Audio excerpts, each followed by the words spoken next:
everyone, and a happy new year. The racing merry-go-round continues here at Meydan with our first meeting of the season, and we have a very exciting lineup of 8 races for you.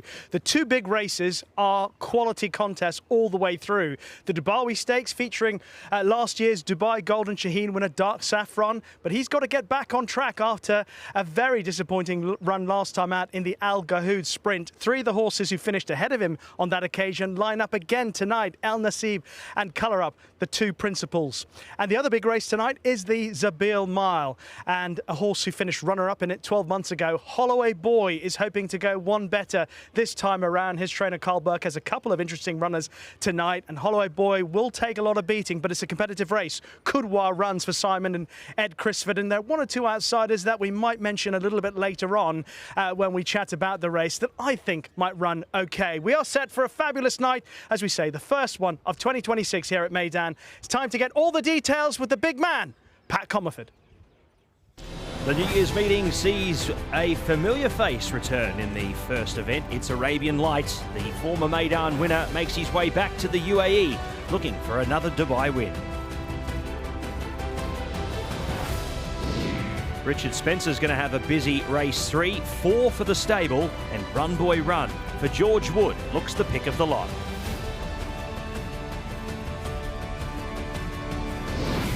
His performance taking over and spoiling the party for Do or Do Not was very electric. Power for Power looks to do exactly the same against a similar field in the 4th race. Well, Dark Saffron, unfortunately, his winning streak came to an end last time out in the Al Gahood Sprint. He looks to atone in the Dubai Stakes, shaping up to be a very hot contest. Holloway Boy is a horse we've seen on multiple occasions here at Meydan last season. It strikes a wide gate here for tonight's race, but Carl Burke looks to have him in tip-top order as he makes his UAE return. Coming out of a chase last time out at Group 2 level, Burdett Road strikes the 1 3/4 event to wrap up the program, and we welcome back Pat Cosgrave for the first time this season. Here is our schedule for tonight's races. We've got a 8-race program, kicking off with the Zabil Turf over 2,000 metres on turf. 2 6-furlong races, the first on the dirt, the Bengadi Handicap. We then head to the ARN Handicap over 1,200 on turf. The Jumeirah Stakes over 7 is our 4th race. The Group 3 Dubai Stakes is our first of our group features over 1,200 on dirt. Our highest purse for the evening is in the Group 2 Zabil Mile for 850,000 dirham. We'll then head back to the 7 furlongs on dirt for the UAE 2,000 Guineas trial, shaping up to be a great race for the juveniles, and then out to the 1 3/4 for the Zoho Stakes, our final race for the stayers. Here is our non-runners for tonight's racing. Race 2, number 9, Arigato Gozai Masu doesn't take his place. Emergencies 2 and 3 also don't get a run. 16 Sarum and 17 Hubal Watton. Out of the Dubai Stakes comes the 4 Drew's Gold. We don't see Yasup saddle up in the UAE 2,000 Guineas trial, and King of Conquest brings the Godolphin contenders down to 1 in the final race. First Emergency gets a run in the 2nd race. No escape for Abubakar Kadora and Masaba El Maheri, and Richard Mullen to do the steering.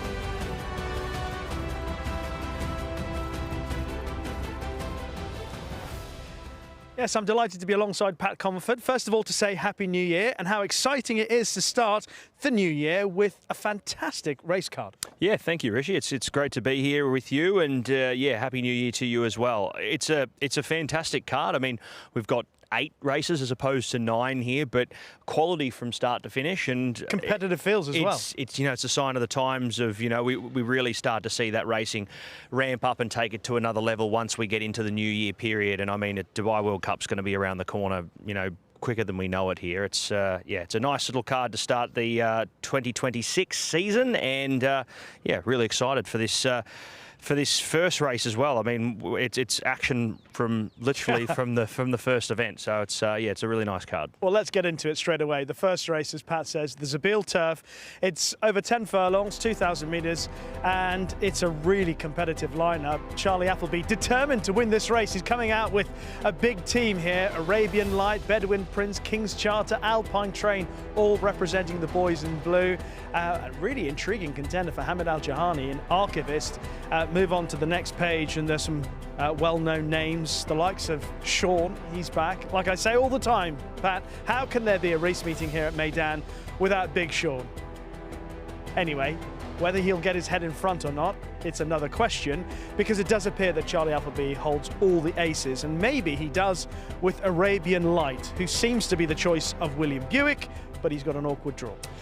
Yeah, look, I mean, I wonder if, you know, they had the opportunity to, well, William Buick had the opportunity to select horses post-draws, whether or not he would have still stuck with Arabian Light. I mean, that's the big question here. He's a Meydan winner. That's going to, you know, hold him in good stead. He's got that over his other counterparts here, which is obviously something that's going to be good for him. But as you mentioned, Gate 12 is kind of, you know, it's a bit of a put-off, to be honest. At 2,000 metre races here at Meydan, we've got the big long back straight here. There's no real concern for riders to be panicking too much about finding a spot, because they do have that long run to the sort of 1,200 metre mark before they do turn. So 800 metres to sort himself out. Whether or not that may just negate the bad gate for Arabian Light, I'm not too sure. But look, I do agree with you. I think Charlie Appleby holds the key. My numbers were 4, 1, 2 and 3, and I went against Arabian Light with the gate draws. I thought Alpine Trail made just as good of a case,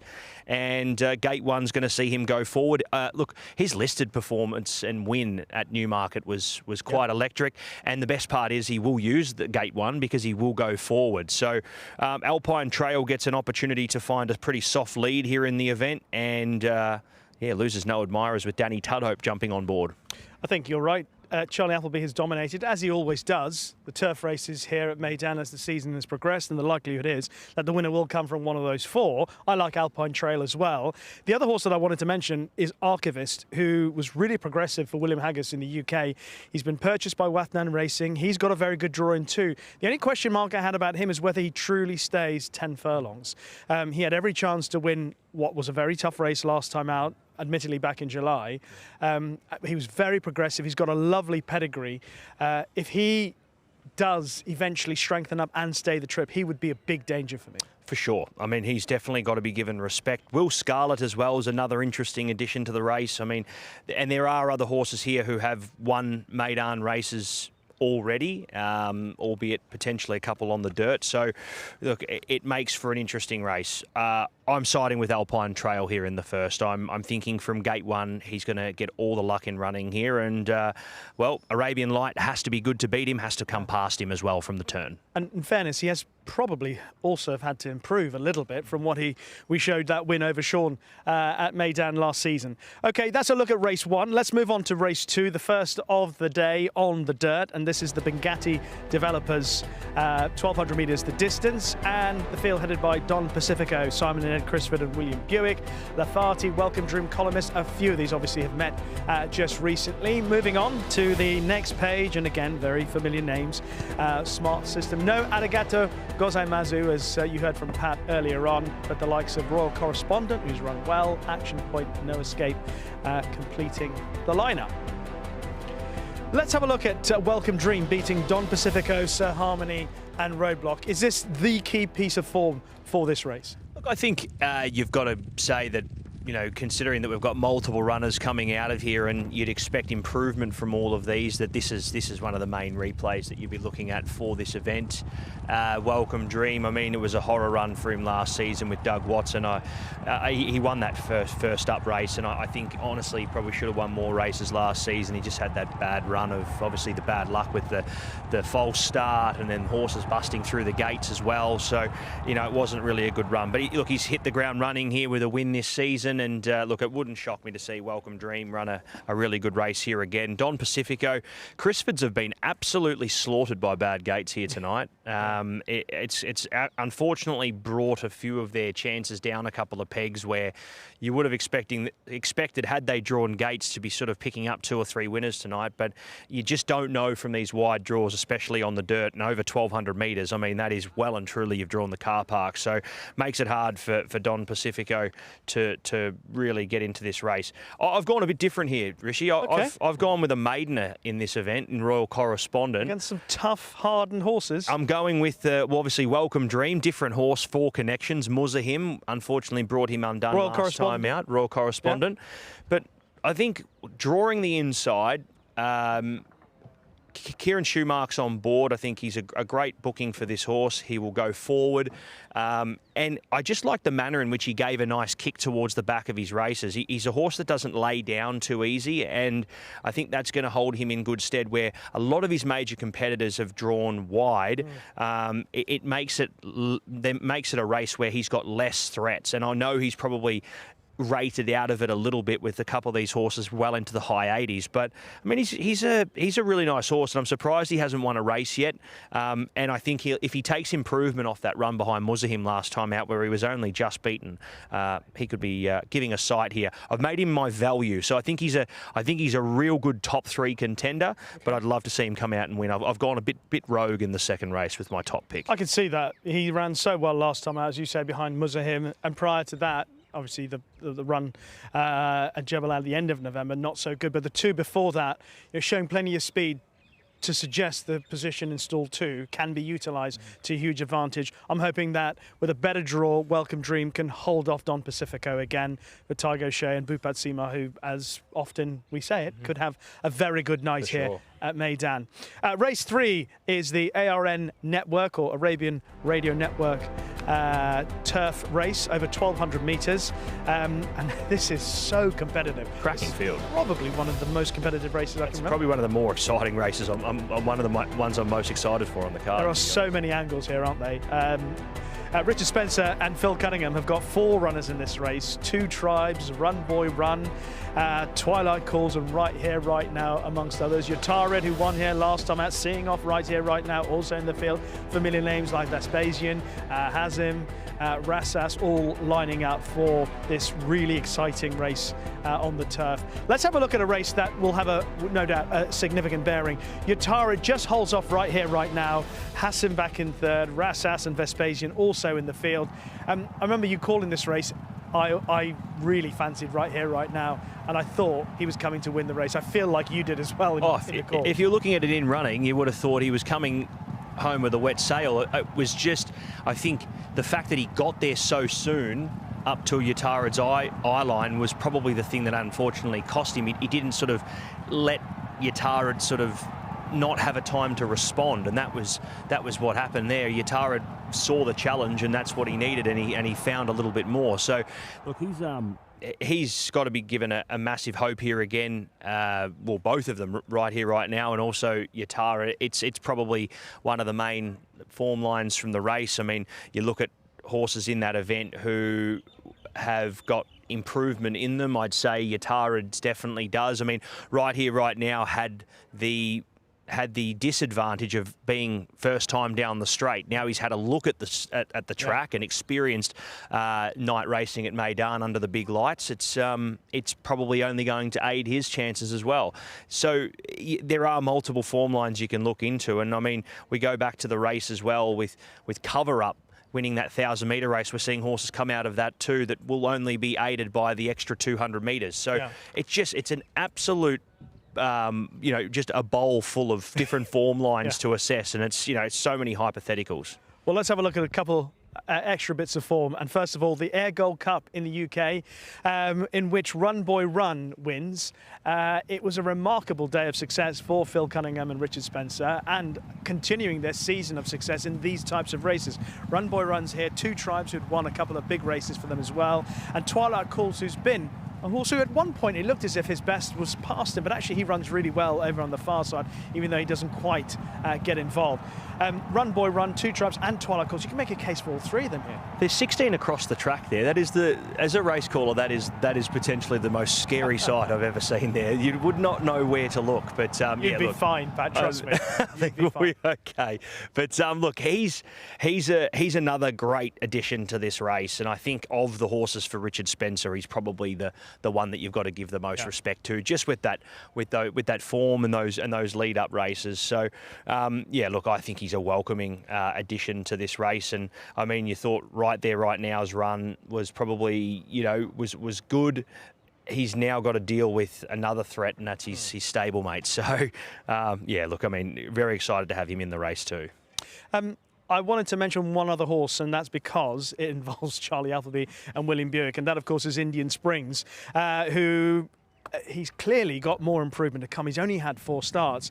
I think he'll have to improve, though, on what we've seen. This is typical Newmarket. You've got one horse on the far side getting the better of everybody else, and he actually doesn't get the clear run in the Godolphin Blue down on the inside rail.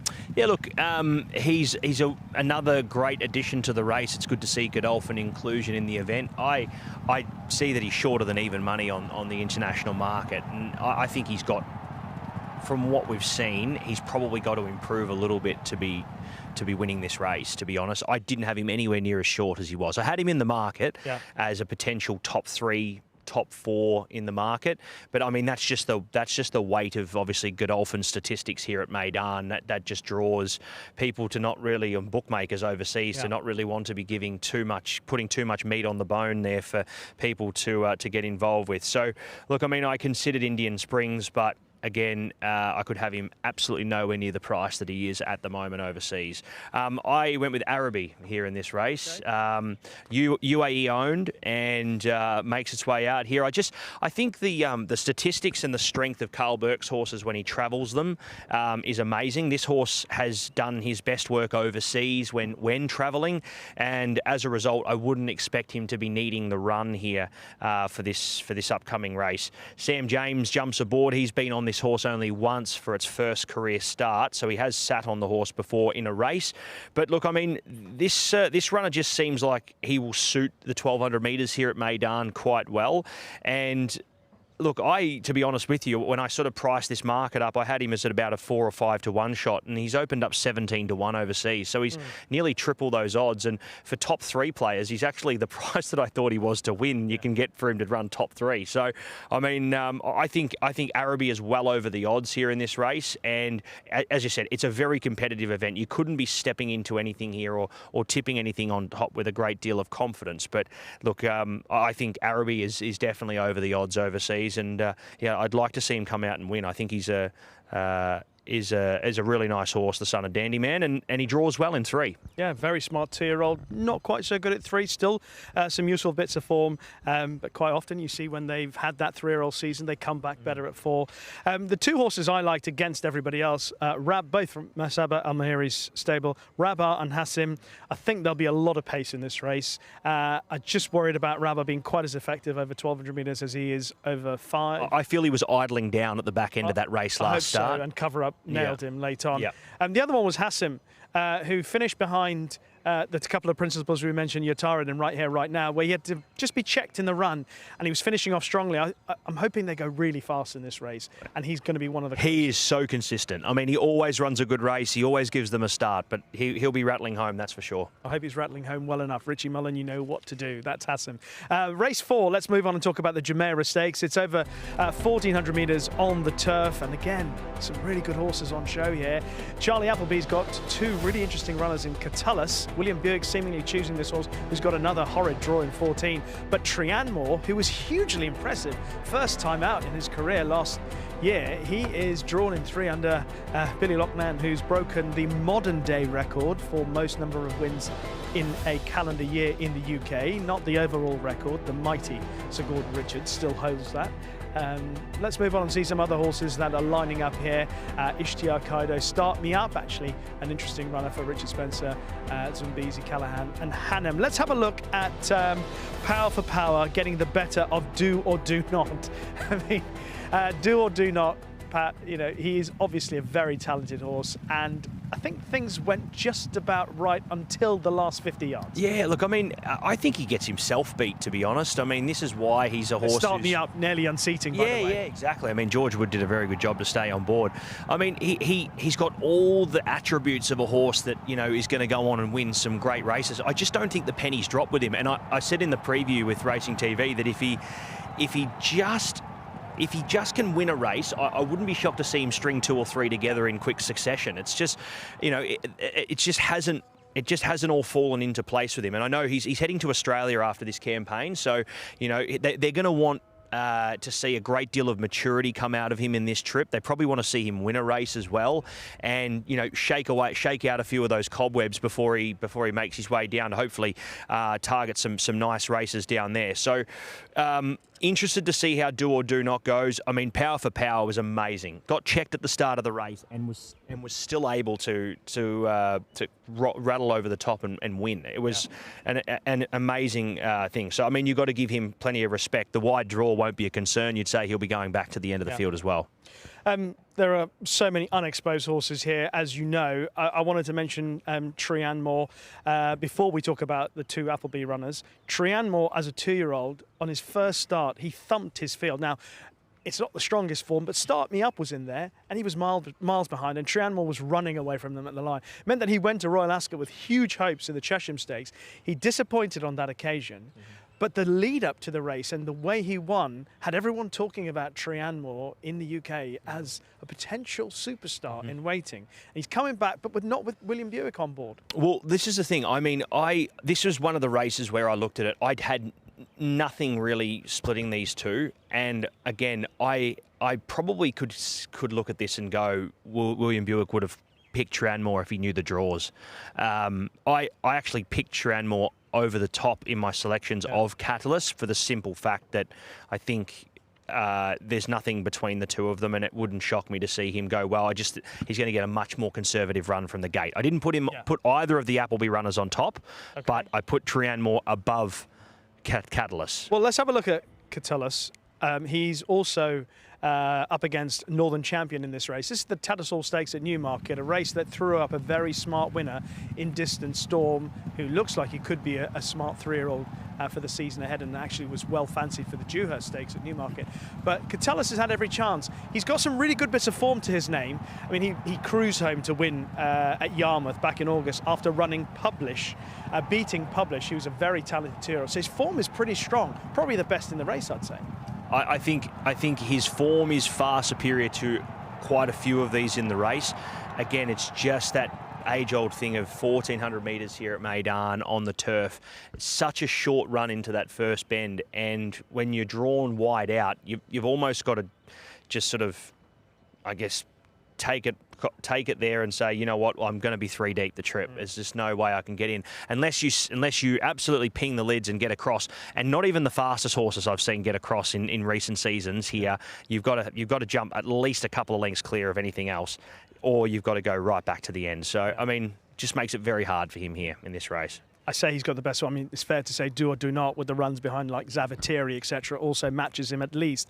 There's one interesting runner I think that you want to throw a little bit of fly in the ointment into the mix. I mean, I'd be very shocked to see Hannum win, but it's great to see the Orange Army being able to unleash one at the trials. Race placement, probably it's a big ask. I mean, I wouldn't have gone here, to be honest. I just, you know, I mean, the stable can do what they want, but I mean, at the end of the day, this is a big ask for this horse. But if you watch this visually, I mean, the horse was getting to the end of its run towards the back end of the trial, but and it was only over 800 metres. I would have loved to see this horse over 1,000 metres at Jebel Ali, but it's just the manner in which this runner did this. I mean, put an absolute space on the rest of the field, and obviously they've got plenty of confidence out of it and decided to come here. But I mean, just good to see that Rasha Borsley's got a nice one potentially that they can target some nice races with.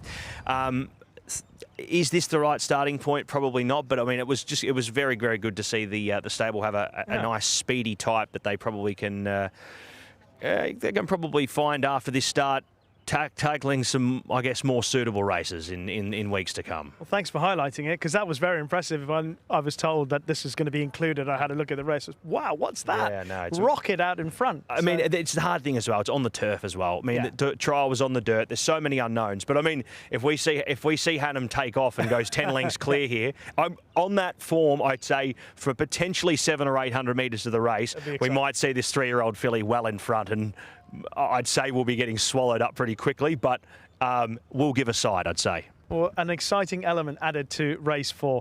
Race 5, the first of our feature races of the night, the Dubawi Stakes, sponsored by France Gallo.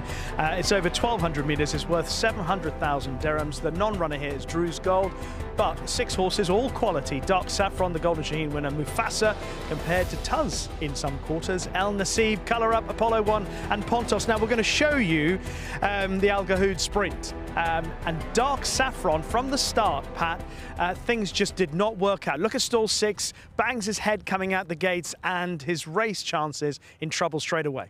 Yeah, look, it was unfortunate. It was just, one bad thing after another there that sort of led to, unfortunately, his winning streak coming to an end, the Golden Shaheen winner. But Mufasa obviously kicking up to his inside. Raba also joined in. The pace was just electric in the Al Gahood Sprint.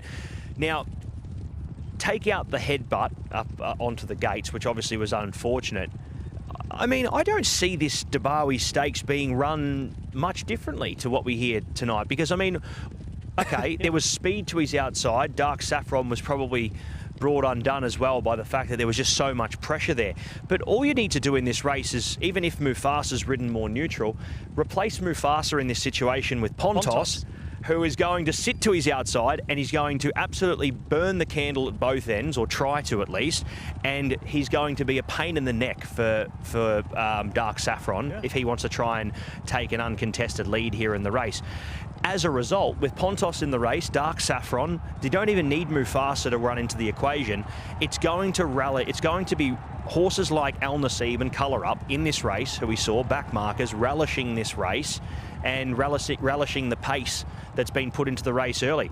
I see them running 1 and 2 again. And look, I mean, I'd love to see Colour Up win. It would be the highlight of my night if I saw Colour Up come on and finally able to put his neck in front. But look, I think El Nasib, off what we saw that first run, wouldn't be shocked to see him winning again. I've got them running 1-2. El Nasib from Colour Up, I think they'll go ridiculous in front, and it's gonna burn out a few of these leaders. That's just my prediction. I'm entirely with you on how the race is going to be run, because throw in Apollo 1, who is also a quick horse in the UK, and he's in 1 now on the dirt. Now he's obviously a very talented horse on turf. He's on the dirt. You really wouldn't want to cede that position from stall 1 too far back and get a load of dirt kicked in your face. So I think he'd want to be handy enough. Danny Tudhope, Pontos, as you mentioned, and of course Dark Saffron. So there'll be plenty of pace. The only difference is I'm going with Colour Up. I think you will get your I would love to see it. I would love to see it. Antonio Fresu rode, I thought, a terrific race when El Nasib won. If you see how they turn into the straight, and Rabar's coming back, and he's pointed 1 horse wider than Rabar, and that's meant that Pat Dobbs and Colour Up has had to go just in behind Rabar, and that just cost him a length or two and a bit of momentum. And I think with a cleaner run, I think Colour Up can make him stretch. And I mean, it would be, as I said, it'd be the highlight of my night if he was able to come and do it, because I mean, he's just such an honest horse, and you know, I would love him to be coming out and winning this. He deserves it more than any horse in the race. Well, it will certainly be a highlight for me. I can take my sunglasses off now. The sun's in. The sun's in. Wow, Pat, I can see you look so different. You do have lovely eyes. The next feature race, of course, is the Zabeel Mile, sponsored by PHI Advertising. It's worth 850,000 dirhams. We're back on the turf for the distance of the race title. Some outstanding horses here. Kudwa, very high-class horse in the UK, in fact, in Europe. Holloway Boy, second in this race last year. Amori City, a very smart 2-year-old, ran last time out at the French Guineas. Kafar, probably better over third year. Group 1 winner, Audience, Chicago Critic, ran actually okay for Johnny Murtagh. Asad Zabeel Vafatino was a bit of an eye-catcher last time out. Andreas Vesalius, similar story, and Western Writer. That's the field for this year's Zabeel Mile. We can have a look at the race 12 months ago, and Holloway Boy ran a mighty race, and he's back again, Pat, and there's every chance he could go one better. I mean, I wouldn't be shocked to see him run and blitz a field like this for sure. He's an amazing horse, and I mean, you'd love to have a few Holloway boys in your stable and in your ownership group, that's for sure. Yeah, just a tough competitor, very. A horse who's got to be stamped here as one of the main contenders going off, just what we've seen here so far. I know it was just amazing. Like, I mean, and then in saying that as well, I mean, he's had runs up against Measured Time, Romantic Warrior. He got pipped last season as well again, and then has run second to Nation's Pride, and then finds himself in the Dubai Turf again to be beaten by Soul Rush and Romantic Warrior. I mean, he's had a very tough run of racing here at Meydan. Every field that he's gone into has been stacked with depth, and I'm not saying this field isn't stacked with depth. I think Kudwa, Amori City, Kafaf, all in their own right, are great contenders here, but I don't think that this field is of the depth that he's been facing here last season. It's probably the easiest field outside of that one that he just got beat by Poker Face. It's probably one of the easier fields that he's faced here. So if he can overcome Gate 10, he's right in this race. Okay. There are a whole host of horses there you can easily make a case for. The audience with a new stable, formerly with the Golsons, now with David Amara. He's drawn a stall too. If he goes forward, he made all the running to win the Lock-in Stakes in the UK. That's a Group 1 race, normally a very high-class race. He hasn't quite been in the same form, but it'll be interesting to see how he gets on. I've gone for one at a big price, one of the outsiders, and I've gone for Andreas Vesalius, who I thought, against the bias of the way the race was run here behind Mysterious Night on Festive Friday, I thought he and Vafortina actually didn't run too badly either, but I thought Andreas Vesalius made up some eye-catching ground late on. And the way this race is potentially going to shape up with a horse-like audience in the race and one or two others who can go from the front. I mean, Kudwa's made the running. I don't think you'd want to be too far away on Holloway Boy. I think the pace will be generous enough to allow something like an Andreas Vesalius to be. I think Holloway Boy is the one to beat, don't get me wrong. Okay. But I could just see something like Andreas Vesalius running on into the placings at least. I had Amori City getting a suck run here and just popping out at the right time and being there in the finish. Horse has travelled well already. Run behind Henri Matisse at Del Mar was really impressive. Streak of Group 1 racing, in its resume for the last few starts. A lot of these horses have been contesting sort of Group 2 company, Group 3 listed, whereas Amori City, sort of apart from that run at Newmarket, has been strictly Group 1 company and been running around the mark. So, I don't see this race being too much of a concern for Amori City. I think deserves favouritism, but yeah, again, you can make a case for 5 or 6 here. I wouldn't be saying Amori City's going to win this race 100%, but on paper, it's my pick. Okay. Let's move on and talk about our penultimate race on the first meeting of 2026 here at Meydan. It's the UAE 2000 Guineas Trial, sponsored by Churchill Downs. And again, a field of horses with serious potential here. Legalized is a very interesting contender, although it's got a horror draw in 14 with Sabah Al Mahiri and James Doyle. Good to see the colours of Sheikh Mohammed bin Khalifa Al Maktoum. Lino Padrino was very impressive on his first start here at the beginning of December. Move on and talk about some of the others, and his stable companion, obviously 6 Speed, will be another hugely interesting contender. Union Security won so well first time up and then disappointed. He got worked up in the preliminaries on his run here at the beginning of last month. And down at the bottom there we've got Karman Masood, who's still got potential, Rugby Union and Victory Reigns, all due to line up.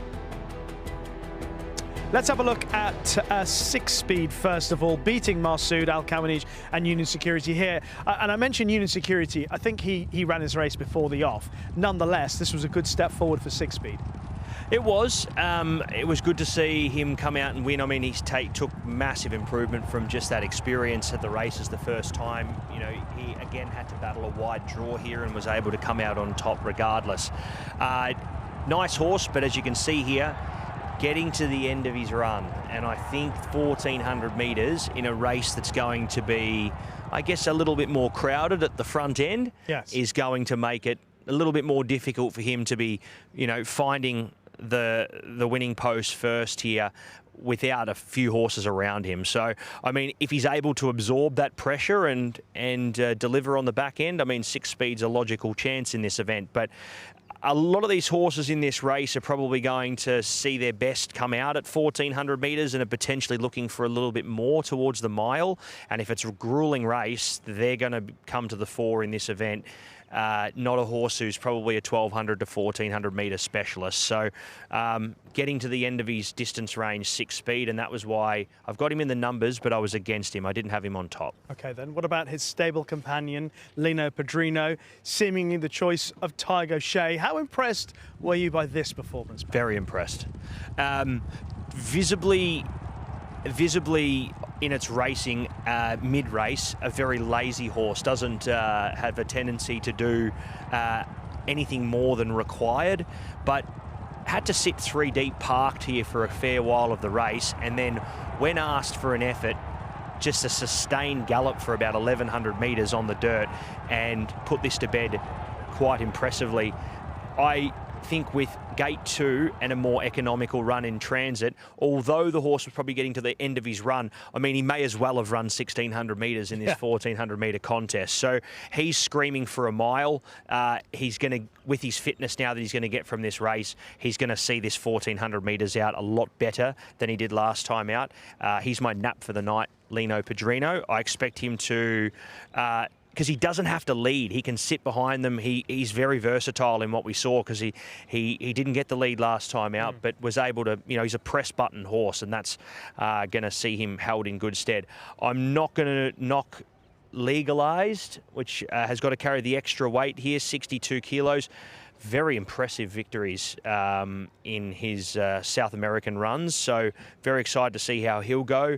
And then obviously the Uruguay runner as well, Nema Gutierrez, which is another, that's going to be a nice tongue twister for the later on in the thing. Masood, I think, will improve as well, getting into a race with a hot tempo. I expect him to see him improving every start. So I'm looking to see how he goes. But it's Lino Padrino clear on top for me. I think the race sets up for him. And yeah, 3-1 at the moment overseas. I think that's money for jams. So if anyone's looking for a little play overseas late in the program, that's the horse I'd be steering people into. Spread that jam on your toast. I think that's the one for me as well, Lino Padrino. I do think Masood will run well. I think stepping up to 7 furlongs, the extra 200 metres for a horse. Bigger field and more genuine run race is going to see him relish. He's a beautiful looking horse. Very relish and jam. You love it. Anything relish else? And jam, correct. A little bit of mustard somewhere? Yeah, spread it on. Bit of butter if you're sick. Okay, peanut butter or just butter? Just butter. Okay, one more race to look at, and that is the Zoho handicap, or conditions race, sorry, 2,810 metres, this race on the turf. And Al Madar, you heard from Pat about Badet Road, who was running over fences in the UK, jumping most recently, but here he is on the turf here at Meydan. City King, Deciduous. As much as I love Deciduous today, might be a step too far for him. Endless Victory, Flying Honours, Goya Senora. Quijada was an interesting contender if he was back to his best. King of Conquest also sadly not running today, as we pointed out a bit earlier. Meydan's an interesting horse. Obviously been to Australia 10th in the Melbourne Cup. New Comedy, Ruling Dynasty, and Nightwalker, first run for Richard Spencer in the colours of Phil Cunningham. Let's have a look at Endless Victory first of all. William Buick obviously in the saddle here. This horse finished his season off at Newmarket when finishing 2nd to 1 for the Gutter. In the context of this race, this is pretty good form. I think it is.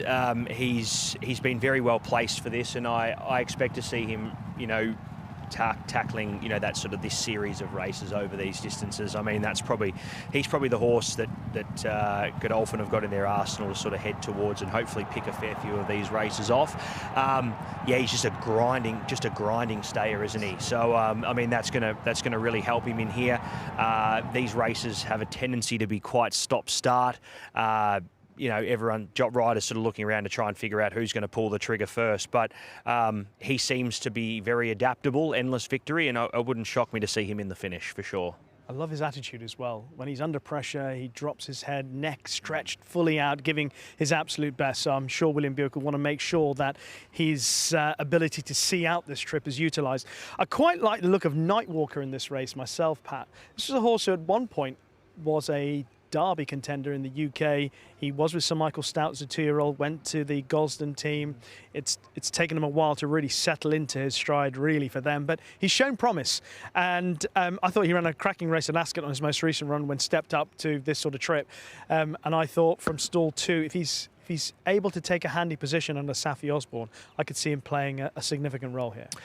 I think Night Walker's got to be considered right in the mix. I sided with Meydan, though. I think they weren't expecting to go down to Melbourne and be running in a Caulfield Cup and a Melbourne Cup that was just wet. I mean, soft 7 track in European terms is nothing, but like it's not on the schedule or not in the plans for people and connections who are making plans to go and race in Melbourne in early November, that they're going to expect this rain. We may get a little bit of a shower, but you know, a wet Melbourne Cup is not something that we see all too often. He's going to appreciate getting back onto a drier surface. I think the trip's probably going to have done him well.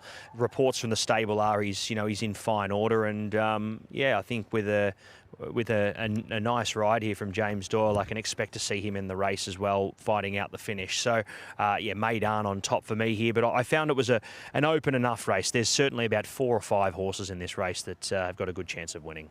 Okay, I can see the case for Meydan for sure. He's got some very good form. The third behind Giavolotto, for example, outstanding up against some of these horses here at Meydan this evening in the final race. Let's confirm our selections, and Pat, away you go. So we'll kick off in the first with the Godolphin runner Alpine Trail. I think he's probably the pick of the 4 runners for Godolphin there, with the draw of 1. Royal Correspondent is my long shot for the night in race 2. Araby in race 3 to hopefully find some form once again here at 4 years of age. Do or Do Not is my pick in the 4th event. Very open contest, that one. Al Nassib in the Dabawi Stakes. Amori City I'll take in the Zabeel Mile. Lino Padrino, my nap of the night in the UAE 2000 Guineas Trial, and I'll wrap it up with Meydan in the last. Yeah, I agree with you. I think Lino Padrino is the jam horse of the night, as you say. But I also agree with you in Alpine Trail to get things started for Godolphin. Seemingly not the pick of the quartet, but I like him, and I think he's got much more to come. The fact that he ran in the Dante, a Derby trial, which is normally a very good trial for the big race at Epsom, I think it's significant that he was considered good enough to run there. Welcome Dream in the second race for Bhupat Seema, who also trains Lino Padrino. I like Hassan to come from off a strong pace, hopefully in race 3. Trianmore to fulfill the potential that he showed on his very first start. I'm sticking with that. Colour Up, I think, with a cleaner run can overturn the form with El Nassib. Andreas Vesalius is my fly in the ointment of the evening. I'm hoping that he can pick up the pieces late on. Lino Padrino, agree with Pat, he might be the banker of the night. And Night Walker in the last race for Saffie Osborne and Richard Spencer. Obviously, Pat, there is very, very strong likelihood that some of the runners that we'll see tonight could end up at the Dubai World Cup meeting at the end of March. And of course, tickets are on sale already at DubaiRacingClub.com for your opportunity to be here on World Cup night. You know, I mean, we can tell you many, many times. You've just got to come. You just got to come and experience it for yourself. Well, I promise you, it is a great night. Pat, I do have to turn our attention to something slightly more poignant. The passing of Sheikh Mohammed Obeid Al Maktoum, a very significant influence as a racing fan and someone who's been out here to Dubai for many years. Of course, he owned and bred the mighty Dubawi in partnership with his cousin, His Highness Sheikh Mohammed. Dubawi's been a stallion-changing, generational stallion.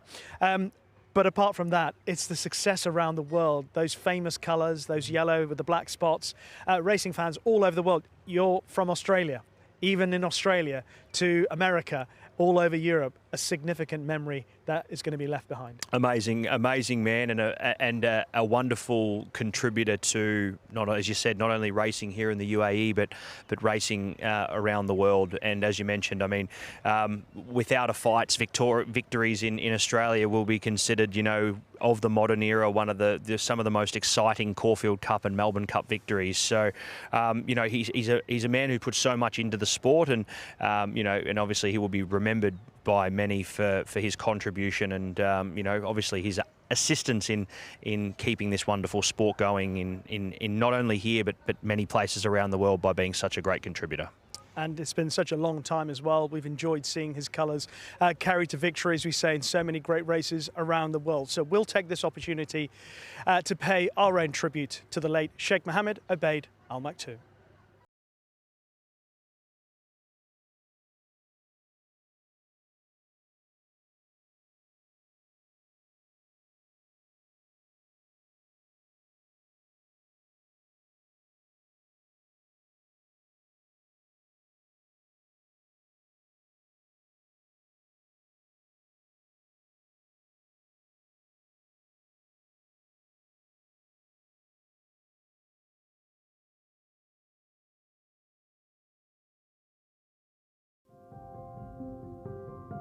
And so they come round Tattenham Corner and they're taken there by Sunshine Street to Stadium.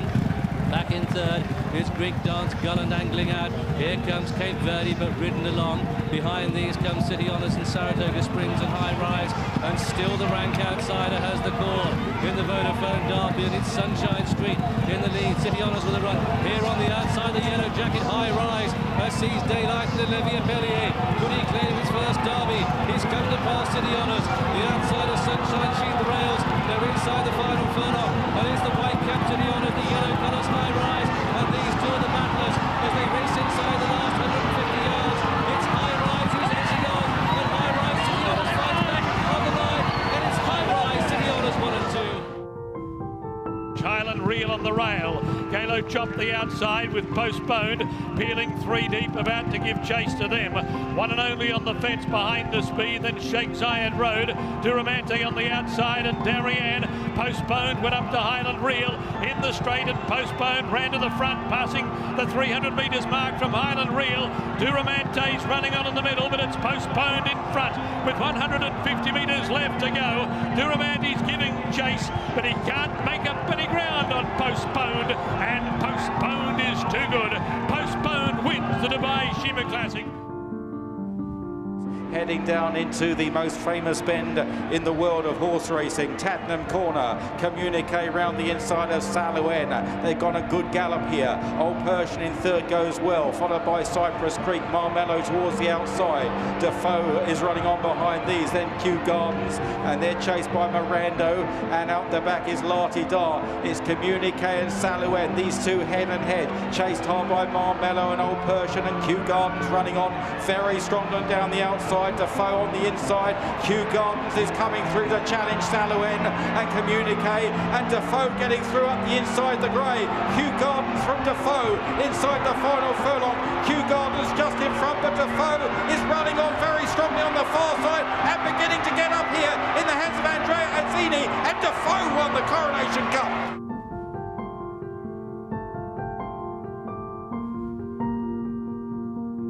Emirati, Anna in the yellow jacket, travels strongly. Starman is now coming under pressure. Has got a bit of work to do, but he's beginning to respond, heading down towards the last furlong and a half. Art Power, joined and headed by Emirati, Anna, who storms to the front. Starman, Creative Force in the royal blue. Chill down the near side. Happy Romance, the dark blue cap, is flying from the rear. Emirati, Anna. Starman is bridging the deficit, is coming alongside. Desperately close, flared nostrils either way in the Betfair Sprint Cup. Emirati, Anna and Starman will need the judge to split them. The dash for home will begin. Unquestionable tries to lead it out. In second place, Henry Longfellow. Then behind these in third is Darlinghurst. Notable speech moving to the outside. Rosalian trying to go between horses. Henry Longfellow poised to strike on the outside of Unquestionable. Rosalian's weaved a path. At the moment, Notable speech is a little flat. It's Henry Longfellow who leads. Heading inside the final furlong. Rosalian tries to run him down. These two for the St James's Palace. Rosalian coming, and Henry Longfellow and Rosalian it is who comes out on top in the St James's Palace.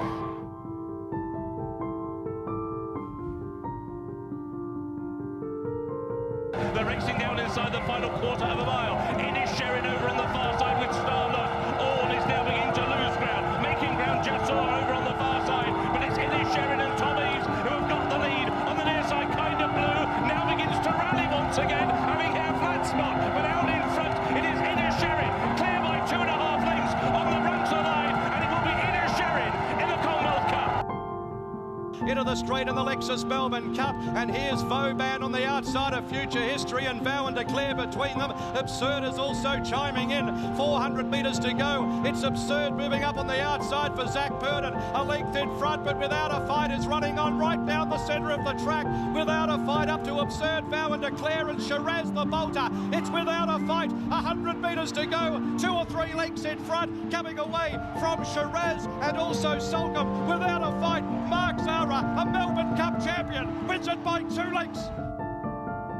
Now they're coming up the home straight inside the final 400, and Galen is finding more for Dylan Brown McMonagle. The lead now opens up to 2.5 lengths. On the outside, Royal Champion tries to stay on. Then Pride of Arras is back in third. From a long way back, Military Order is rallying late, but it is Galen who's got the lead with 100 metres to go. Galen has the lead over Royal Champion. Royal Champion comes alongside, and it will be Royal Champion who wins the Bahrain International Trophy.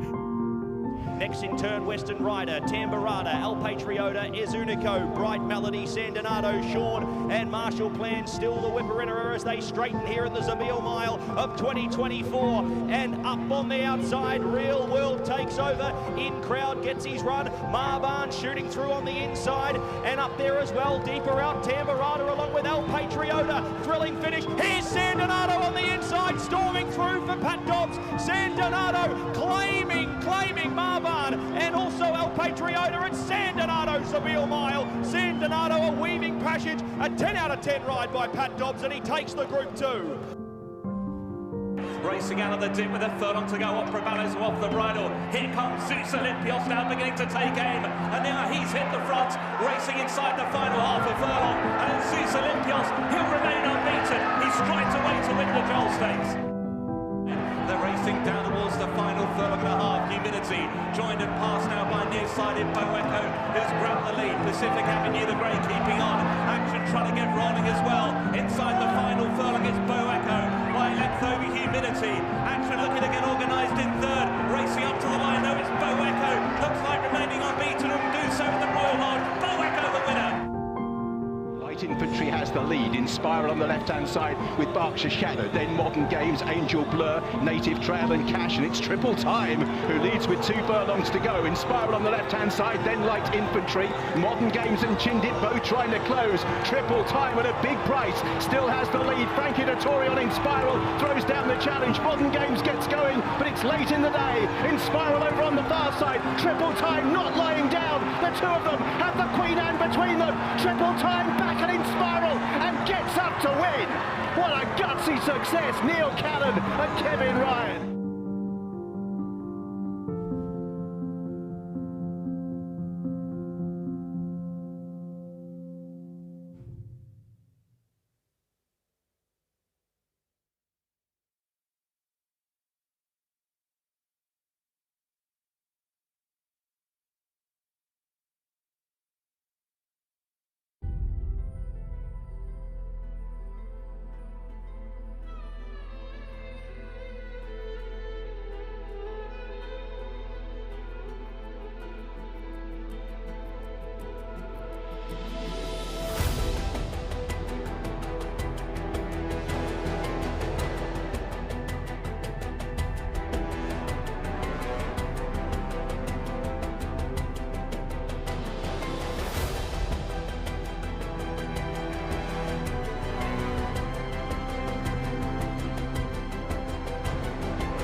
Well, it's also an opportunity to say Happy New Year to the reigning champion jockey here in the UAE, Silvestre de Sousa, and you're currently sharing the lead with Bernardo Pinheiro. How did you enjoy Christmas and the New Year? Yeah, it was great, and Christmas I spent riding. I went to Saudi Arabia, and but New Year was pretty much quiet. I spent in UAE, but watching the lights, but it was all enjoyable. I don't want to keep you too long because we're getting close to our first race, and I'm going to spin through the rides if that's okay, Silvestre. And the very first race, you ride Shepperton Lodge. A bit of a task on today, particularly from the draw as much as anything else, but also against those Appleby runners. Absolutely, yeah. Look, Godolpho got a strong card tonight, and you know, my horse has campaign and the weather looks better than what has been shown the turf. But yeah, he ran a good place last time and he won very well in the dirt. He come to this race full fit, you know. So, you know, if we consider that, he should run a good race. What about Lafati in the second race for Michael Costa? Again, a race where he's probably one of the outsiders, but is there more to come? Yeah, Lafati, I hope so, and but looks very competitive race, but we got a very genuine gate, and I think that's the advantage we have. You know, I hope be able to put him in a nice spot and ride the race from there. Now you ride Power for Power in our fourth race of the night. He caught a few people by surprise when he won last time out, which he actually did really well to overcome one or two issues in the race. What are his chances today, and what looks a stronger race? Look, a very strong race. I mean, you know, probably it's not a Group 1 race, but the contenders out there probably end up in Group 1 company. But he's a lovely horse going forward, and you know, it was his first time in UAE, and he done very well the way he traveled from the back and penny drop in the last 300 meters and run on strong. And I do like the horse. Obviously, the gate is not the ideal, but I have to play my cards from there. In the Dubawi Stakes, the first big race of the night, you're on board El Nasib, who won so well. Now, they went a mad gallop in the race in the Al Gahoud sprint last time. I think they might go a strong gallop again today. That will really suit him, won't it? I hope so. You know, it's plenty speed in the race, looking on the paper, but I have to ride my own race. But last time, definitely looks like was a setup for him and pays off, you know. But got another kind gate, and it's all depend how fast they go. And then in the Zabil Mile, Kafaf runs. He's obviously a very smart horse, but it's strange seeing him running over a mile. Yes, absolutely. You know, probably the horses appreciate to go a bit further than that, but you know, we have to go, and I hope he could run a good race. The penultimate race, you're riding a horse that both Pat Comerford and I have both felt could be a danger stepping up in trip. That's Masood. Yeah, absolutely, and you know, I love the horse, and I think could be one of my chances tonight. You think he's one of the best ones? I hope so. Okay, and would El Nasib be the pick of all the rides? And he is the most exposed one because he won last time and he won quite well, but it's all depends how the race runs for him, and I think he's a horse, depends on a strong pace, and if we get that tonight, we might see him. Well, Silvestre, thank you so much for your time. Wish you best of luck with all of them, and look forward to seeing how the battle goes for the Jockeys Championship. Silvestre de Sousa, thank you very much. We're going to head up to the commentary box now and join Pat Comerford. Yeah, thank you very much, Rishi. It's great to hear from Silvestre de Sousa about his 6 rides here tonight. But as we mentioned in the preview, competitive racing from start to finish. Really nice card. Kicking off very soon with the first event, but all eyes will be on race number 5 and 6. Group 2 and Group 3 racing back here at Meydan for our New Year's meeting, and the Zabil Mile certainly shapes up to be a really hotly contested race. On the back end of that, the UAE 2000 Guineas Trial. It's been a race in the last few seasons that has been so hotly contested, and it looks to be another field of just talent from top to bottom. So very excited to see how that race will unfold, and we do get out of here a little earlier with the 8-race program, last set to go at around 9:30. We'll be into the yard very shortly for the opening race over 2,000 metres.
Welcome into the parade here for the opening race for the evening. 300,000 dirham up for grabs. It's the Zabil Turf, 85 to 105.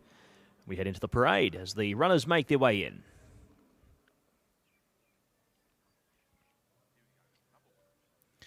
First horse to have a look at is the first of the four Godolphin runners in the race, Arabian Light, the 5-year-old gelding by Kingman. Drawn a little wide here for William Buick for tonight's assignment.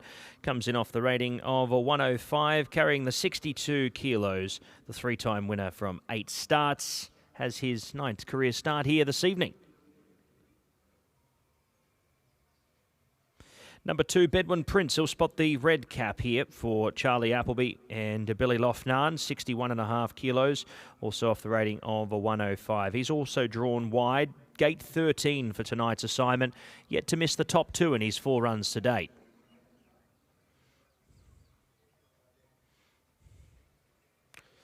The black cap will be spotted by Richard Mullen on King's Charter, also a 105 rater. 2 wins and a third from his 4 goes to date. Also a son of Kingman. Last time out, a winner over this distance at Newmarket. That was on the 11th of July. He's been freshened up for this. Returns to the races after 175 days. The runner of the 4 Godolphin runners that comes off the longest break, 232 days, is Alpine Trail, but he's drawn well. Gate number 1 for the son of Dabawi, who's had 3 wins and an 11th from his 4 starts. Went down over this trip at Group 2 company last time out, but other than that, a stellar record. The ace draw will see him potentially find a pretty soft lead in front. Stormy Ocean is the 5. He's drawn a little wide in 11. Connor Beasley for Ahmed bin Hamish and Abdullah Manahi. 102 Raider carries the 60.5 kilos here for tonight's assignment. He is 3rd up for the campaign, having the run at Jebel Ali and a run at Meydan to date. 6 is Rock of Keshal, Niels Peterson, Carlos Lopez, off the rating of 100. 4-year-old colt by Wooten Bassett. He's had the 2 wins from his 13 goes to date, and he has had both of those wins come in Ireland. A recent acquisition by the stable. He was a winner over this trip at Navan on the 13th of July this year. Last seen at the races on the 19th of October, and he makes his UAE debut. New acquisition for Wathnan Racing, Archivist for Hamad Al-Jahani and James Doyle, formerly with the Haggis camp, a 2-time winner with 5 minor placings to his name as well. We'll see how he fares tonight. Draws very well in gate number 2, can hopefully make an impression. 8 is Shepherd and Lodge, Silvestre de Souza and Masaba El Meheri, drawn 14 of 14. So has the widest gate here for tonight's races. This season has got a win under his belt here at the track, albeit on the dirt. We'll see how he fares coming back onto the grass.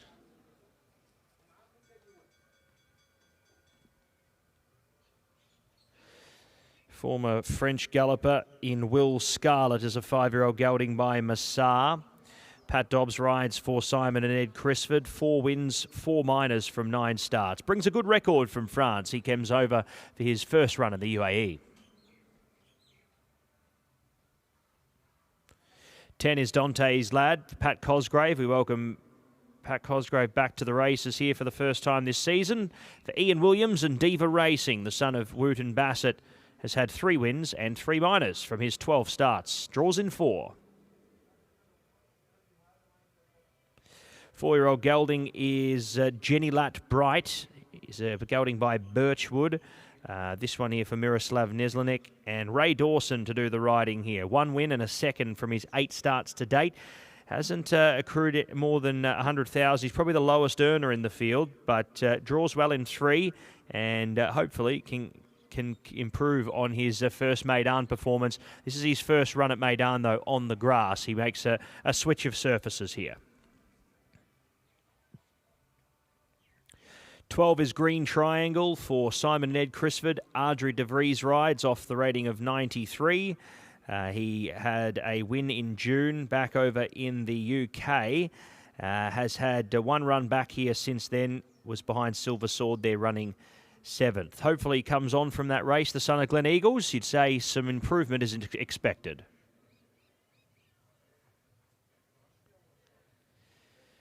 Jamie Osborne has Sean in the race here. Safi Osborne to ride for Osmac, 92 rater. He's on the. He's been knocking on the door for a long time, has Sean. Now the 9-year-old Entire by Celebration. He draws a middle alley. Last but not least, Karib. Tygo Shea to ride for Masaba El Maheri. He'll spot the white cap. He's an 8-time winner. Hasn't won in a little while, though, Karib. Looking to hopefully find himself in the winner's circle once again. Drawn a tad out, a tad wide in 10, but the 8-year-old Entire is one of the more experienced gallopers in the field. Runners heading out onto the course here for race number 1, the Zabil Turf. Over 2,000 metres. Runners heading to post.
Ladies and gentlemen, it is time for our first PHI Advertising Best Turned Out Award of the evening. And in race 1, it has gone to horse number 10, Dante's Lad.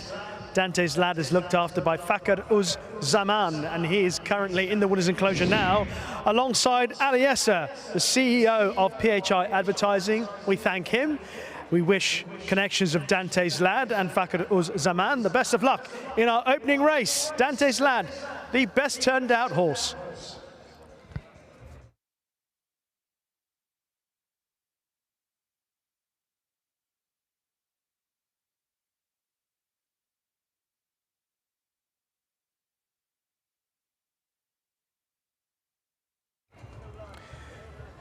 Well, here is seemingly the pick of the Charlie Appleby quartet. Say seemingly, that's because William Buick is in the saddle, but he hasn't got the best draw in stall 12. He has got a lot of ability, though, as he showed when he won here at Meydan last year. He won here in February. He actually beat one of today's rivals, Sean, and also Stormy Ocean, who also lines up today on that occasion. His form in the UK in 3 subsequent runs have been okay. They haven't been outstandingly promising in comparison to 1 or 2 others. And he's obviously got a very good chance, Arabian Light, but it's a bit of an ask from stall 12. But he has got William Buick to help him negate that position.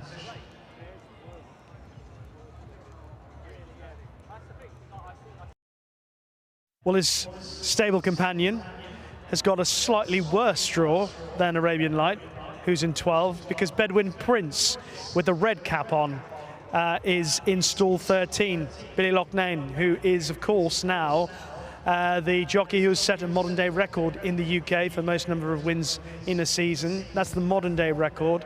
See, Sir Gordon Richards has the overall record with 269. But Bedouin Prince is ridden by Billy Loughnane. He had a really good season, but a curtailed one. He had 3 runs last year. He won a couple of races at Doncaster and Newmarket and ran well behind 5th column. That was pretty useful form. And he's only had the 4 starts. He's not finished worse than 2nd, and there's clearly more to come. But like we said about Arabian Light, that awkward draw to overcome from 13.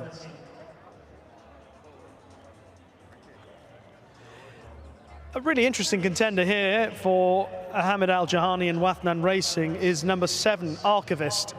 And he's a horse who used to be trained by William Haggis, very progressive, lovely pedigree by Dubawi out of a Cheveley Park mare, Provenance, who's related to some very good horses. And Archivist was very promising in his career as a 3-year-old. Unfortunately, he hasn't been seen since July. But in that run in the John Smith Cup at York, he ran 3rd behind Fox Legacy. On that occasion, I wasn't quite certain that the trip suited him probably as well as slightly shorter, but he's had a bit of time to strengthen up, and it could be that this might be his best trip in time. And he's really interesting. He's got a good draw in 2, and he's open to lots of improvement, this son of Dubawi.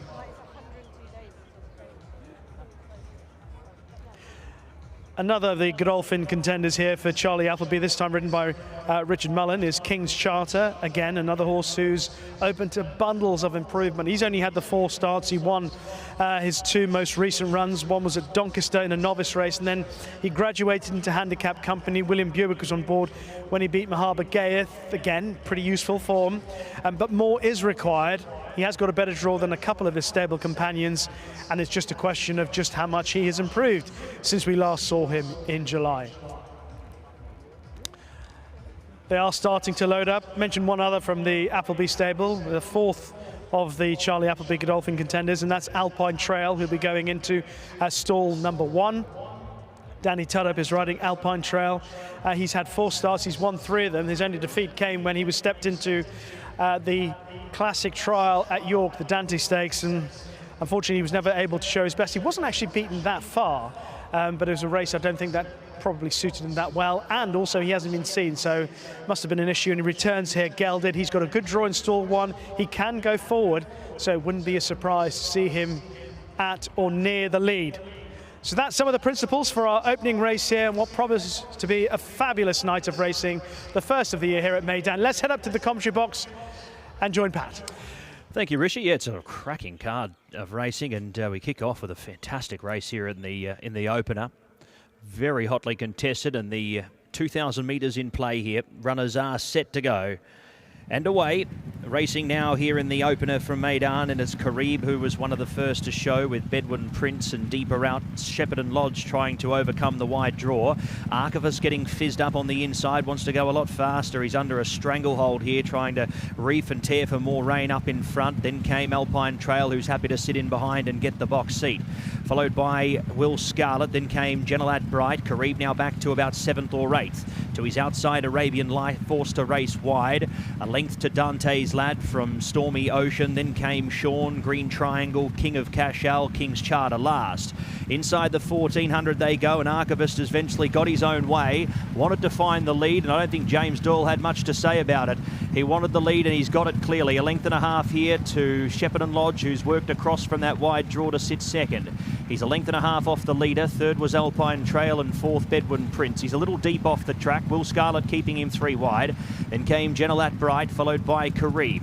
Half a length to Dante's Lad from Sean. Then came up on the outside there Arabian Light. Buick's had to go back a few pairs here just to find a back to follow in the middle stages of the race. A length and a half to Green Triangle. King's Charter now up to third to last. Stormy Ocean is second last. And the former Irish galloper in Rock of Cashel is last of all. Archivist is still under a vice grip here. He's a length clear from Shepparton Lodge. Alpine Trail has done no work there. He's got something to offer, I'd say. Then came Bedouin Prince from Will Scarlett. Genelat Bright in behind, ridden along. Next was Sean, followed by Dante's Lad. Deeper out, Arabian Light's going to have to be good from there. Then came behind them was Kareeb. It's Archivist from Bedouin Prince, Alpine Trail. Dante's Lad, Arabian Light now winding up, and he's winding up big time out wider. Bedouin Prince now claimed by Arabian Light. Arabian Light, nothing went right in the run, and Arabian Light's coming away to win it. Arabian Light, tough as you like. Half a length to Bedouin Prince. Dante's Lad third over. Archivist has held on for fourth. Green Triangle, next over was Alpine Trail from Sean, Stormy Ocean, King's Charter.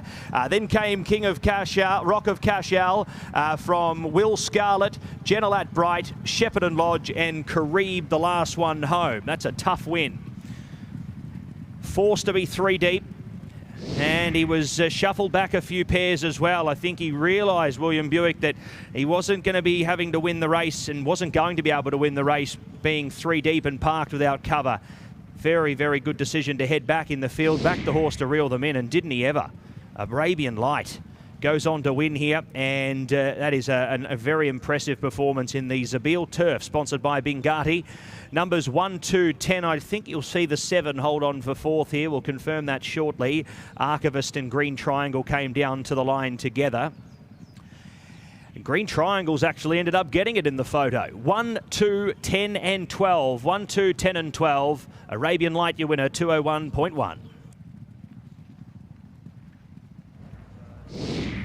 Very impressive performance from Arabian Light, all things considered, and indeed from Bedouin Prince, as they've filled the first 2 positions. The horses that we mentioned beforehand that had awkward draws, but they've overcome that in some style. Arabian Light from 12, Bedouin Prince in 13, and Arabian Light had a fair bit of ground to make up, but he's done so with relish in the closing stages, and he stormed past his stable companion Bedouin Prince.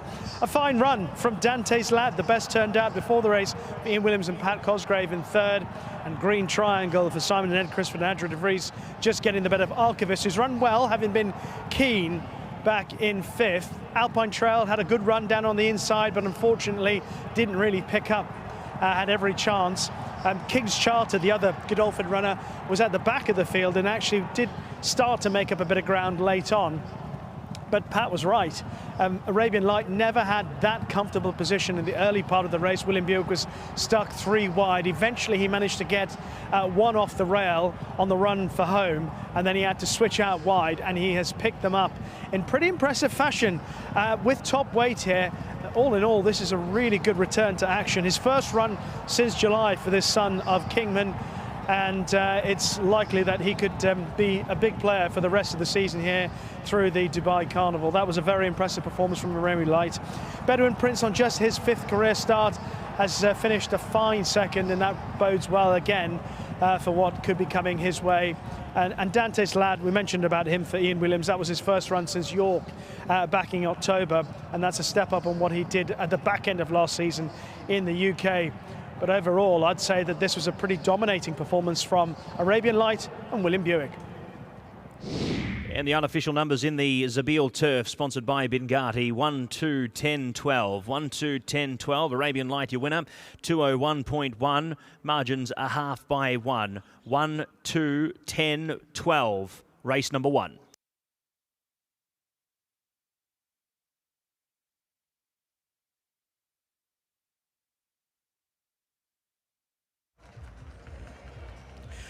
Ladies and gentlemen, it is time to welcome back our first winner of a new here at Meydan. After the running of the Zabil Turf, sponsored by Bingatti Developers. A round of applause for the 5-year-old bay gelding by Kingman out of Pure Diamond. Ridden by William Buick, owned by Godolphin, trained by Charlie Appleby. Here is Arabian Light.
First winner of 2026 here at Meydan for Godolphin, Charlie Appleby and William Buick. Well done, Will. Happy New Year. That was a very smart performance, all things considered, for us watching. How did it feel? Yeah, Happy New Year. No, it was he's a horse that showed a lot of talent here last year in 2 starts, 1-1, and then in England he just lost his way a little bit. But you know, the team were adamant that he was in great form, and you know, Charlie very much pointed me in the direction to ride him. So. I'm glad I didn't get involved, and no, he was duly right. You know, probably not a lot between the first 2 home, but no, pleased to start off the year in the right way. We were saying beforehand, well, if Will Buick could choose which horse he'd ride now that he knows the draws, would he have gone for Arabian Light? Yeah, I think it was between him and Bedouin Prince probably, but yeah, like I said, first and second. Yeah, the decision had nothing to do with me this time. Will, well done. Thank you, Rishi.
And correct weight is given in race number 1, the Zabil Turf, sponsored by Bengati, 1, 2, 10, 12. Correct weight, Arabian Light, your winner, 201.1. Margins are half by 1. Correct weight.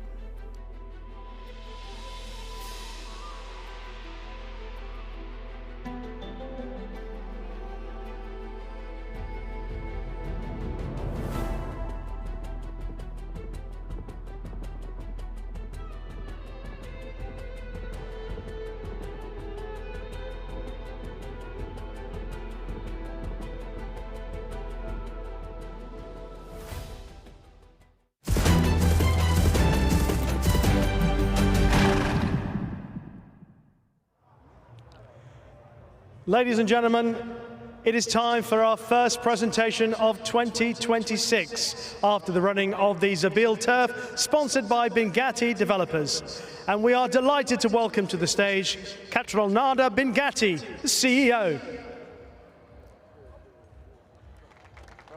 What a fabulous race we have had, and a familiar tale as we saw Godolphin's #1 rider, William Buick, guiding Arabian Light to victory in the royal blue, but with the white cap for trainer Charlie Appleby, here representing the winning team of Godolphin. A warm welcome to the stage for Hamdan, Sultan and Maktoum Al-Sabusi.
Well, it is my pleasure to speak to Katronada Bengati, the CEO.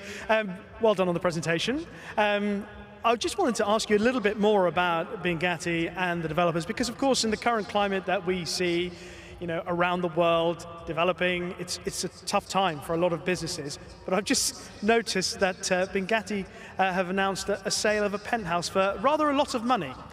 Yeah, so we successfully sold the most expensive penthouse in the Middle East, which was the triplex penthouse at the Bugatti Residences for 550 million dirham.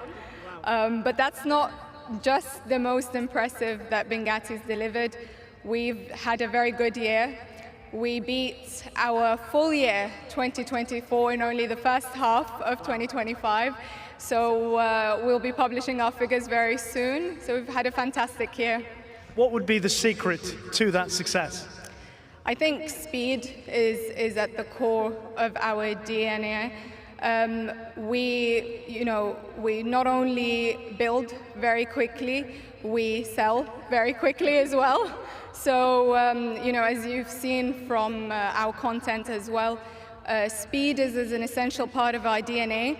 And I think, Mohammed Bengati, our executive chairman, is an architect by background. So I think precision and, the appreciation of designing the product as well is at the core of what we do. Well, I hope that you'll be able to appreciate the speed of the racehorses here tonight as well. Absolutely, absolutely. I think one thing Bengati has an appreciation for is speed and talent as well, and I think that's what we've seen today. In the Royal Blue of Godolphin as well. A perfect start to a new year here at Meydan. Thank you so much for your time. Thank you. Thanks.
Race number 2 is the Bingani Developers over the 1,200 metres on the dirt. This one for 190,000.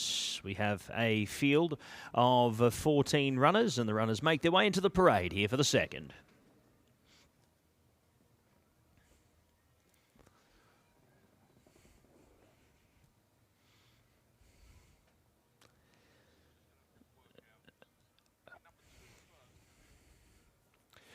Let's head to our first horse, and I believe it'll be number 2 in Lafferty. One of 2 runners here for Michael Costa in the race. The 5-year-old mare by Mitol. She's had the 4 wins from 11 starts, 2 minor placings. She was a Jebel Ali winner at the back end of last season, defeating Gurani, who she runs against here tonight in this event. But look, she's shaping up to be hopefully improving off that first up performance. That was at Jebel Ali, where she was beaten by 11.6 lengths. Coming into the Meydan dirt here tonight, we'll see how she fares, but should be fitter for that first up performance. Welcome Dream was an impressive victory last time to the track, defeating Don Pacifico. Shapes up in a very similar race, albeit going up in company and carrying more weight this time around. Carries the extra kilogram. Bupat Seema and Tygo Shea combine here with this 5-year-old gelding by Night of Thunder. Draws well in 3.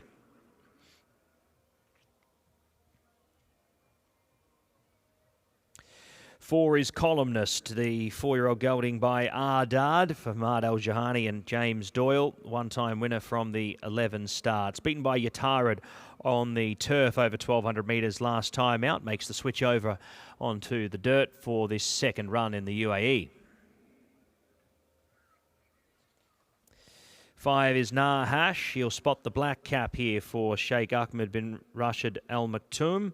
Ray Dawson to ride off the rating of 86. Drawn a tad wide in 11. Gate will make it a little tough. Has yet to run this season, so coming into this first up for the campaign.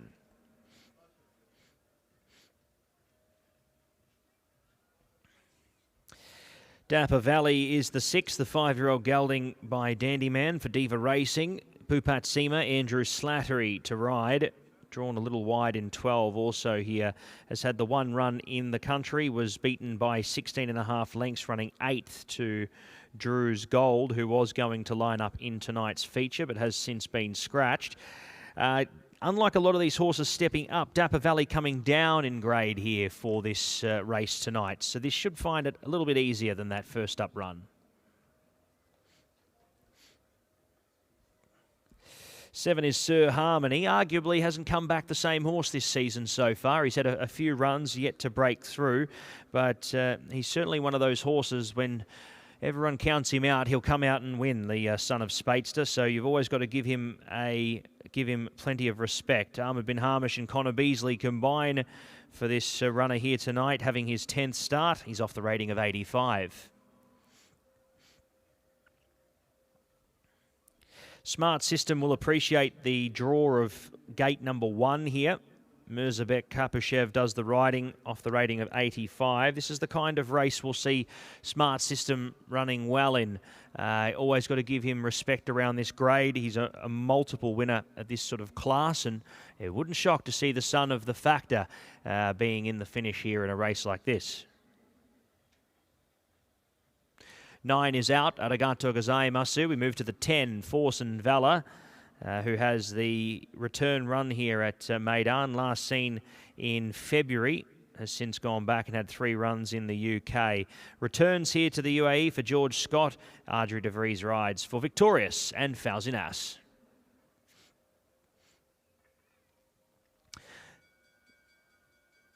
As the bell rings for riders to climb aboard, 11 is Roadblock, the 8-year-old gelding by Street Sense. He is a 1,200-metre dirt winner here at Meydan. That was in 60 to 80 grade. This is a tad stronger, but he has had quite a few runs this season already. Fitness should be no issue whatsoever. The only issue potentially, the gate draw 10 puts him a little wide here for Danny Tudhope and Osama Rafai.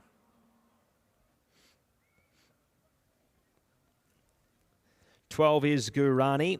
Has had the 2 runs so far this season. Both of those have been at Jebel Ali. Last few starts have been at Jebel Ali. We haven't seen Gurani at Meydan for quite some time. He's had 9 starts now for a win and 2 seconds. Sandro Paiva will do the riding for Bhupat Seema and 3 Chimneys Farm.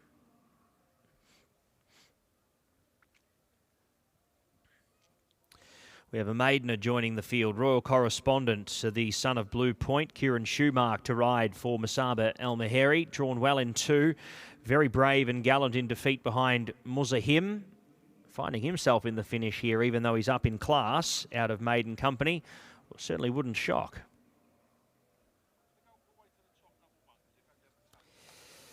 Number 1 is Don Pacifico. He's drawn a little wide here. William Buick looking for an early double. He's got to lug the 62 kilos off the rating of 89. Our highest rated horse for Raba Racing.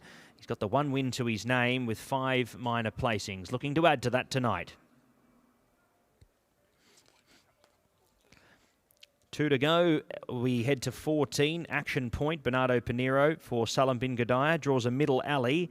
But he is certainly down in the ratings compared to a few of these. Would need to put in a career best to be winning here. Another Maidener joins the field as well. 15 Action Point. Richard Mullen to ride for Abubakar Kadora and Musaba El Maheri. He has his 2nd run in the country. Looking to improve on his run at maiden grade last time out. Beaten 11.5 lengths. That's our field for the 2nd race. Runners heading to the tunnel.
And gentlemen, it is time for our 2nd PHI Advertising Best Turned Out Horse Award. And in our 2nd race, it has gone to horse number 15, No Escape.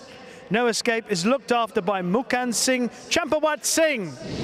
And he has made his way into the winner's enclosure where he has found Ali Essa, the CEO of PHI Advertising, making the presentation now. Well done to Mukhan Singh Champawat Singh. And No Escape, best of luck in our upcoming race. And our thanks to PHI Advertising for their support of the Best Turned Out Horse Award.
Time to have a closer look at some of the leading contenders for this, our second race, the Bugatti developers.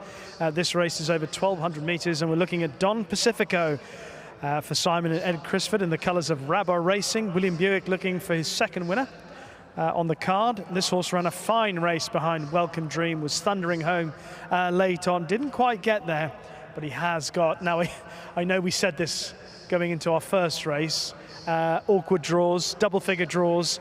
Of course, Arabian Light and indeed Bedouin Prince overcame that in our first race.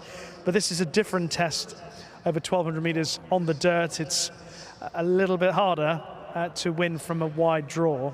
But he's obviously got a lot of class, and he's clearly suited by the dirt, judged by that performance. So I'm sure he'll run well. But again, he'll test the skills of young Will Buick from stall 14 on Don Pacifico after that fine run behind Welcome Dream last time out. And here is Welcome Dream, who got the better or held off Don Pacifico here at the beginning of December. That was a really smart effort. It was his first run since March. You heard Pat talking about the switch of stables and winning for the Bupat Simar team on his first start. Well, of course, Bupat Simar has 3 runners in the race, and Welcome Dream, the choice of Tiger Shea. He's drawn in stall 3. There are a lot of positives about his chances, and he is probably just about the one to beat.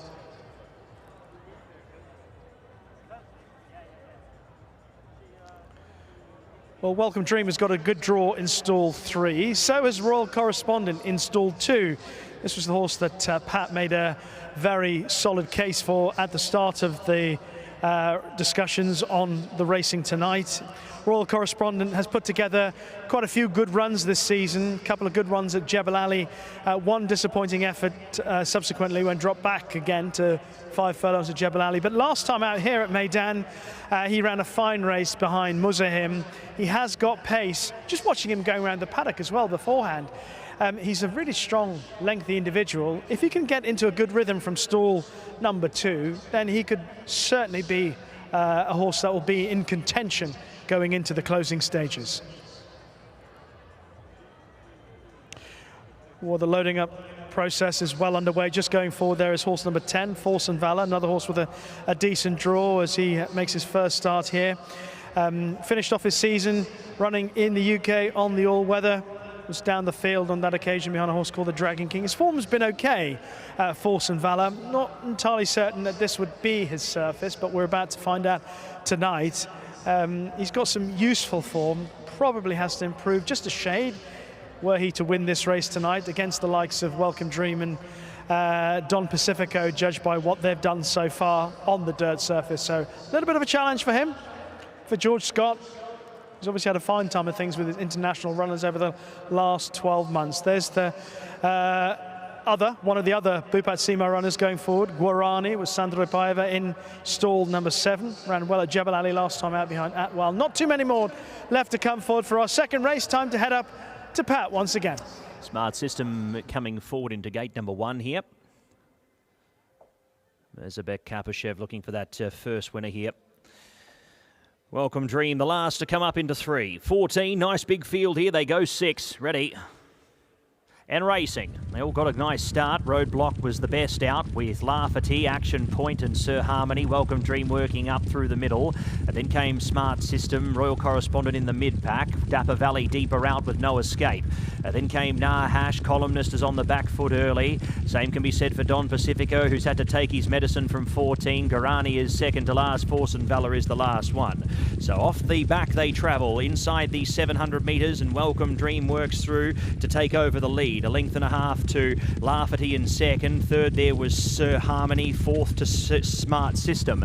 Then came up on the outside Dapper Valley. No Escape's been 4 deep the trip. Royal Correspondent next from Columnist. Best of the rest was Nahash. They swing, and it's Welcome Dream, the leader by a length and a half. Still holds a length advantage. Lafferty, though, is quickly on the scene here with Sir Harmony. Deeper out, Action Point. Dapper Valley, No Escape. Welcome Dream and Lafferty. Looks a race in 2. Welcome Dream looking to go back to back. Lafferty, though, is picking up here with every stride. Welcome Dream still holding Lafferty. Lafferty getting up to the eye line now in the late stages. Lafferty coming on past, and Lafferty maybe. Photo finish. Kicking back late, Welcome Dream. Force and Valor has flown home into third. No Escape next. Guarani was fifth over, followed there by Columnist. Then came Don Pacifico, Action Point. Next over there was Dapper Valley from Smart System, Sir Harmony, Nahash, Roadblock, Royal Correspondent. Photo finish, I'd say Lafferty's just held. And she does. Lafferty, you win up. Lafferty goes on to score number 2, beats Welcome Dream, who kicked back in the end. Margin will be around a head, maybe even shorter, but Lafferty grinding all the way to the line under the 61.5. The filly by Mitchell has done very well there. Silvestre de Souza picks his first up for the night. Michael Costa on the board here in race number 2. 2, 3, 10, 15, your numbers. Lafferty, your winner in 112.14.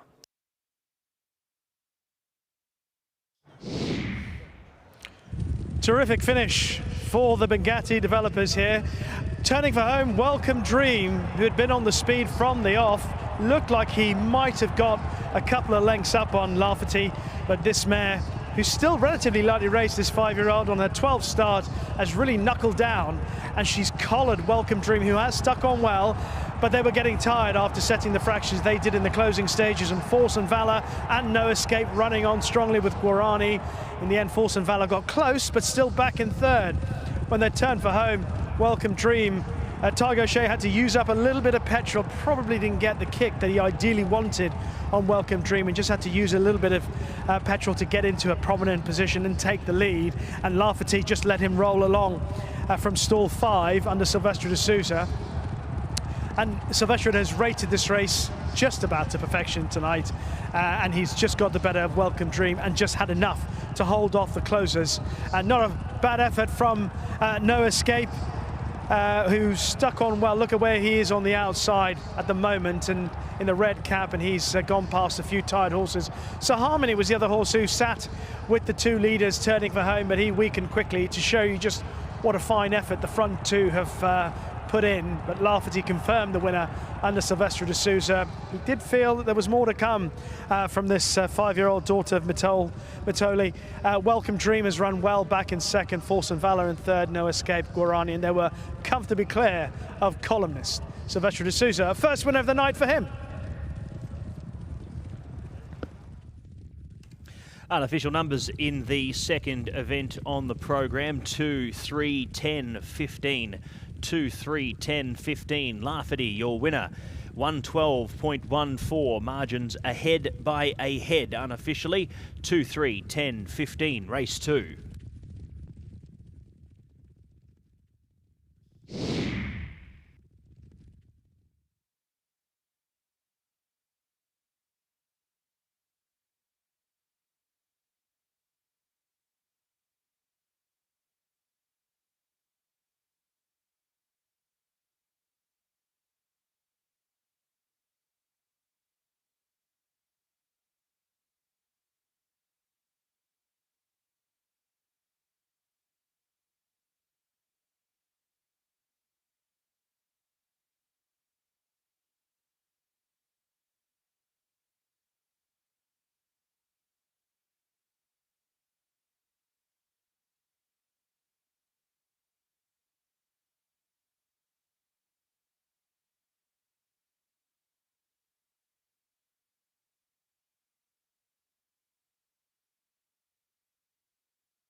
Ladies and gentlemen, it is time to welcome back our second winner of the night after the running of the Bengati developers.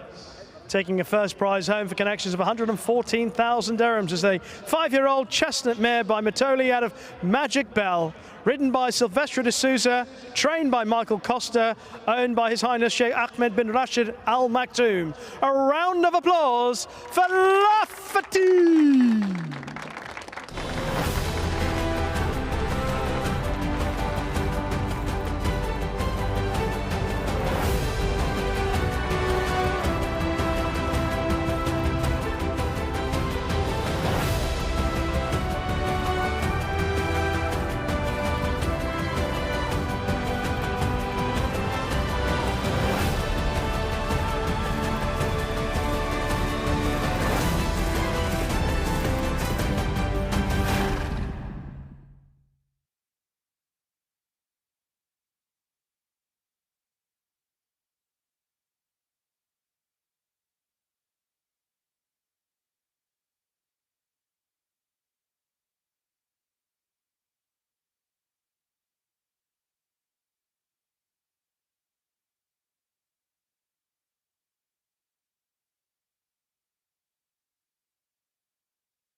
Well, I enjoyed my chat at the start of the evening with Silvestre de Souza.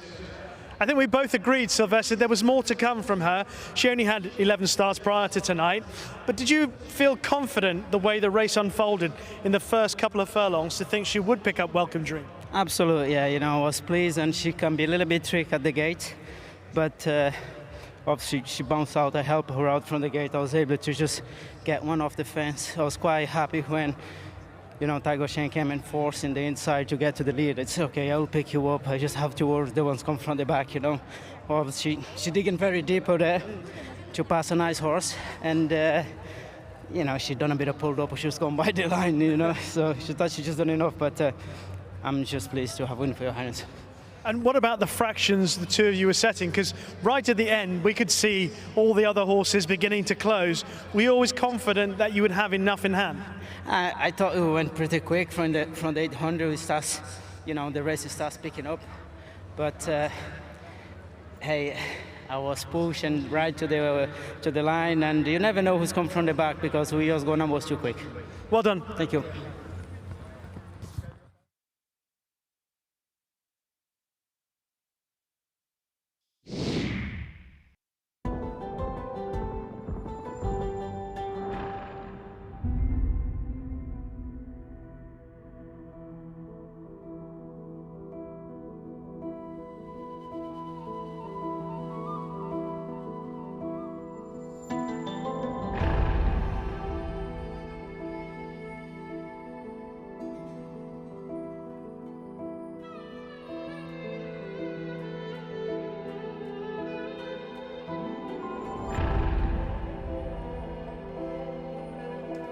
And correct weight is given in the second event. 2-3-10-15. 2-3-10-15. Lafferty, your winner, 112.14. Margins confirmed, ahead by a head. 2-3-10-15. Correct weight, race 2.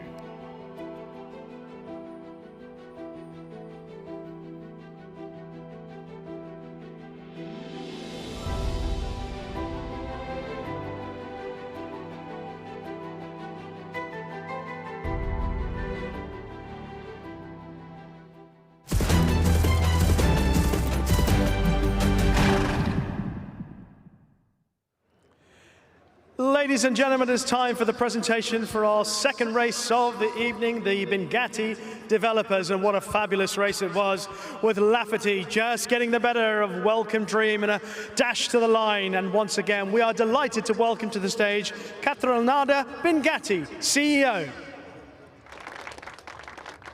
And she'll be making the presentation to the winning team.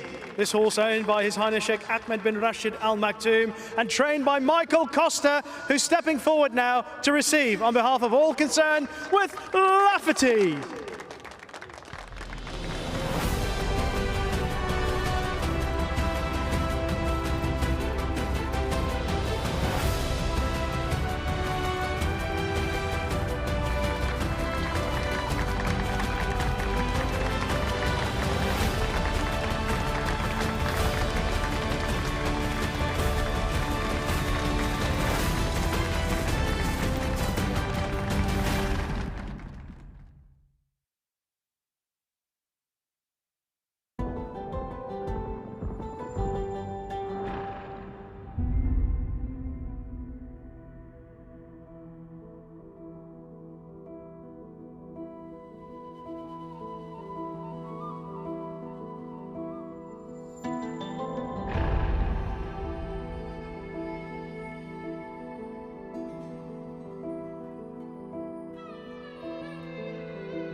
Ladies and gentlemen, in this, the new year, it is the time for our first edition tonight, for the first time in 2026, of Faces at the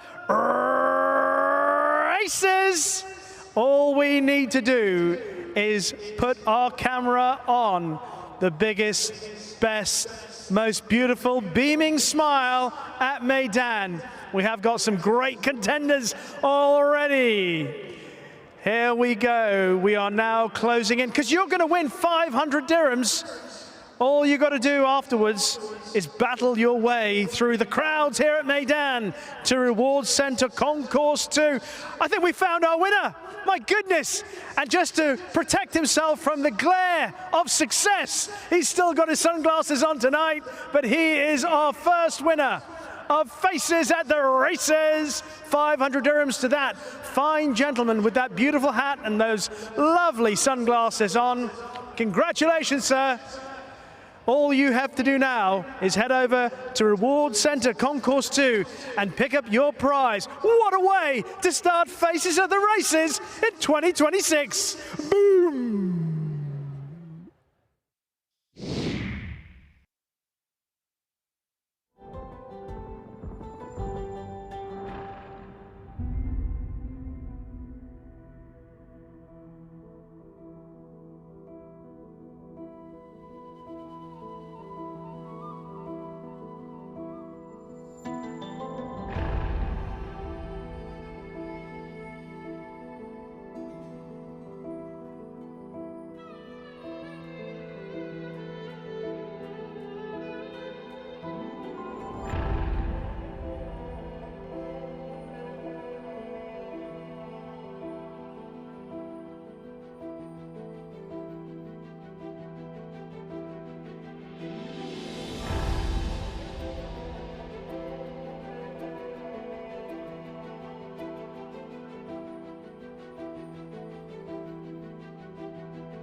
Welcome back, ladies and gentlemen, to the parade for race number 3 on the program. It's the ARN Network. This one for 300,000, 180,000 to the winner. And we head over the straight 6 down the straight here at Meydan. This is a very, very nice contest.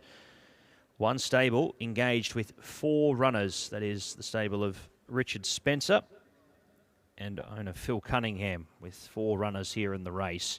And we'll see them come into the parade very shortly. Let's head to our first horse. It is the first of our Richard Spencer quartet. That is Two Tribes, who wear the black cap here. Billy Lofnan rides gate number 2 off the rating of 102. He's one of our highest rated horses, equal highest rated horse in the race. He is a 5-year-old gelding by Raja Singh. He's had the 3 wins and the 7 minor placings from his 23 starts. Last seen at the races at Ascot on the 4th of October. Number 3 is Araby, the 4-year-old gelding by Dandy Man. Sam James will do the riding for Carl Burke off the rating of 100. Horse returns to the races here off 124 days. Draws gate number 3, a 3-time winner in its career. And the 4-year-old gelding by Dandy Man is stepping out here for career start number 12. Number 4 is Bold Style, 5-year-old gelding by Shamadal, Bhupat Seema and Tygo Shea combined. Off the rating of 100. He's drawn a little wide in 11 for this 14-horse field. Has had the 1 win and 3 minor placings. Coming out of the listed His Highness the President Cup for the Thoroughbreds. He was beaten 10.5 lengths their last start at Abu Dhabi and returns here to Meydan, dropping in distance.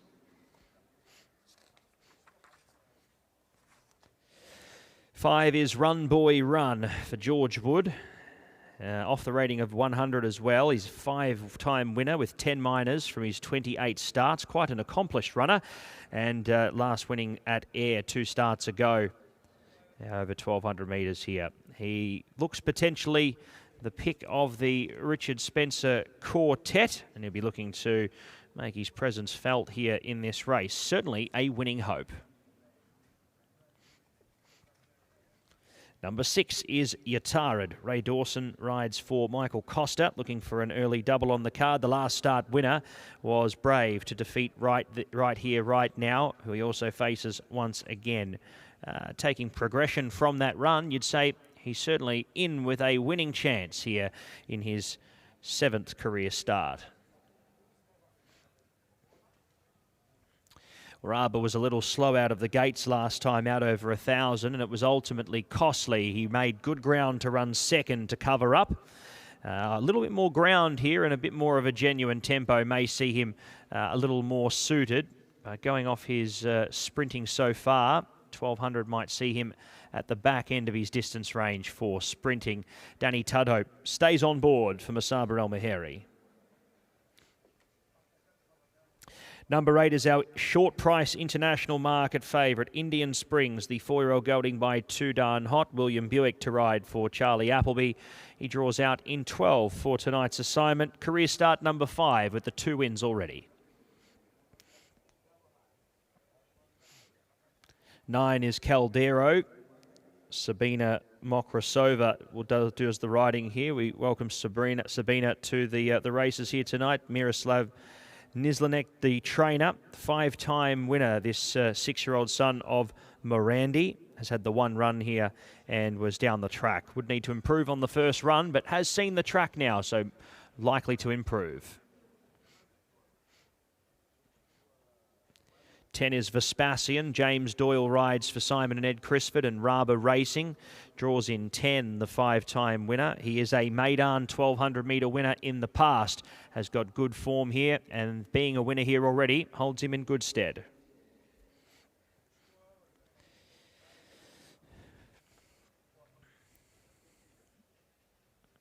Number 11 is our next horse, Twilight Calls. He spots the pink cap here for Kieran Schumark. the 8-year-old gelding by Twilight Sun. It's been off the scene for 104 days, last seen at Ayr, running against his other stablemates there in the sprint race there up in Scotland. Ran 14th on that occasion. Would need to improve on his recent racing to be figuring here. Harsim is a model of consistency. He gets back, he runs on, and he really doesn't. The son of Fastnet Rock. Richard Mullen rides for Al Laith Racing and Masaba Al Meheri. You can bet your bottom dollar he'll probably be in the finish.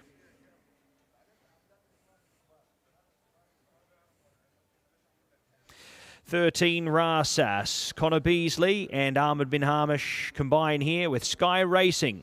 He draws 13 for this assignment tonight. He was beaten 10.3 lengths by Yatarid last time out. Faces a similar field here tonight and would need to improve on recent runs.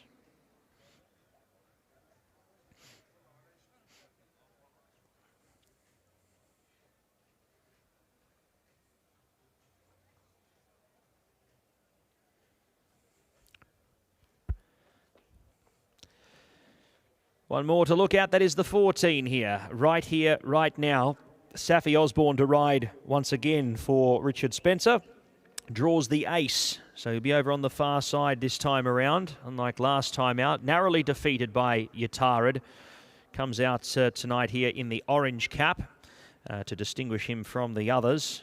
But on last start's performance, you'd say he'll be putting on a mighty effort here tonight.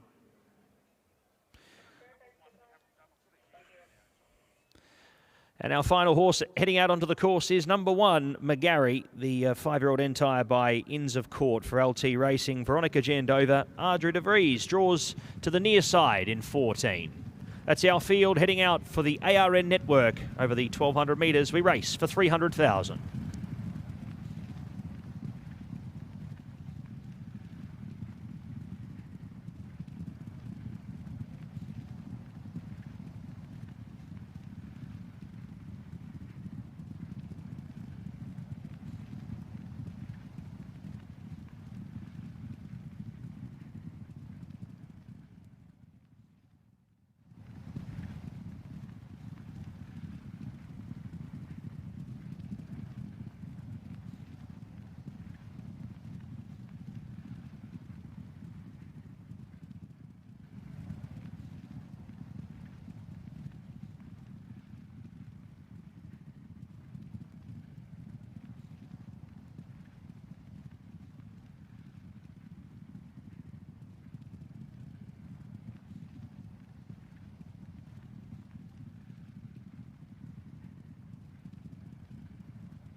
It is time for our third PHI Advertising Best Turned Out Horse Award of the evening.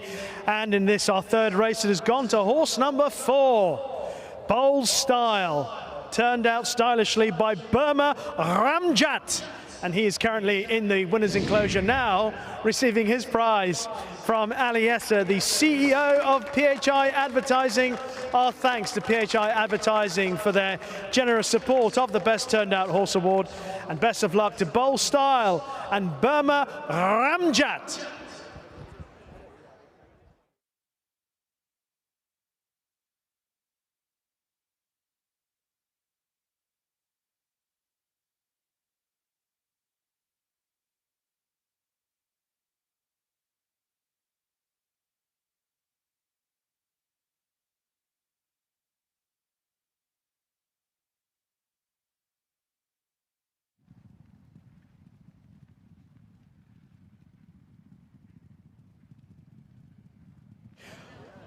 Horses making their way down to the start for this Arabian Radio Network handicap over 1,200 meters on the turf, and we're seeing one of the leading contenders, horse number 12, Indian Springs, with the red hood on, going down for William Buick, or under William Buick, looking to give both William and Charlie Appleby, and indeed actually Godolphin, a second winner of the night after Arabian Light took our first race.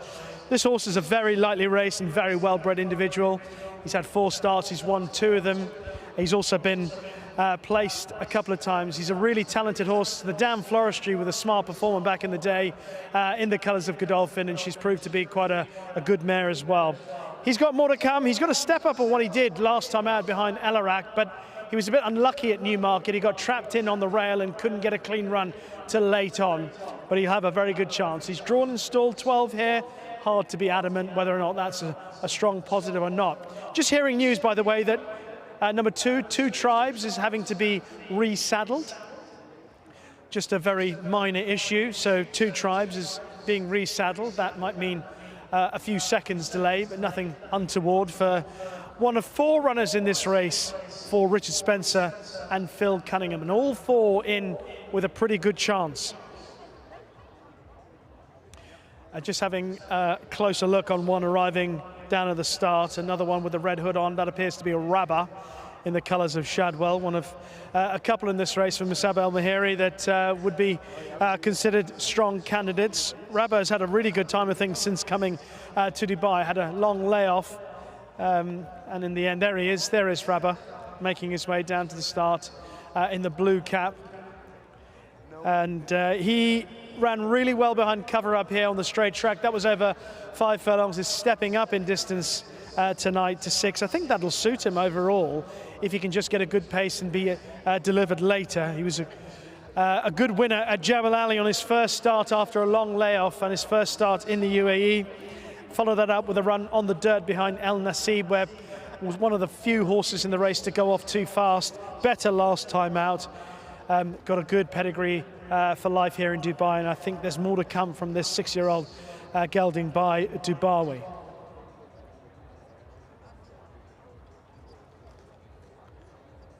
Most of the runners have arrived down at the start. I mentioned the 4 runners for Phil Cunningham and Richard Spencer. Just spin you through some of them.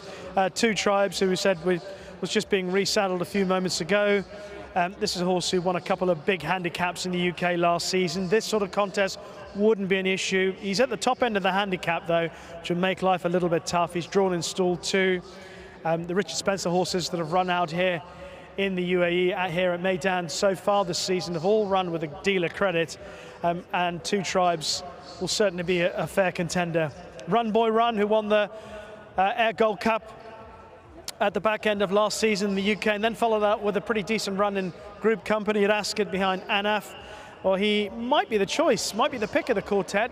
George Wood rides a lot for the team, and he's aboard Run Boy Run, but of course he was aboard him when he won the Air Gold Cup. There's Safi Osborne in the orange cap, aboard Right Here, Right Now. She gave him a really good ride last time out. It just failed to come off behind Yatared. Yatared, in fairness to him, probably responded quite well, and I wouldn't rule any of these horses out. As you heard from Pat just a few moments ago, this is a really competitive race. All horses you can make a case for. There's Chaldero for Miroslav Nislanik. Sabina Mokrosova aboard this 6-year-old son of Morandi.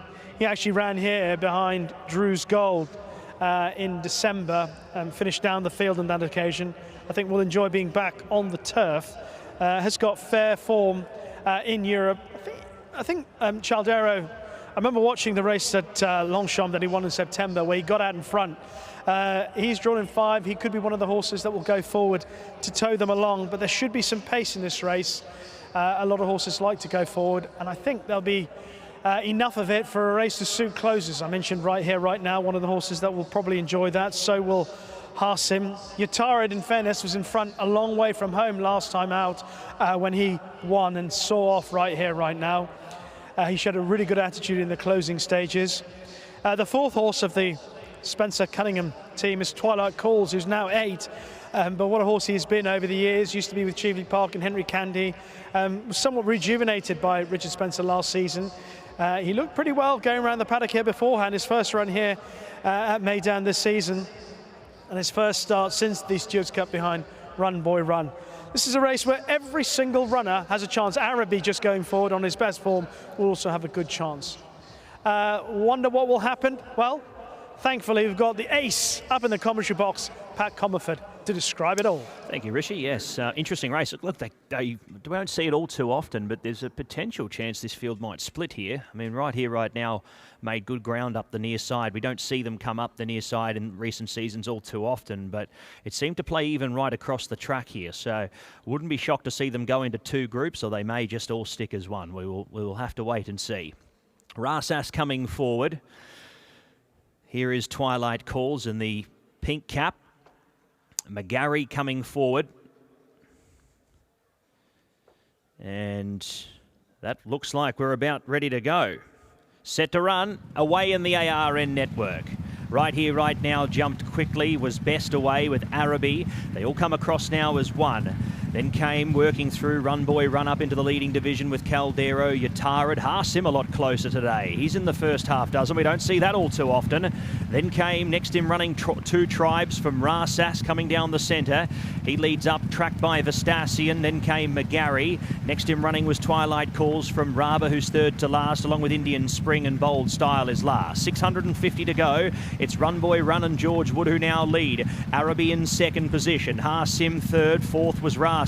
Then came Yatarid working through at the 500. Right here, right now, still in that division. In behind Two Tribes, out to the near side. Vespasian looking for a run clear. Twilight Calls, Indian Spring, as Arabi hits the lead and takes over in the final 250 metres. Right here, right now, staying on, running on well, Two Tribes. Then came in behind Yatarid. It's Arabi the leader. Out after it, Two Tribes, Arabi, Two Tribes, Indian Spring late. It's Two Tribes and Indian Spring. Two Tribes, Indian Spring, Two Tribes. Two Tribes, I think, has just got it. From Indian Spring, Arabi third across. Fourth was Twilight Calls. Great finish. Yatarid next from Rasas. Then came Harsim, who dropped away. Next was Raba from Run Boy Run, who got the stitch as well. Bold Style. Vespasian. Next over Yatarid from Twilight Calls. Caldero, one of the last ones in with McGarry. Photo finish. Indian Springs has dived at Two Tribes. Two Tribes throwing the neck out where it counts, and I think has got it. You'd say has there. Two Tribes, and Two Tribes in the frame. Two Tribes your winner. 109.47, margins a short head, denies the short price select Indian Spring. Arabi has returned in impressive order as well for Carl Burke, runs into third. Good finish, short head by a neck. 2.83, we wait for fourth. 2.8 and 3, Two Tribes. For Phil Cunningham, Richard Spencer, Billy Lofnan picks up a win here for season 25-26. Right there, right here, right now, has ended up holding on for fourth position. 2.8, 3 and 14. Richard Spencer with 2 in the top 4. Great result for the stable and for connections in the ARN network. 2 your winner, Two Tribes.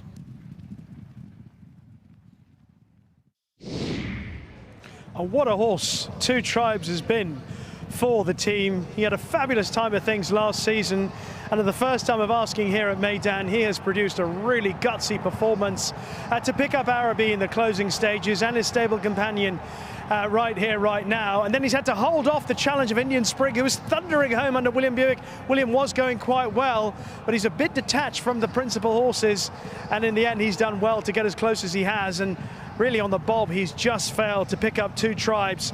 But this horse off a mark of 102 today has continued his remarkable run of success. Last season, winning big handicaps at Ascot and at Goodwood, and then finishing off his season in very strong company, but didn't match what he did off a mark around what he's won off today. He's really seemingly enjoying life here in Dubai. What a start to his campaign, Two Tribes, under Billy Lochnane, who of course continues in a rich vein of form. Just looking at some of the horses in behind, well, you heard from Pat Harson was close enough. Yatarid had every chance but couldn't quite pick up. Arabi has run a really good race for Carl Burke and Sam James, and of course that bodes well for a Holloway boy who's due to run later on in the Zabeel Mile. Arabi, first of all, picked up by Two Tribes, is gone. got his head in front, and just before the line, you sure at this point, Billy Loughnane knows that William Buick is closing in with every stride, but it's not quite enough. It is Two Tribes who wins the war.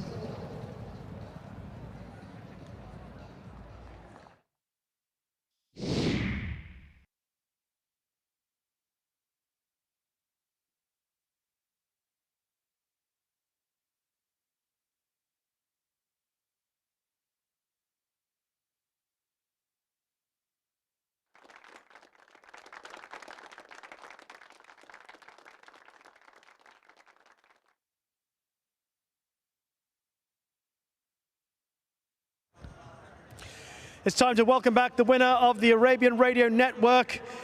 1,200 meters, what a race it was on the straight 6 furlong track. Your winner, owned by Phil Cunningham, trained by Richard Spencer, ridden by Billy Loughnane. It is Two Tribes.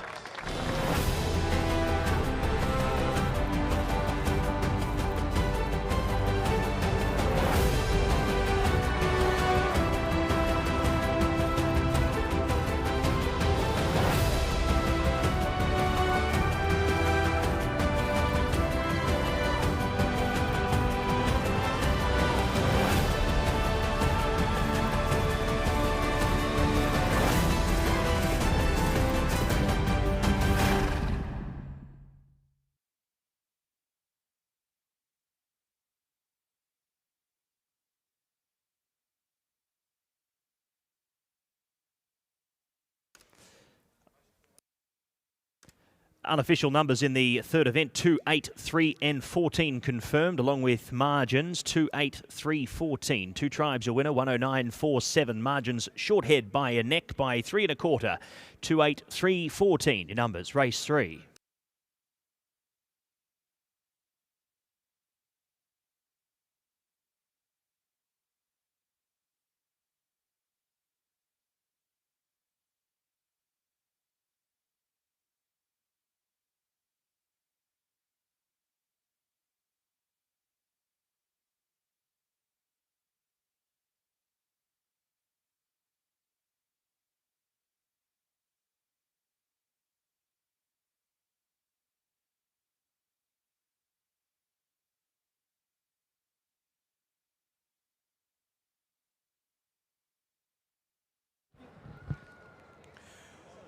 Well, Billy Loughnane, just out of luck in the first race, gets your head in front courtesy of Two Tribes.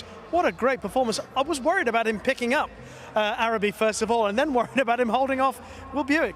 Yeah, I thought it was beat at halfway. We went very hard, and it took him a while to get up into gear, but once I switched him, he really ran on well. I thought his turn of foot tonight was quite potent. You know, he's a horse that's always been a strong galloper, but it looked like when you asked him for maximum effort, once he did hit top stride, felt impressive, or looked impressive. Yeah, definitely. Obviously, we were a long way back at halfway, and just having a few targets to aim at suited him, and as you say, it was tough when he needed to be.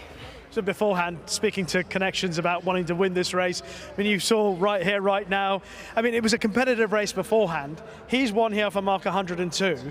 Some good horses in it. Do you think he can go up another level, or this is the top end of what he can achieve? Well, I'd like to see him give him his chance. He carried a lot of weight today, and I think off level weights, the faster they go, should suit him. And just for you, Billy, having had a fabulous year in the UK last year, do you set yourself any targets for what you want to do this year? Yeah, I want to try and be champion jockey at home. It's going to be hard with some stiff competition, but that's my main goal. Happy to hear that. We enjoy hearing jockeys being positive like that, so best of luck. Thank you. Well done.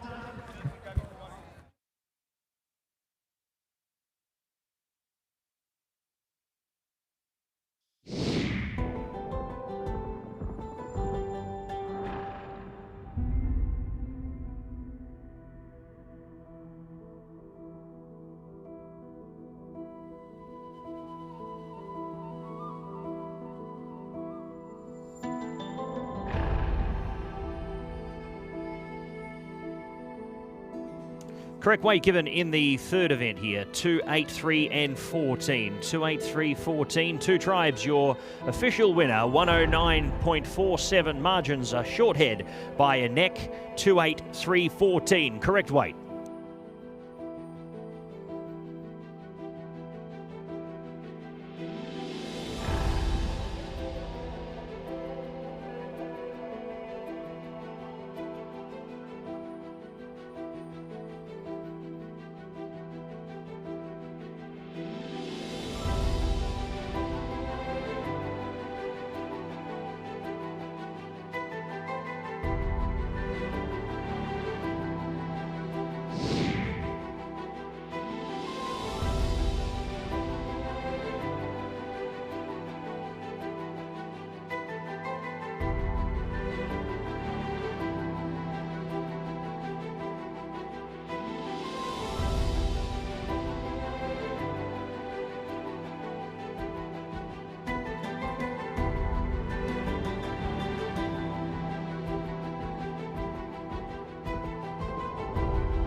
Ladies and gentlemen, we come to our third presentation of the evening following the running of the Arabian Radio Network, and what a race we have had.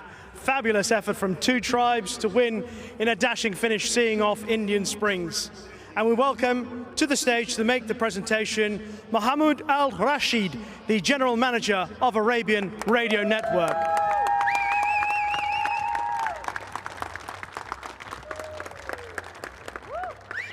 A very popular individual here at Meydan. And our big thanks to Arabian Radio Network for supporting tonight's 8-race card. Two Tribes is your winner. A horse who had a fabulous season in the UK, and what a start he has made to 2026 as well. Stepping forward to receive, please welcome Phil, Emma, and Aidan Cunningham.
Well, it was clear to anyone beforehand that Phil Cunningham and Richard Spencer were determined to win today's third race. They had 4 entries. My goodness, what a game performance from Two Tribes. Phil, that horse is just so tough. I wondered whether he had too much weight. He was too high in the handicap. Oh, you and I both, Richie, to be honest. I thought it was a lot of weight to give away to Right Here, Right Now, and he'd have probably been my pick of the 4.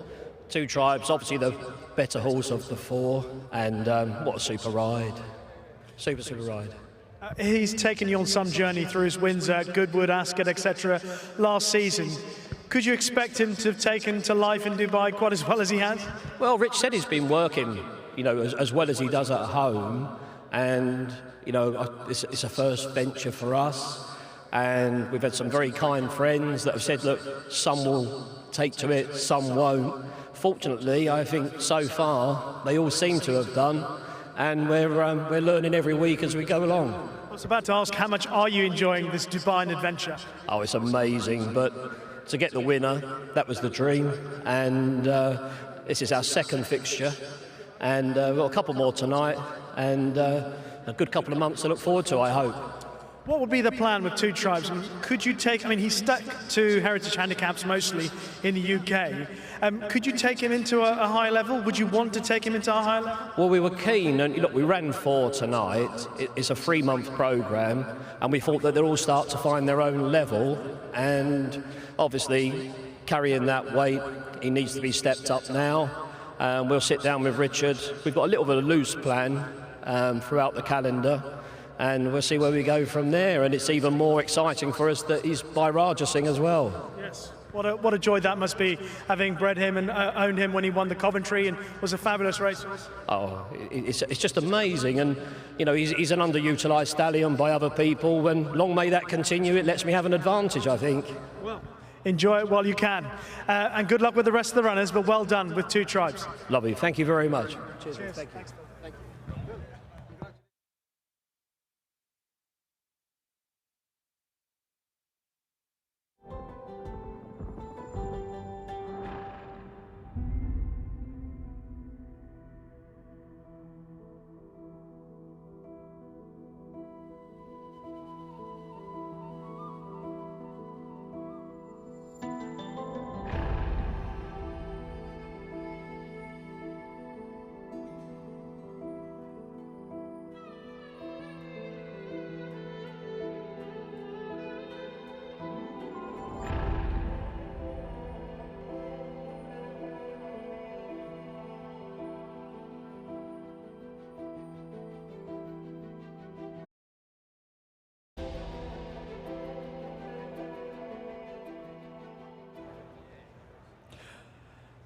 somewhere out there there's a camera belonging to us here at the Dubai Racing Club, searching for our next Faces Races.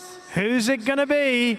Who's going to give us that beautiful smile to pick up a first prize of 500 dirhams and then fight your way through to Reward Centre Concourse 2?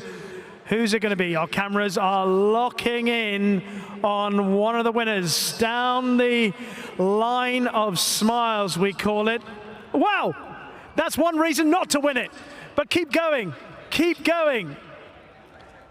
That's the old Pat Comerford, by the way. I think we found our winner, have we? It's that gentleman. He's clearly cold tonight, but despite the temperatures, the plummeting temperatures here at Meydan, he has got a big smile on his face. He came prepared for all weathers. I think he just came straight from Ski Dubai, everyone. And if he hasn't, that's where he's going once racing has ended tonight. What a gentleman. What a coat. And now, with 500 dirhams in his pocket, having battled his way to Reward Centre Concourse 2, he'll be going home with an even bigger smile on his face. Well done, sir. Enjoy the cold weather.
Welcome back to the parade here for race number 4. It is the Jamura Stakes, sponsored by the Jockey Club. 300,000 up for grabs. It's a conditions event. We head into the parade.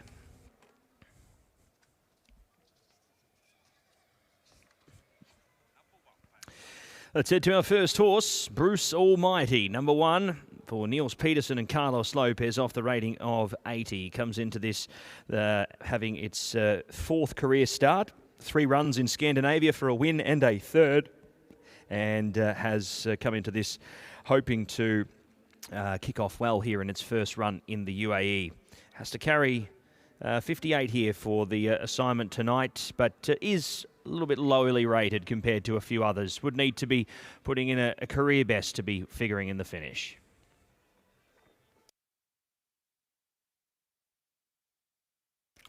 Number 2 is a Catalyst, the 3-year-old colt by Invincible Spirit. Drawn gate number 14, William Buick to do the steering here for Charlie Appleby. Another wide draw here for this upcoming race for Catalyst, but great form, including that maiden win at Yarmouth back in the 15th of August. Has contested Group 3 company since then.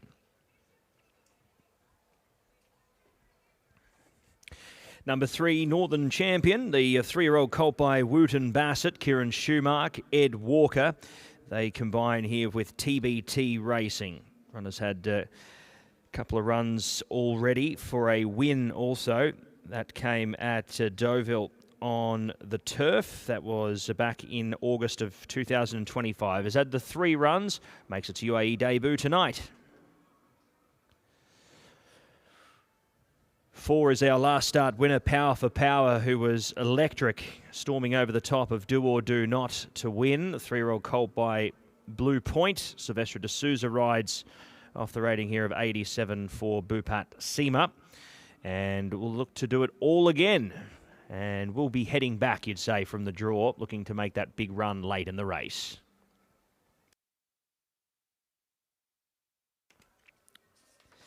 Number 5 is Title Roll, another 2 darn hot in the race. 3-year-old colt here off the rating of 93. James Doyle rides for Simon and Ed Crisford, spotting the Magnia colours. A winner at Kempton Park on the all-weather and maiden company on the 8th of October. Steps over to Dubai here for its first run in the country, and looks to be a nice horse on the rise. The gate making it a little difficult, I'd say, tonight, drawing gate 15. Here is the second of the Godolphin runners, Trianmore, the son of Frankel for Charlie Appleby and Billy Lofnan. It'll spot the red cap. Novice winner at Newmarket on debut. Followed that up with a 5th placing in a listed race in June at Ascot. It'll be looking at running really well here tonight, and we'll get all favours from gate 3. Do or Do Not cleared away from 3rd, only to be beaten by Power for Power last time to the races. Draws 2, should get all favours in running. Comes in off the rating of 99. The Meydan still looking to break through for that first career win. But with a run already here at the track now, you'd say improvement is expected. 8 is Hoyam Lay, the son of Camelot. Doug Watson and Pat Dobbs combined had the 1 run at Southall over 1600. That was 70 days ago. Has since made it across here to the UAE, having career start number 2 here tonight for Ahmad Al Sheikh. 9 is Ishtia for Richard Mullen and Masab Al Maheri, an impressive winner. Impressive debutant, running a nice race in behind a few horses that we'll see contesting the UAE 2000 Guineas a little bit later on. Finds a nice field here tonight, just has to overcome the wide draw of 10. Number 10, Kato, is out. The 11 is wearing the black cap here for Richard Spencer and George Wood. It's Start Me Up, the 3-year-old son of Memis. Ran at Maiden Company here last time out. Ran 5th there behind Power for Power and Do or Do Not. Looking to improve on that run. As we remember, Start Me Up there nearly taking a tumble at the 200. So would need certainly a cleaner run would see him running well. Here's the 12, Wagard, 100-1 overseas. He's the rank outsider in the field. Not much to go off apart from that trial performance. Would need to improve on what we saw there. White cap, Andy Slattery rides for Rashid Borsley.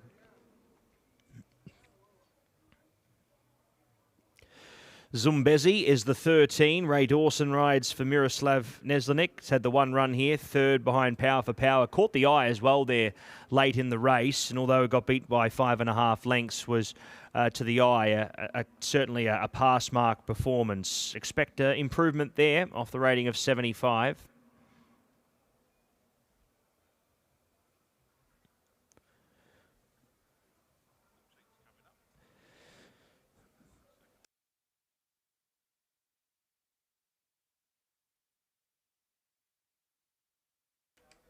$14 is Callahan. Pat Cosgrave rides for James Owen. Multiple runners for the stable tonight. This is the first of them.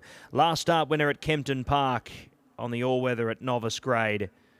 Makes its way across to Dubai here for its first run in the UAE. Here is the 15, Hannum, the 3-year-old filly by Instagram, who was a really impressive trial performer at Jebel Ali over 800 metres. That was on the dirt though, and although won convincingly, looks to be a horse that may struggle to get over 1,000 metres at this point in its career. So we'll give a sight from the front, you'd say, but whether or not it can hold them out over 1,400 remains to be seen. Our final horse to look at for tonight's fourth race, the Jumeirah Stakes, sponsored by the Jockey Club for 300,000.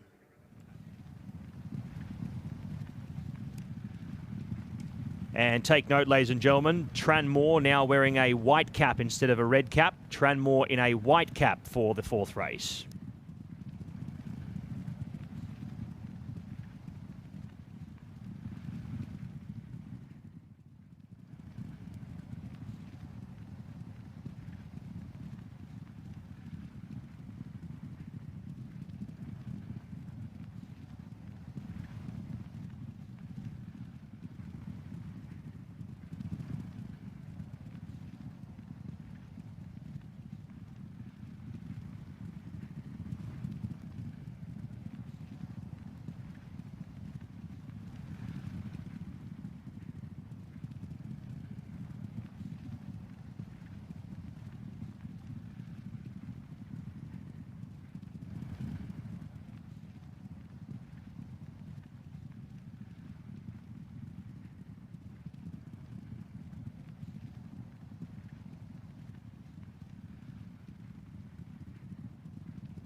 Ladies and gentlemen, it's time for our fourth PHI Advertising Best Turned Out Horse Award, and it's gone to horse number 14, Callahan, in this, our fourth race. And Callahan is looked after by Mohamed Farouk. And in the winner's enclosure now, where we're keeping an eye on the men who are so important to getting the job done here for PHI Advertising. They power it. And we can now see Mohamed Farouk alongside Aliesa, the CEO of PHI Advertising. All smiles in the winner's enclosure now. Our thanks to PHI Advertising for supporting the Best Turned Out Horse Award, and best of luck to Callahan and Mohamed Farouk in our upcoming Jumeirah Stakes, sponsored by the Jockey Club.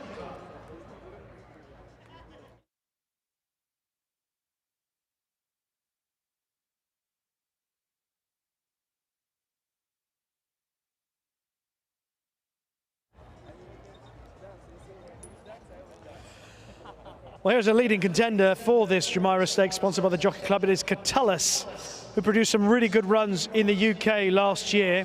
His run at Sandown, where he finished second to Publish, was a pretty notable effort, and then he followed that up by cruising home to win a very weak race at Yarmouth, but he did bolt up on that occasion.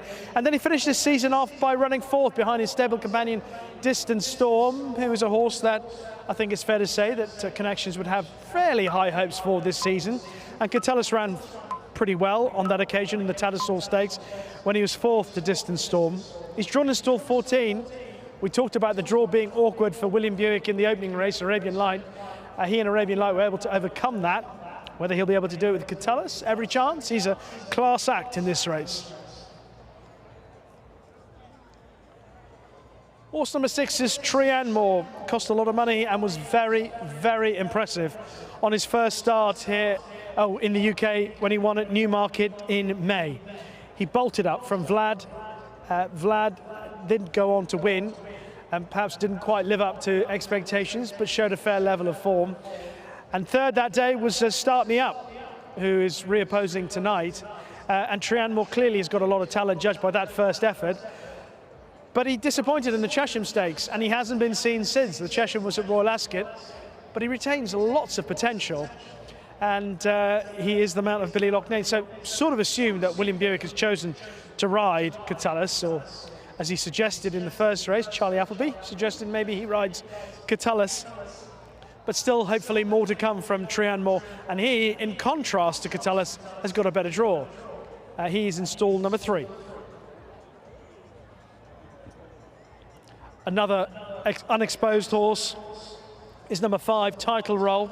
He ran really well behind a very smart horse on his debut at Newbury back in May, a horse called Humidity. And then had a long break between that and his next start. His next start came in October on the all-weather at Kempton, where he won very comfortably. Again, another horse with an excellent pedigree, just the 2 starts. And he's trained by Simon and Ed Crisford, whose horses have been in good form. He cannot be ruled out, Title Roll, but he has got a horrid draw in 15. So the horses are loading up. Another horse that you've got to talk about is number 7, Do or Do Not. He ran very well for his new connections, the Osborne team, when he was second behind Power for Power. Both horses are lining up again here. Power for Power is drawn in 13. That's tough. But he ran really well, Power for Power, to beat Do or Do Not, because he didn't have the cleanest of runs from the start. He had a little incident at the start where he was bumped, and he ran on really strongly to pick up Do or Do Not. So those two to be included. And also Start Me Up, who also ran in that race, ended up finishing 5th, but nearly unseated his rider in the home straight. And he, of course, represents Phil Cunningham and Richard Spencer, who had a fine 1-3 in our earlier race with 2 Tribes and Right Here, Right Now. Very good renewal coming up of this Jumeirah Stakes. Let's head up and join Pat in the commentary box. Thank you, Rishi. Yes, it's a nice race here. There's a couple of horses that are going to very much create a genuine speed. I mean, if Hannam's trial's anything to go off at Jebel Ali, she'll be in front for about 800 metres, at least. So pace is an absolute guarantee here, which may set up for a couple of horses back in the field. Power for Power will be going back from 13. It'll be an interesting race, this one. The Jumeirah Stakes, 300,000 up for grabs, ready to go. Set and racing. And Hannam was quickly into stride as expected. Heads up to the lead, the filly. From in second position, Bruce Almighty, Zumbezi on the move out wider with Northern Champion Callahan. Tranmore the middle. Then came Do or Do Not. They're lighting it up front. Title Roll working around them. Power for Power obliged to sit wide at the moment. Do or Do Not dropping back through the field here now, joined on the inside by Hoyam Lay. Then came Start Me Up, Ishtia. Catalyst is back in the ruck, and last of all is Wagard. It's Borsley first and last, and Hannum wants to roll them along. A length and 3/4 in advance here of Zumbezi in second as they head onto the side of the course. A length and a half to Bruce Almighty, Northern Champion. A length and a half Title Roll, Callahan. Trian Moore in amongst them, followed by Power for Power. Hoyam Lay the inside from Do or Do Not, Catalyst, Ishtia. Then came Start Me Up, and Wagard is last of all. They swing the bend, and Hannum is looking to keep them at bay here. A length now, a half length goes back past them now, with Zumbezi coming alongside and going along by with Triam Moore. Then came Northern Champion, Title Roll, and Catalyst now out. Up in front, it's Northern Champion leading the way here, with up on the outside now Title Roll and Catalyst. Catalyst has pounced on them here in the late stages of the race. Catalyst coming away, Northern Champion coming again. Northern Champion, wow, off the canvas again, Northern Champion. Catalyst, it was all over at the 50-metre mark, and he's been rolled. Title Roll third over. Fourth across was Zumbezi, followed there next over there was Trian Moore. Next over Ishtia, Bruce Almighty. Do or Do Not, nowhere to be seen with Power for Power. Callahan next over, Start Me Up. Hoyam Lay was last, third last, and the Borsley pair second last, and last Wagard Hannum. Northern Champions kick back and won. Northern Champion a short headed clearly and comes back to win for Ed Walker and Kieran Schumark. 3, 2, 5 and 6 your numbers. Northern Champion off the canvas. 123.563 your winner.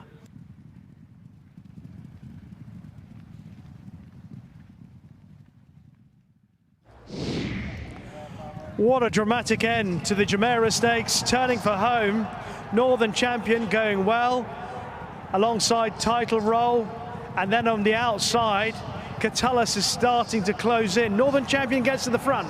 He's seeing off Title Roll, who's sticking to him, but Catalyst has swept past them all, and he gets his head in front. He certainly gets at least a head up, but in fairness to the eventual winner, he has battled back.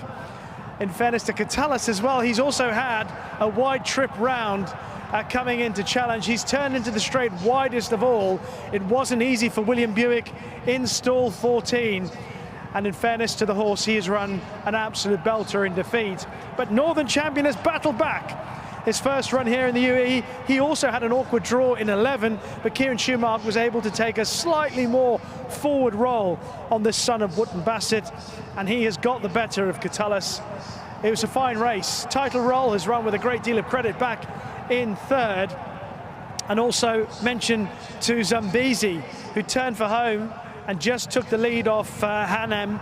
At this point was a sitting target for the likes of Northern Champion, Title Roll and Catalyst. Trian Moore travelled well in behind, switched down to the inside rail to make his challenge, ends up finishing fourth. That was a promising run on his comeback since Royal Ascot. But I think a lot of us thought here that Catalyst was coming through to win the race, but he had done a lot of running under William Buick and could be forgiven for just getting a bit tired in the closing stages. And he was vulnerable to the rallying Northern Champion, who wins for TBT Racing, Ed Walker and Kieran Schumark, right on the line.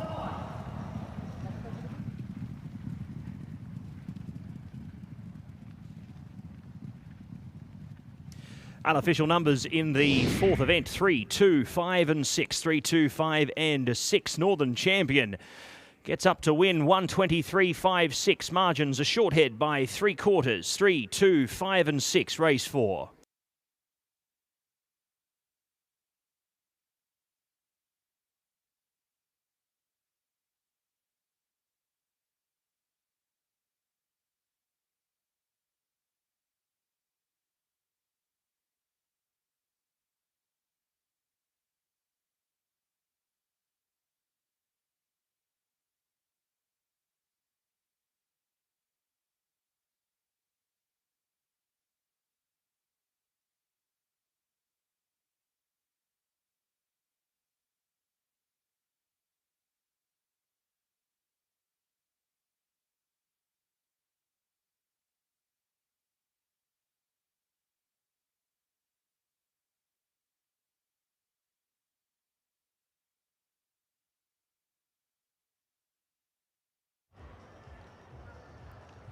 Ladies and gentlemen, it is time to welcome back our fourth winner of the evening after the running of the Jumeirah Stakes, sponsored by the Jockey Club.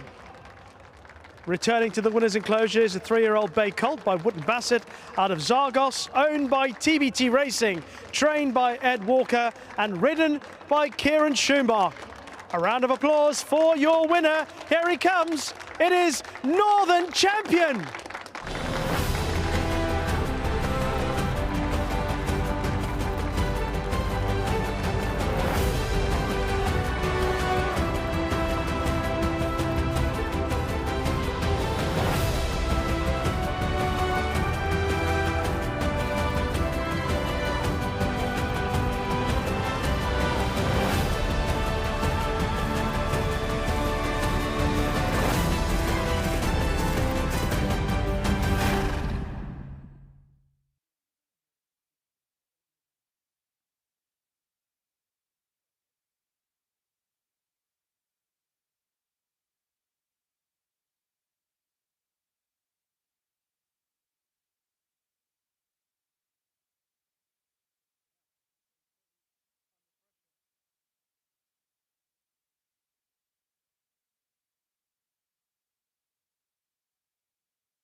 Well, Kieran Schumacher is celebrating a first winner here at Meydan. Kieran, congratulations. I must admit, when William Buick went past you, I didn't think you'd be celebrating a first winner here at Meydan. But did you?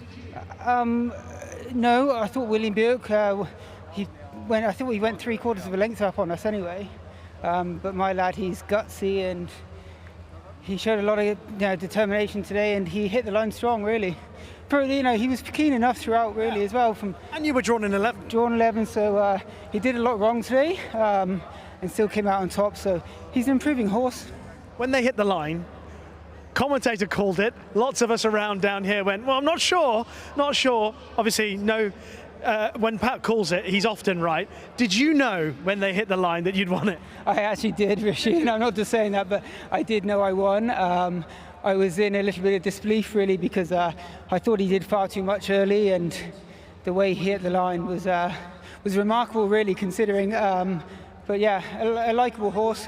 Obviously won that sales race in Deauville as a 2-year-old, and somewhat disappointed since, albeit possibly thrown in the deep end. But he's come here this evening, and he's been training really well. So yeah, it's a good start to his winter campaign. And for you to have this first winner at Meydan under the belt?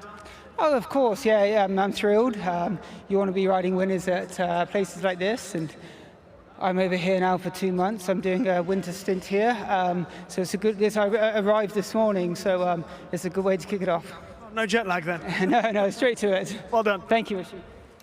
And correct weight is given. Correct weight in the Jumeirah Stakes, sponsored by the Jockey Club. 3, 2, 5 and 6. 3, 2, 5, 6. Northern Champion, your winner, 123.56. A short head by 3/4. Correct weight, race 4.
Ladies and gentlemen, we come to our presentation for the fourth race of the evening, the Jumeirah Stakes, sponsored by the Jockey Club, and we're delighted to welcome the Jockey Club to racing here at Meydan and thank them for their support once again of another fabulous night of racing. What a thrilling event we've had, and we welcome to the stage Miss Sophie Abel, Newmarket Racecourses and Jockey Club International Director, to make the presentation after Northern Champion has got back up to beat Catullus in a dramatic finish.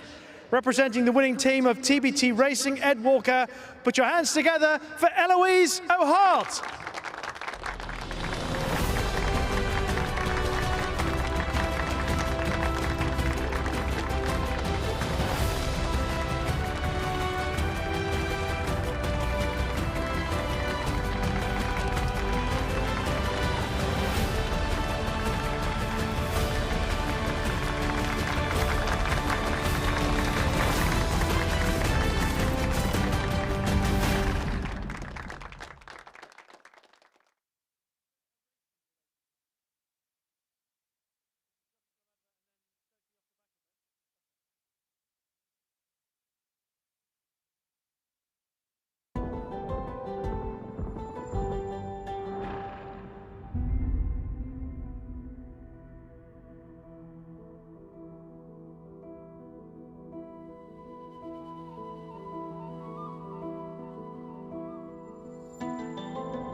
Well, it's lovely to have Sophie Abel back here at Meydan. Not your first time, not the first time Jockey Club sponsoring Sophie. A lovely way to break up the winter.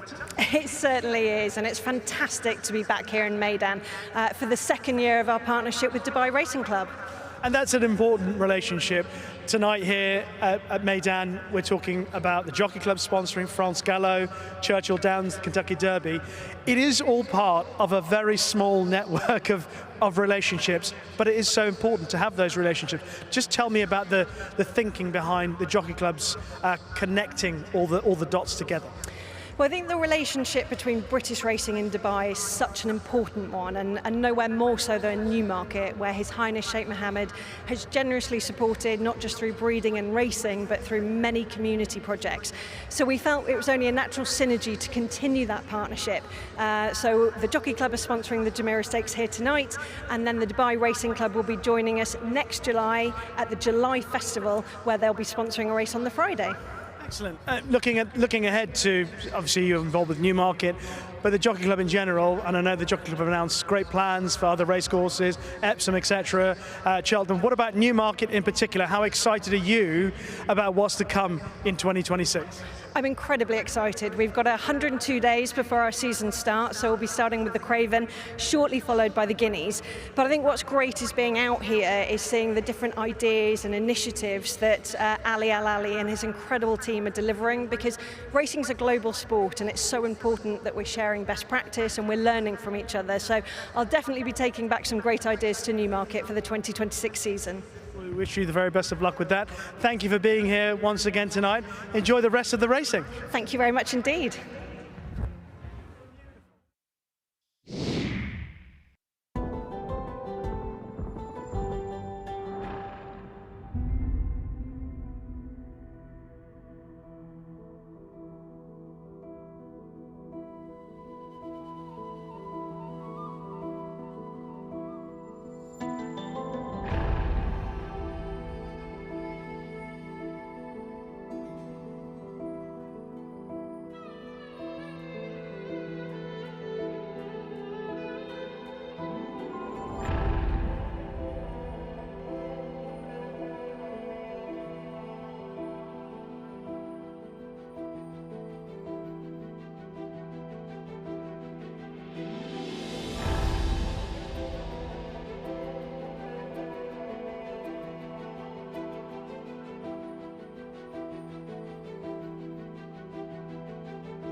Welcome back to the parade. It is group racing time, the Dubai Stakes, all brought to you by France Gallop.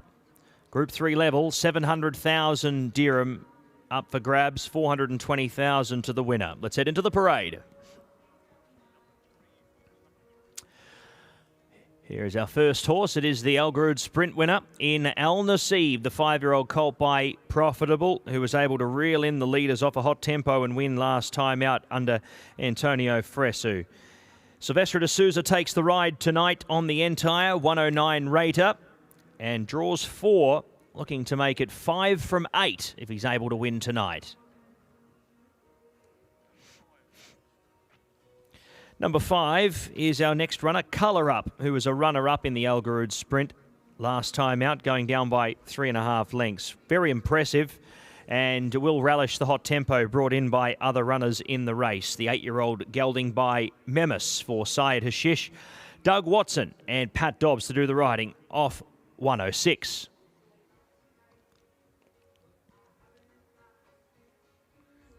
Number 6 is Apollo 1. He's a noted speedster. Bit of an unknown here on this surface, having his first run on the Meydan dirt. Danny Tudhope to ride off the rating of 105. He's an 8-year-old gelding by Equiano for PCRacingCode.co.uk for Peter Charalambos and James Clutterbuck. Best of luck to trainers and connections here. The 5-time winner from 42 starts. He's also got 17 minor placings to his name as well. He's quite a big earner in his career so far, and we look forward to seeing him contest here.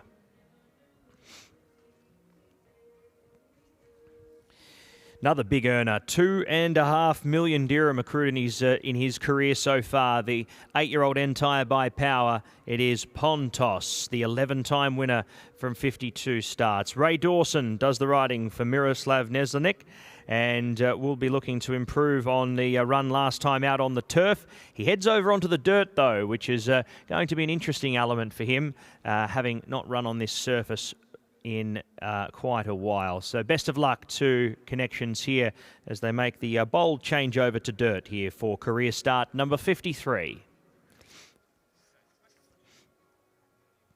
Here is number 2, Mufasa. He was 4th there behind Al Naseeb there in the Al Garud sprint. He was, as we know, 6th in the Godolphin Mile at the back end of last campaign. Interesting to see how they'll run him here, whether they ride a little bit more neutral than last start where he was up on the speed with Dark Saffron. He's an 11-time winner from 17 starts. He has an amazing record, the 6-year-old Entire by Practical Joke. He's off the rating of 111.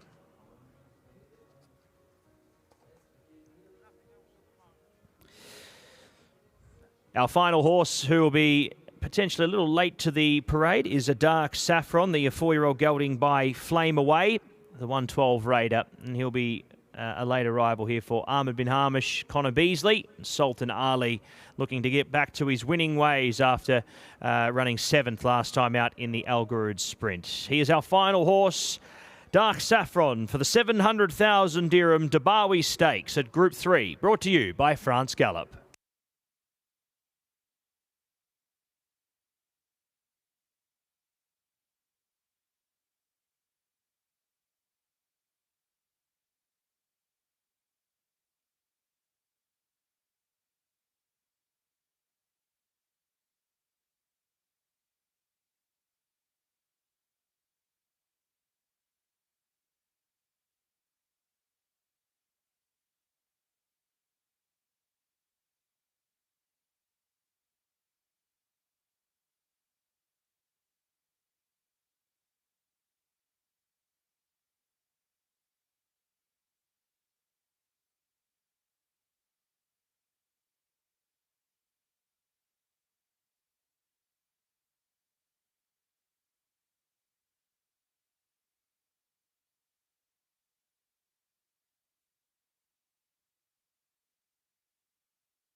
Well, the first of our big races tonight, the Dubawi Stakes, sponsored by France Gallo.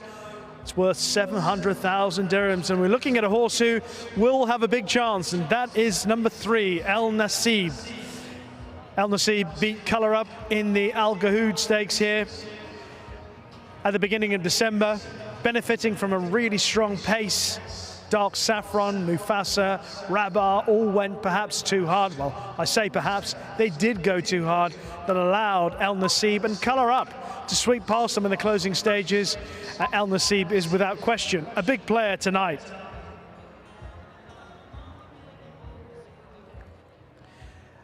And the reason why is because there's likely to be plenty of pace in this race, and we may well get a similar sort of setup with the way the race is run. We're looking at the Dubai Golden Shaheen winner, Dark Saffron, who made his return to action here in November, and he won. He beat Rameh very comfortably, and he was expected to win the Al Gahoud sprint, but unfortunately, he hit his head in the starting stalls before the race. He got out. He went too quickly in the early part of the race and got into a bit of a battle with Mufasa, also got into a battle with Rabar, and as a consequence, he ran very disappointingly.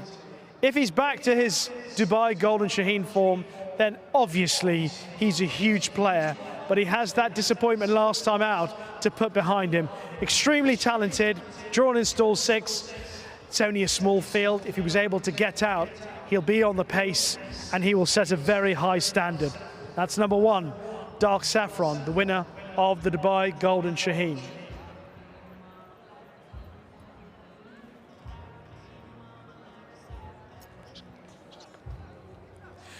We're having a look at horse number 2, Mufasa, a horse who was very smart in the States amongst his victories.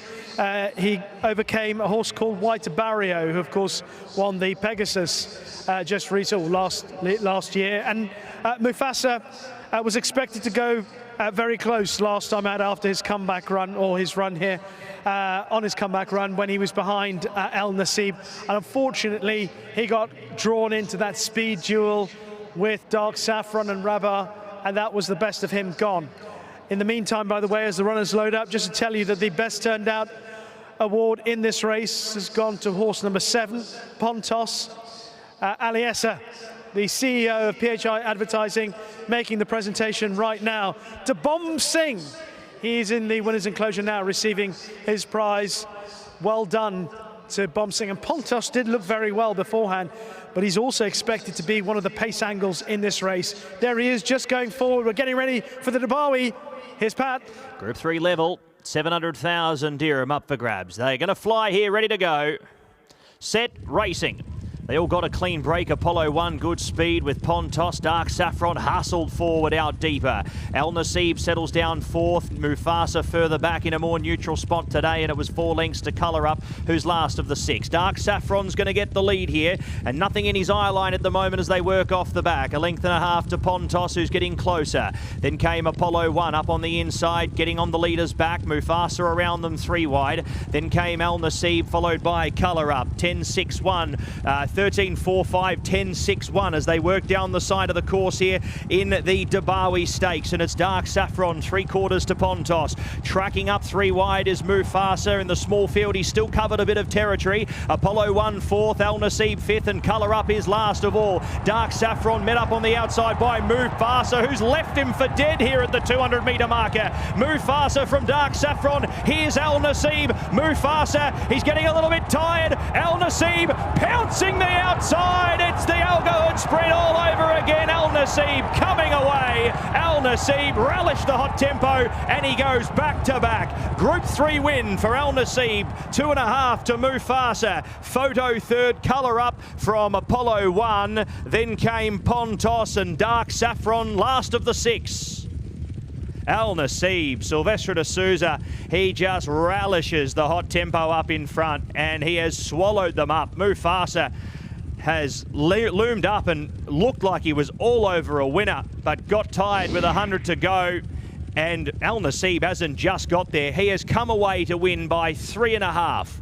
The son of Profitable, a budget purchase, has now amassed a great deal of money for connections, and he is just a wonderful story for racing here in the UAE. 3, 2, 5 and 6. Al Nassib does it again. 1:11.54.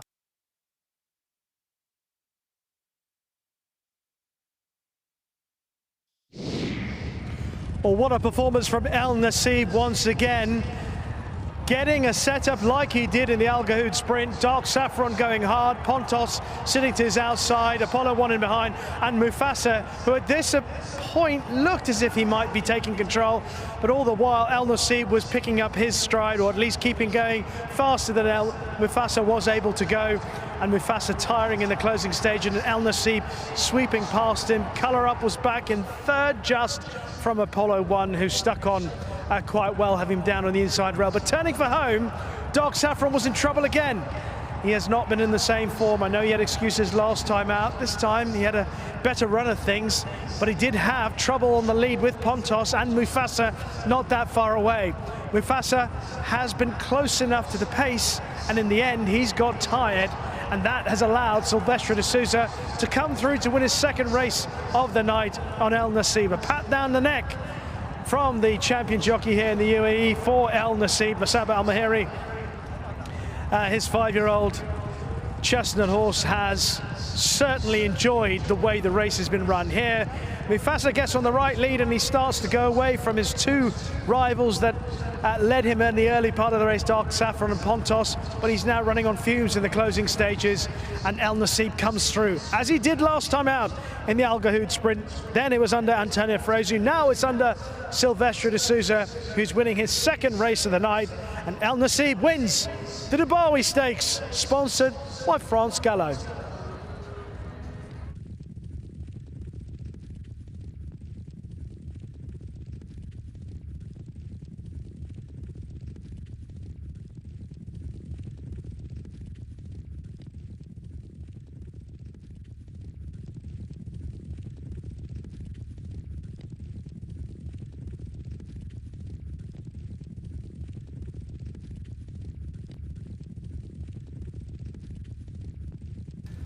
Unofficial numbers in the Dubawi Stakes, sponsored by France Gallop. 3, 2, 5 and 6. 3, 2, 5 and 6. Al Nassib, your winner. 1:11.54. Official margins, 3 lengths by 4 3/4. 3, 2, 5 and 6. Race 5.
Ladies and gentlemen, it is time to welcome back one of the night's feature race winners after the running of the Dubawi Stakes, sponsored by France Gallo.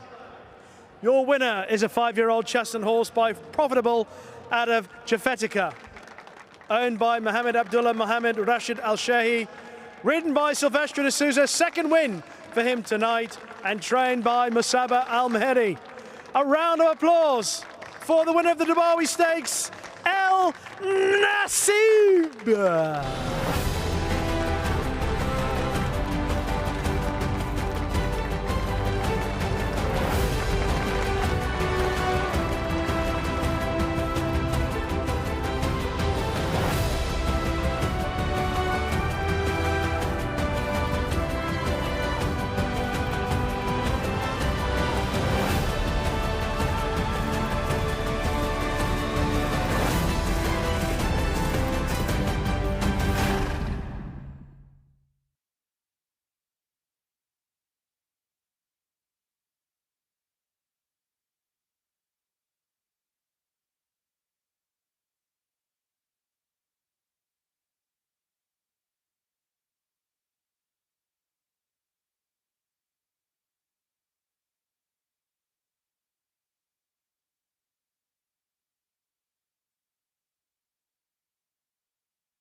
Silvestre de Sousa with a big smile on your face as you were weighing in, Silvestre, and we noticed the pat that you gave El Nassib as he crossed the line. Talk me through this victory. I was thrilled, you know, the race went up the way I want, and obviously you have the second horse to beat, Bupa Siman's horse, and I rolled the race to repeat the form, you know, so I was delighted when I took him back from about 1,000 meters and let the other horse allowed to get in front of me to follow him, you know, and lovely horse. When he switched leads in the straight, and he picked up really well. Yeah, that's an important thing. We talk about switching leads. A lot of people talk about this race and the pace of the race and the pace meltdown. Was your horse just maintaining, once he got on the correct lead, just maintaining his rhythm and his speed?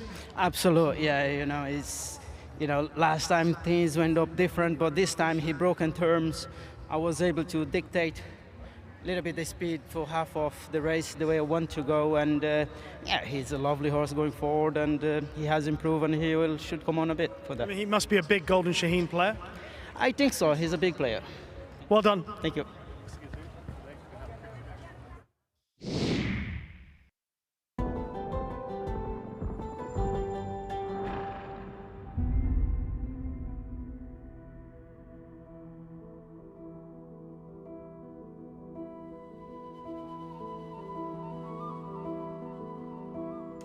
Correct weight in the Dubai Stakes, sponsored by France Gallop. Correct weight 3, 2, 5 and 6. El Nassib, your winner, 111.54, margins 3 by 4 3/4. Correct weight, race 5.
Ladies and gentlemen, it is time for the presentation for one of our feature races of the evening. The Dubai Stakes, sponsored by France Gallo.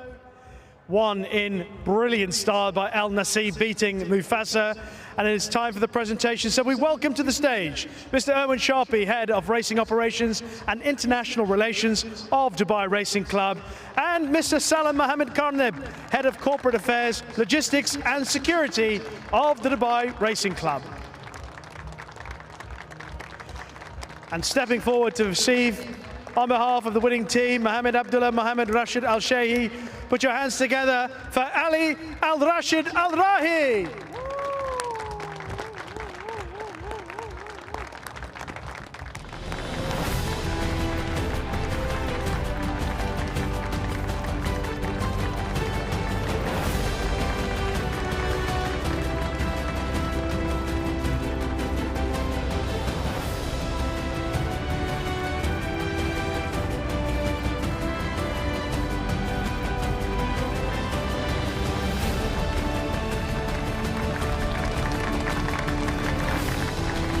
How about a round of applause now for the winning trainer? Ladies and gentlemen, please welcome to the stage Musaba Almeri, Jessica Pompa and friends. Congratulations.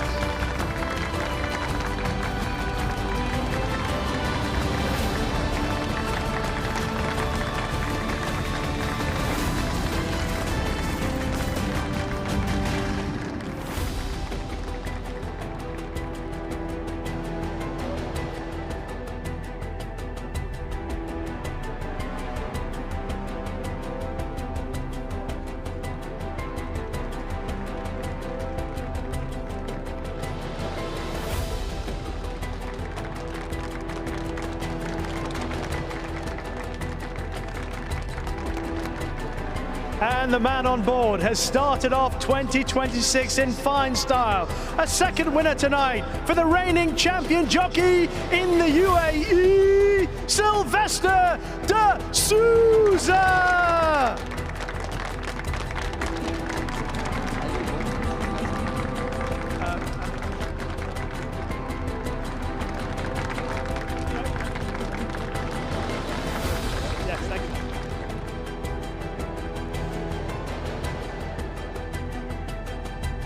Once again, a huge round of applause for the winner of the Dubai Stakes, sponsored by France Gallo, El Nassib.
The runners for the Zabil Mile, sponsored by PHI Advertising, just about to head down the tunnel. And first of all is Kudwa, a horse with high-class form in Europe.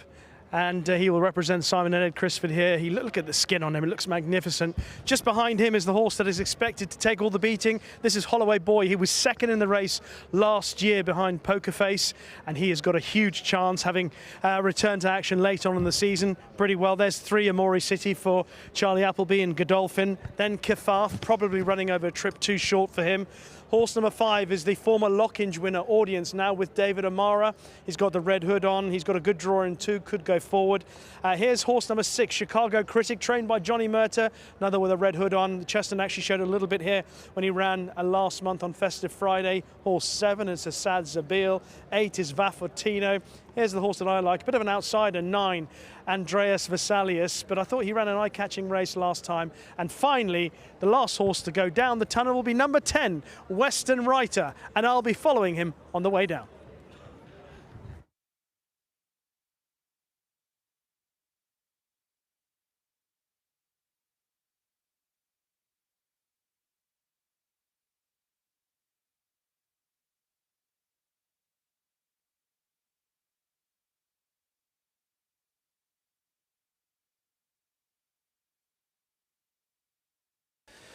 Well, it's feature race time. Our highest purse for the evening, 850,000 dirham up for grabs in the Zabil Mile, sponsored by PHI Advertising. 510,000 to the winner, and we head into the parade to have a look at our 10 gallopers taking to the track.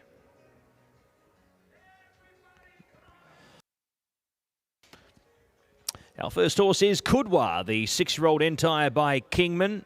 One of 2 runners here for His Highness Sheikh Ahmed bin Rashid Al Maktoum. This one for Simon and Ed Crisford, spotting the black cap. James Doyle rides from gate 3. He's a 114 rater, the highest in the field. 6 wins and a second from his 12 starts to date. Last seen in Group 1 company at Ascot on the 18th of October. He's been freshened up off 76 days and returns to the races here for his first run at Meydan. Number 2 is Holloway Boy. He's our international market favourite for Carl Burke and Sam James. 113 rater. He's drawn 10 of 10. So he's the widest draw for the field, the 6-year-old son of Ulysses. He's had the 3 wins and 12 minor placings from the 22 starts, and was able to knock up a win 32 days ago on the 1st of December at Kempton, taking out a listed contest there. Number 3 is Amori City, the 4-year-old gelding by Oasis Dream. Charlie Appleby and William Buick combine off the rating of 109. This horse has had some great success, travelled a lot as well. Wins in France and also narrowly defeated in a Group 1 company at Del Mar back on the 1st of November in 2024. Had a pretty light year of racing in 2025, only the 2 starts. Has its first run of 2026 here.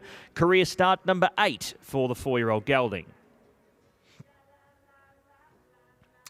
Kafaf comes in with a great resume here at Meydan. Multiple wins at the track, albeit over longer distances. Tackles the mile here, does Kafaf, the 7-year-old gelding by Adler Flug. Michael Costa and Silvestre de Souza, who's already ridden 2 winners tonight. The stable with 1 winner as well. He's a 109 rater, looking to continue on a great evening.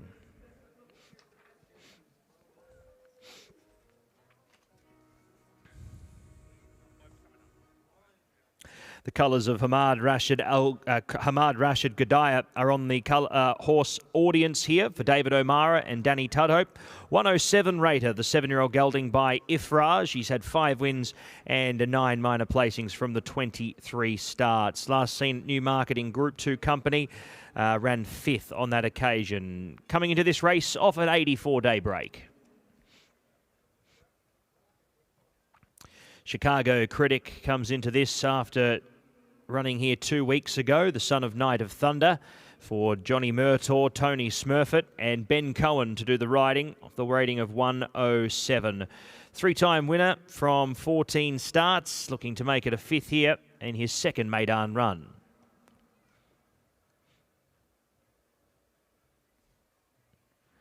Assad Zabil for Shadwell is an entrant here, number 7, 6-year-old Entire by Dabawi. Richard Mullen to ride for Masaba El Meheri. Ran 4th over 1,200 metres on the dirt last start. Makes the change over to the turf here for this Group 2 event off the rating of 104. Number 8 is Vaffatino. Draws the ace for Charlie Fellows, and Kieran Schumark looking for a double on the card tonight. A 6-time winner, Vaffatino, a familiar face here in the UAE. His first run ran 7th, only beaten 1.8 lengths in a blanket finish at listed level here only 2 weeks ago.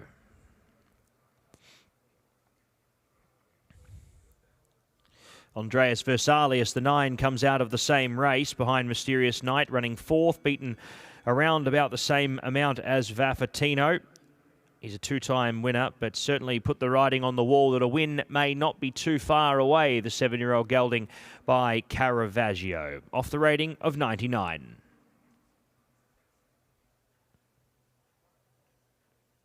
And number 10, Western Rider, the 7-year-old gelding by Shamadal for Athbar Racing. Elise Jean Tygo Shea to ride. Off the rating here of 98. Has had the 19 starts for 4 wins and 3 seconds. Coming out of the His Highness the President Cup for the Thoroughbreds. Running 5th there, beaten 2 3/4 by Dark Trooper. That's our look at the runners for the Zabil Mile, sponsored by PHI Advertising, our Group 2 feature for the evening. And a big thank you very much to our sponsors. Runners about to head out onto the course for race number 6.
Ladies and gentlemen, it's time for the PHI Advertising Best Turned Out Award for our feature race of the night, the Zabil Mile, sponsored by PHI Advertising. And it has gone to horse number 6, Chicago Critic, looked after by Devi Singh.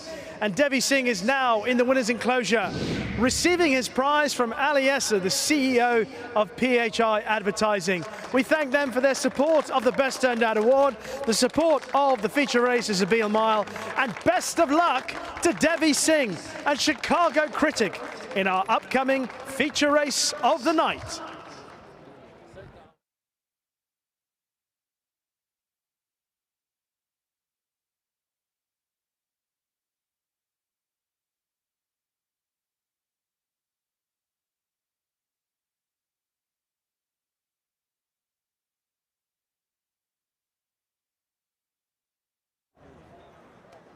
Johnny Murtagh, the trainer of Chicago Critic, has assured me that Devi Singh thinks he will win. If he is to do that, he has to overcome a big hurdle in the shape of Holloway Boy, horse number 2, drawn stall 10 for Carl Burke and Sam James in the colours of N White, S White, T White, and Elaine Burke. This is a horse who obviously has been a really high-class, consistent performer for his connections. He ran very well in this race 12 months ago when he was beaten by Poker Face, but he came very close to winning, and he's got a great chance again. He's had 2 starts since running at Meydan in April. He was second on Champions Day behind a very good horse, a very talented horse in Crown of Oaks, and then he followed that up by winning on the all-weather, defeating Chancellor, a horse who won subsequently and has been in, prior to that win by Holloway Boy, and has been in really good form since he came back at the back end of the season in the UK. So it was a good effort on paper from Holloway Boy, and he has got a huge chance if Sam James can negotiate him a better path than stall 10 offers in theory.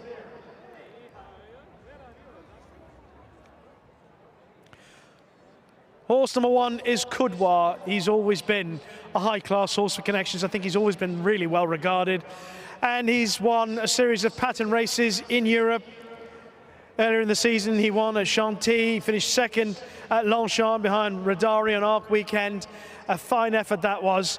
His most recent run came in the QE2 at Ascot, where he was down the field behind Cicero's Gift. But here, from stall 3, I can see James Doyle taking at least a handy position. He looked in really good nick beforehand, had a lovely skin on him.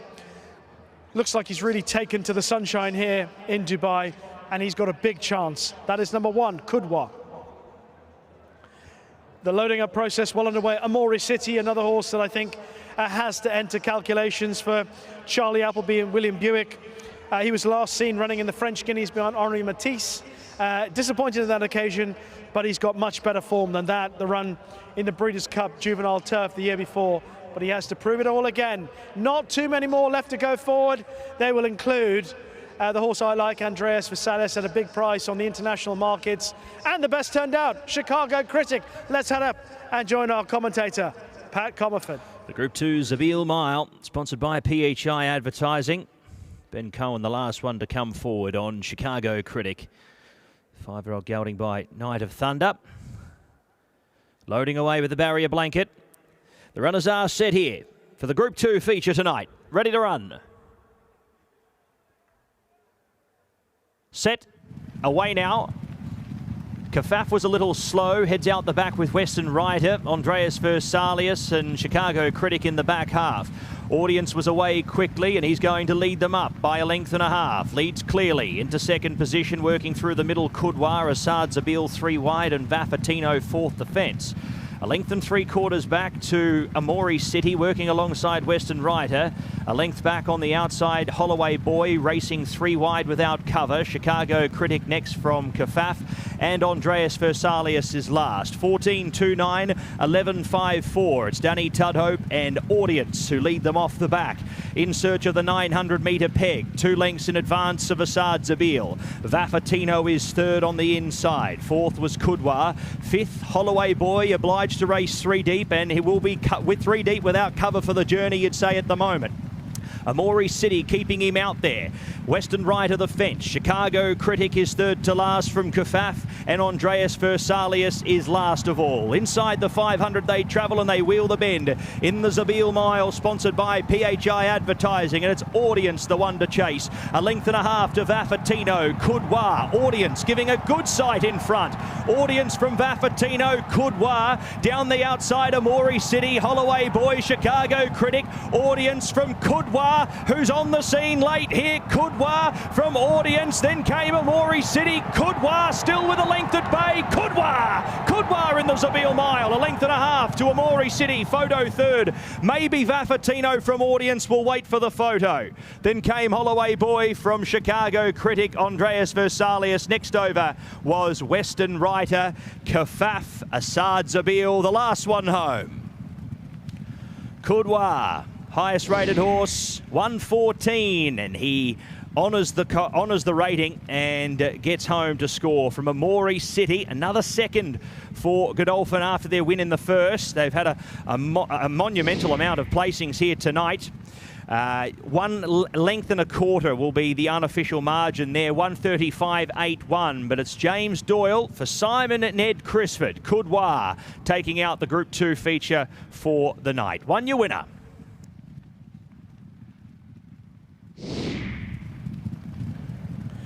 And of course, Simon and Ed Crisford won the race 12 months ago with Poker Face. So poignant scenes as Coudoir thundered home to pick up Audience, who's given a bold sight out in front under Daddy Tudhope. But Coudoir was always in a good position under James Doyle, and he set sail for home, had to pick up Audience, and then it was Amori City finishing best of all from the runners held up in behind. Coudoir so consistent, rarely runs a bad race. He has bounced back from that disappointing run in the QE2, and he has returned to action here at Meydan with a very smart performance, this son of Kingman. His dam Sajar, you go back to the days when she raced for the Godolphin team and Said bin Saror. She was a top-class race mare, winning at the Dubai Carnival, winning the Dubai Duty Free on World Cup night. She was an outstanding horse, and she's produced a real star here in Coudoir. Amori City has run very well. Holloway Boy, well, in fairness, he had a really tough trip, 3 wide, as you heard from Pat in commentary, no cover. So he has run well to finish as close as he did. Vaffatino has stuck on really nicely on the inside, ended up finishing 4th. Chicago Critic and Andreas Versalius were making up ground late on, but they couldn't get into it. The pace of the race could have perhaps been a little bit stronger if an Audience had been taken on, but I think Coudoir has done well in the circumstances to pick him up because Audience hasn't been beaten that far. He ended up back in 3rd. But an excellent start to 2026 for Coudoir, this 6-year-old, winning for Simon and Ed Crisford, James Doyle, and His Highness Sheikh Ahmed bin Rashid Al Maktoum.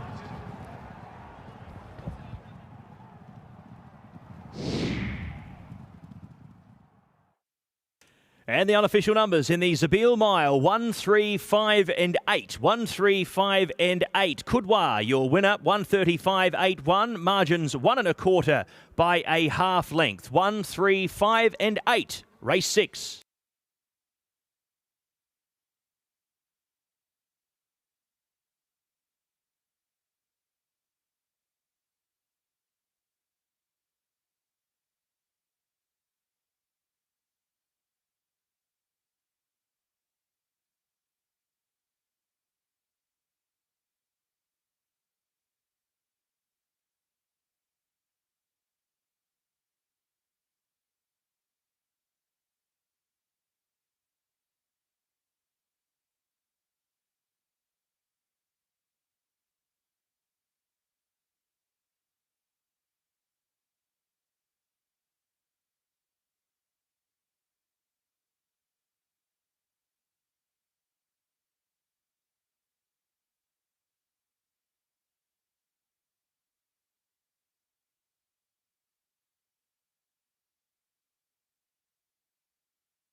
Ladies and gentlemen, It is time to welcome back the winner of our feature race of the night, the Zabeel Mile, sponsored by PHI Advertising. Won by a 6-year-old bay horse by Kingman out of Sajar, owned by His Highness Sheikh Ahmed bin Rashid Al Maktoum, ridden by James Doyle, and another win in this race, a second successive win for Simon and Ed Crisford. A round of applause for your winner, the handsome Kudwa!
James Doyle has won the big race on Kudwa. And James, I know there's no such thing as a straightforward race. All jockeys tell me that.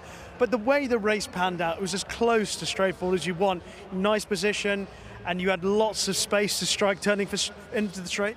Yeah, it was quite a sweet race to ride in, to be honest. On paper, it didn't look to be a lot of pace other than audience. And once he went on, we ended up in a nice spot. Just waited for Richie early to see where he wanted to be, and then once he got his position, I was very, very comfortable. Like you say, a load of space to go when I wanted, which was nice. We didn't go that quick, so I was happy to kind of press on early with him, and he stuck at it well. He's such a lovely, honest horse. He's generally pretty consistent at this level. Seems like the sort of horse that you can mark and set a race by. Yeah, absolutely. He's been very consistent over the years. And yeah, he always gives his running, and he can pull a few faces at times, but he gets his head in front where it needs to be, which is always a pleasure. It's been a while since I've rode him, actually. I rode him first time out, which was a long time ago, and I haven't ridden him since. He had a big reputation, didn't he? Then? Yeah, he did. Yeah, I did a bit of galloping on him before his first race, and we were quite sweet on him. So when he went and won, obviously it was the start of a nice career for him. I remember his dam actually went on to win the Dubai Duty Free back in the day. Suppose looking at a horse like him, he could end up running in a race like that. If he did, how do you think he would acquit himself? Yeah, look, it'll be tough for him, no doubt. Obviously, the horses we're against tonight, in a race like that, we'll have Japanese contenders and all sorts from around the world. So it'll be a notch against the runners he's ran against tonight. But he's in good shape, and I'm sure, if it were he to turn up, he could run a race. Well done, James. Thank you, Rishi.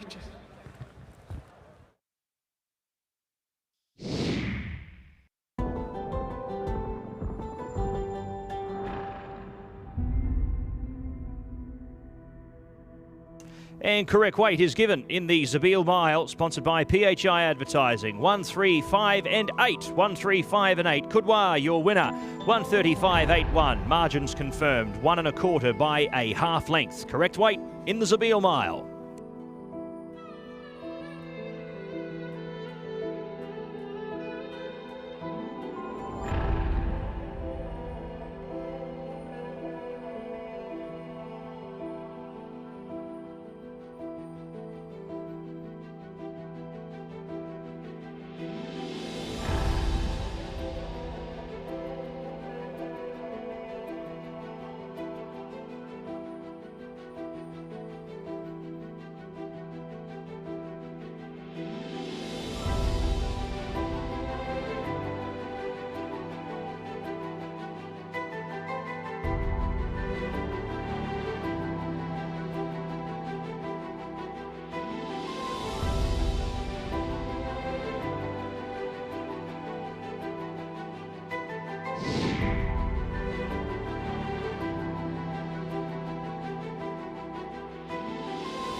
Ladies and gentlemen, we come to the presentation for our feature race of the night, the Zabeel Mile, sponsored by PHI Advertising, and we're delighted to welcome to the stage to make the presentation.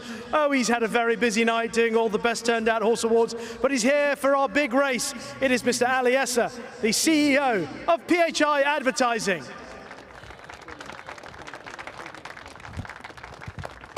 And we have seen an outstanding performance from Kudwa on his first run of the season, the first run of the year. And he has won the big race, the Zabeel Mile, sponsored by PHI Advertising, in the colours of His Highness Sheikh Ahmed bin Rashid Al Maktoum. And we are delighted to welcome to the stage, to receive the prize, His Excellency Mohammed Al Shehi.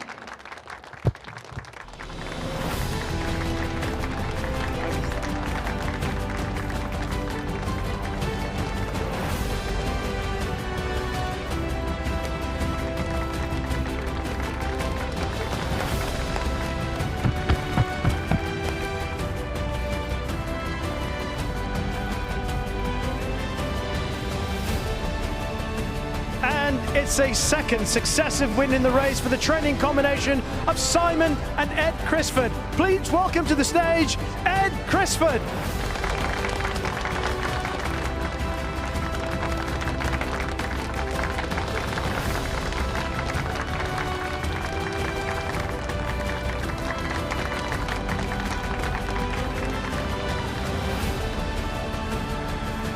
And finally, a round of applause for the winning rider. He was aboard Kudwa for the first time since this horse made his debut more than 3 years ago. It is James Doyle.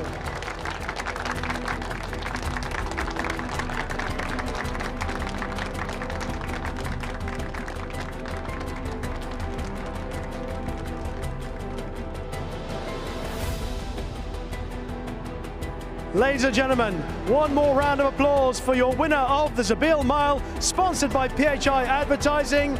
It is Kudwa!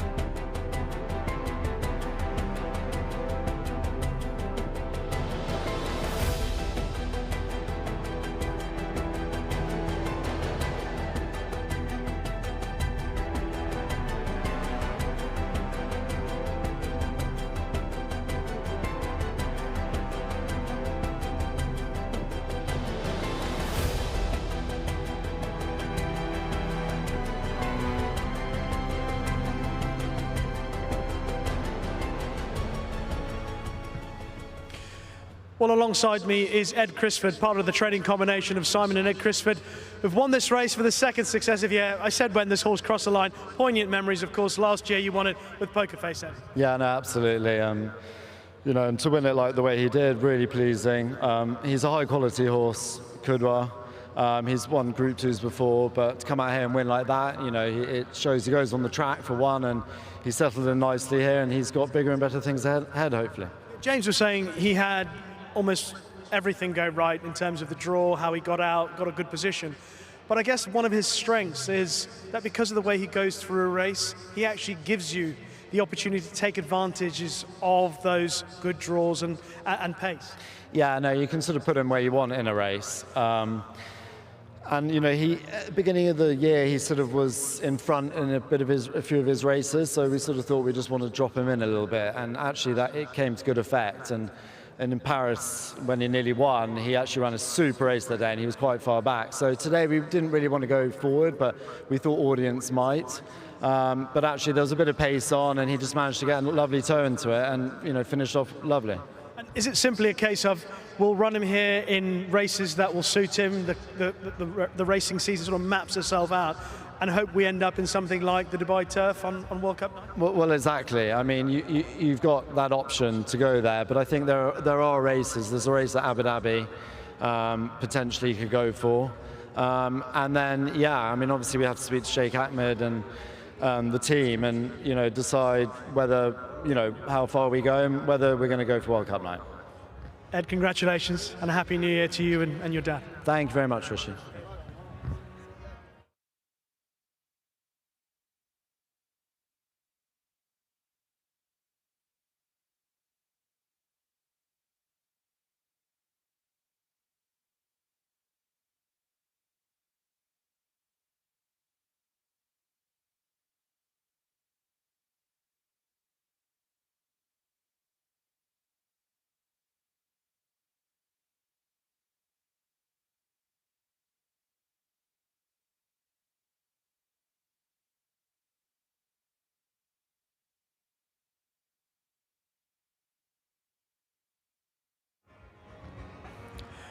Ladies and gentlemen, are you ready for edition number 3 tonight of Faces at the Races? It is time to give away 500 dirhams, and the winner, courtesy of having a big, gorgeous, beautiful smile. I've said it before, sometimes we get smiles with teeth, and sometimes we get smiles without teeth. It doesn't bother us. We do not discriminate when it comes to teeth. We just want to see lovely smiles, and we're seeing some absolute crackers right now. The winner will have to make their way to Reward Center Concourse 2. Have we got a winner yet? We are closing in. I feel we have got one. Yes, we have got a winner. Congratulations, young lady. You are a winner. You have picked up a prize of 500 dirhams, and you seem to be enjoying it already. Enjoy. Congratulations. Happy New Year. 500 dirhams, Richa, courtesy of a lovely smile. And that is edition 3 of Faces at the Races, done and dusted. But guess what, folks? We've still got one more to come tonight. So stand by. I won't tell you when. It'll just happen. Boom.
Welcome back here. We're heading towards our penultimate event, our final race on dirt for the evening. It's the UAE 2000 Guineas Trial. Nice big field to get through here, so let's get into it for our field of 16 runners.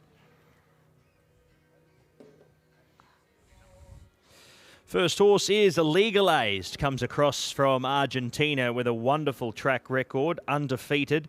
James Doyle will ride, looking for a race-to-race double. This one for Musaba Al Meheri, drawn wide in 14. He's our international market favourite, and why wouldn't he be, off the rating of 101. Does have to carry more weight, but he's a classy horse and a listed winner already. Number 2 is another South American, Namagudaraz, for Antonio Sintra and Julio Olajuara. Francisco Leandro Goncalves to do the riding. He's a winner in Uruguay already, ran 3rd at listed level before making his way here to Dubai. The 3-year-old colt by Algorithms is racing for Vincia Racing. Number 3 is Bullet Bling. One run at Jägersbro for a win. That was by 4 lengths in a conditions event. Carlos Lopez stays on board for the UAE debut. Niels Peterson and Bling Enterprise bring to the races this 3-year-old colt by Violence. Number 4, Duke of Amartin, a impressive winner at Jebel Ali, up the hill over 1,400 metres, makes the switch over to the track he is trained at here at Meydan. Musaba Al Meheri and Richard Mullen combine with the 3-year-old colt by Gun Runner, rated 83.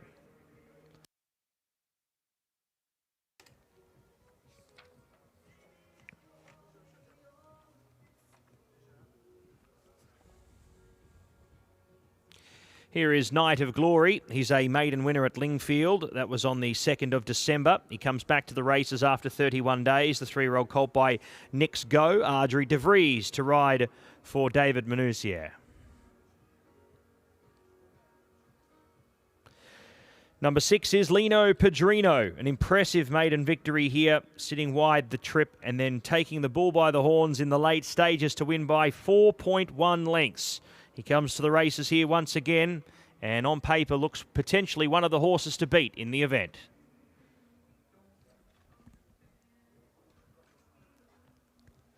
Another one here for Antonio Sintra and Julio Olajuara. That's Rakan for Al Lath Racing, the 3-year-old colt by McKinsey. Danny Tudhope to ride for the Connections here after winning its maiden on board at Jebel Ali back on the 15th of November. 6 Speed came to victory last time out in a conditions race. William Buick takes the reins for Bupat Seema. The 3-year-old colt by Not This Time, looking to go back-to-back.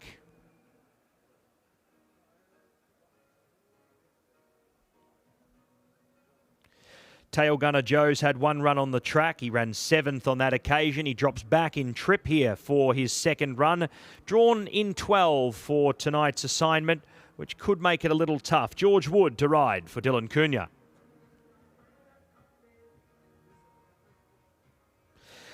Number 10, Union Security. Impressive on debut and outpaced with pressure the second time around. He'll be looking to atone. Connor Beasley on board for Ahmed bin Hamish. Drawn a little wide in 10.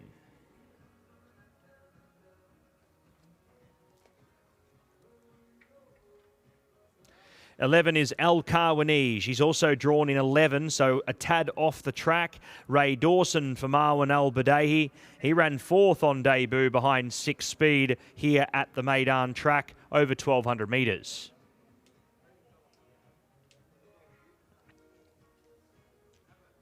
Two runners here for the stable of Rashid Borsley. A debutant, Al Mutanabi, is the 12, the 3-year-old colt by Audible. He's drawn 9. Jules Mobian does the riding for the camp. Wears the white cap here, the son of Audible. Here is Kahman for Victor Salgado and Rashid Borsley, drawn in 13, which will make it a tad tough. But he was beaten 8.7 lengths last time out, coming out of the right form line in behind Lino Padrino. 14 is Masood. Sheikh Ahmed bin Rashid Al Maktoum looking for a owner's treble tonight, and Masood draws a great gate for Silvestre de Souza. Drawn in gate number 3 here for tonight's assignment, ran 3rd on both occasions. It seems to be improving and getting closer to a win. 15 is Rugby Union, 3-year-old colt by Union Rag for Jim and Claire Limited, and Jamie Osborne and Safi Osborne combine here with a 3-year-old colt. He ran 9th behind Lino Padrino in his maiden run. You'd say with the experience on the track, he should improve as well.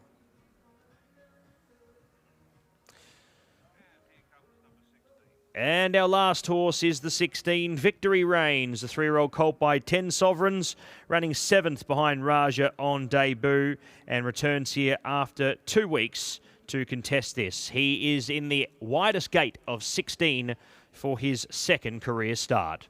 That's our runners for the UAE 2000 Guineas Trial, a conditions event here for 300,000. And we head to the gates now for our penultimate race.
Ladies and gentlemen, it is time for the PHI Advertising Best Turned Out Award for race number 7. It has gone to horse number 10.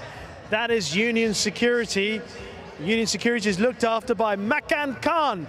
Makan Khan is currently in the winner's enclosure, getting a bit of help with the presentation for the Best Turned Out Award. Ali Esser, the CEO of PHI Advertising, along with not one pack, not 2 packs or 3 packs, just pack.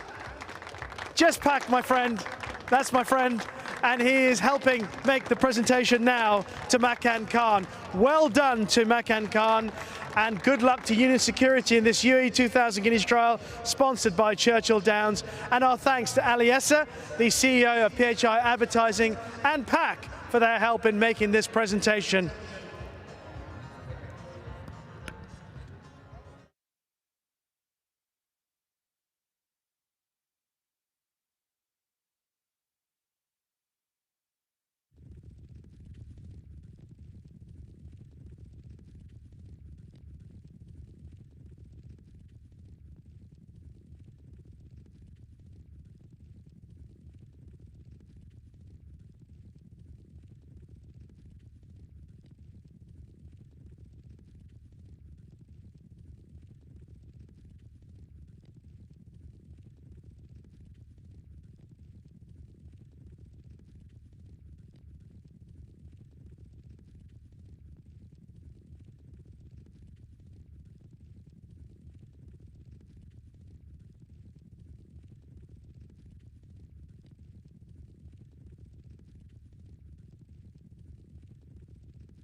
Well, it's time to take a closer look at some of the contenders for this, our penultimate race of the night here at Meydan. We're focusing on the horse in the yellow colours of Sheikh Mohammed bin Khalifa Al Maktoum, and that's Legalized, who's drawn in stall 14. James Doyle taking the ride, looking for another winner tonight. This horse has won both his starts in Argentina when he was with the trainer Juan Saldivia. His latest came in a listed race at San Isidro, and he's clearly a talented horse, but because of his South American pedigree, he has got to concede weight to all but one of his rivals, or significant weight to all but one of his rivals. He's carrying a kilo more than another South American runner. Like I say, he's got ability, but it's always a tough task when these South American 3-year-olds have to concede weight to the Northern Hemisphere horses. Horse number 6 is Lino Padrino, who created a huge impression on his debut here at the beginning of December, where he quickened away from his rivals at the top of the straight, and he won with a fair bit in hand. He's got a better draw today than he did on that occasion. He's in stall 2. Tiger Shea and Bupat Simar haven't had a winner tonight. It is rare that a meeting here at Meydan slides past without one of those. And he's got the red hood on to help keep him relaxed enough down at the start. But if he repeats what he did first time out, then he will take a lot of beating. But of course, Bupat Simar's also represented by horse number 8, 6 Speed. He finished 3rd on his debut here at Meydan back at the opening meeting in November. He ran well behind Union Security, and he showed the benefit of that experience when he won on his 2nd start, when he beat Miss Your Chance. He powered home in front, having turned for home comfortably, or battling away, but came home comfortably clear in the end. 6 Speed, and I think he's got a very big chance again, but he's not the choice of Tiger Shea. He's got a big chance of certainly getting involved, but whether or not it's going to be good enough to win, perhaps, is not quite as strong the evidence as his stable companion, Lino Padrino. We did see Adra de Vries just get off Night of Glory, running for the Devin Minoussier team. This horse has had a couple of runs in the UK. And there is Adre. I'm not sure. He may have lost his goggles, or maybe needed a spare pair of goggles, who knows? And James Doyle may have obliged, I'm not sure. But he hopefully be getting back on board Night of Glory. Or gloves, maybe it's gloves. Gloves. Yeah. Never listen to your director, is my advice, when they're trying to tell you, normally full of wisdom, television directors, but when it comes to factual and important information, not so good. Okay, let's have a look at another leading contender, and this is Masood. Both myself and Pat we believe that this horse is going to run better than he has done. I mean, he's shown a lot of promise on his 2 starts. The first time he was third behind 6 Speed in that race that we talked about, and then he again finished staying on third behind Rajay. Both those starts over 1,200 meters, he's stepping up in trip today. He's getting better, I'm sure, with every run. And although on the face of it, he's got a tough task to overturn the former 6 Speed and maybe to catch up with Lino Padrino. He's a really handsome individual, and I think over time he could be quite a useful horse. And I think stepping up in distance today will suit this son of McLean's music. Well, it appears that when Adra de Vries tries to climb aboard Night of Glory doesn't enjoy the companionship of Adra de Vries at the moment, and perhaps they might load Night of Glory without Adra de Vries and hope to put him on once the horse is in the gates. Rugby Union just going forward there for Safi and Jamie Osborne. Needs to step up significantly on the first 2 starts. One came on the all-weather at Wolverhampton and then here at Meydan. There is 6 Speed going forward into stall number 5. The loading process well underway. But it does appear that this is a good opportunity for Lino Padrino. I do think Masood will run okay as well. So those appear to be some of the principles for this upcoming UAE 2000 Guineas trial, sponsored by Churchill Downs. And hopefully, Adra de Vries and Night of Glory will reunite in the starting stalls, and there won't be much of a delay to our penultimate race, Pat. Yeah, thank you, Rishi. It's a really cracking field, this. 16 to go on the dirt. We're at a capacity field. We don't see it all too often to be able to do this. Only 16 sort of really cleared for these sort of main races, but there's plenty of horses looking to go and will continue on their journey towards this UAE 2000 Guineas. The horse loading away here now on the inside. He looks like he's going to be very hard to beat here, Lino Padrino. Market very much gravitating overseas towards the horse who's listed winner already. That is Legalized. Numa Gurdaraz getting a little bit hot behind the stalls. As you can see here, the battle just continues with Night of Glory. They've decided that they're going to try and load this horse riderless, but yeah, Night of Glory not wanting a bar of it at the moment. Adra de Vries waiting in the stalls to remount here. Night of Glory comes up into line.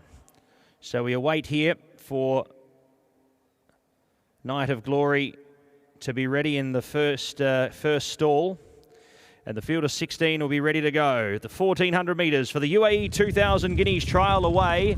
And they all got a nice start. Lino Padrino was actually a little slow out, if any. He's had to go all the way back to last. Victory Reign snagging back as well. It's Al Mutanabi and Kahman heading up in the early part with Numa Gurdaraz. Then came on the inside 6 Speed.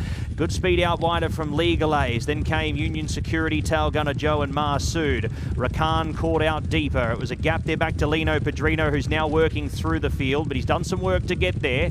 Then came Night of Glory from Rugby Union. Next was El Kawanij from Bullet Bling. Duke of a Martin, Victory Reign from the wide draw heads back to the end. It's the former Uruguay runner in Nama Guadaraz, who leads the way by a length and a half. 6 Speed second up on the inside from Kahman and Legalized getting closer. The South Americans both looking very ominous here. Next was Union Security, followed next there on the inside by Masood. Lino Padrino continues on with it. As they come into the straight though, it's Legalized who's really come up and presenting a nice challenge with 6 Speed on the inside. It was a length or two back to Numa Gurdaraz. Then came Union Security from Kahman. Lino Padrino too far back. 6 Speed and Legalized. 6 Speed getting clear by a length and a half. Now 2 lengths, coming away 6 Speed, and the Northern Hemisphere galloper with the weight advantage. He won the battle late. 3 lengths on the line from Legal A, second over. Third was Union Security. Photo fourth, anyone's guess. Masood was in it with Knight of Glory, Lino Padrino, Duke of Amartin. Then came Namagudaraz from Kahman. Next over Al Kawanij from Al Mutanabi, Bullet Bling, Tail Gunner Joe, Rakan, Victory Reigns, and Rugby Union, the last one home. 6 Speed. William Buick picks up the win with 6 Speed for Bhupat Seema. And the Blue Blood Racing Syndicate, Kamlesh Matani, Dhruv Sani. Best of luck. Congratulations to the connections here with the 3-year-old colt by Not This Time. 1,400 metres. We thought it may have been the end of his distance range, but I'll tell you what, he has run out that and run it out well.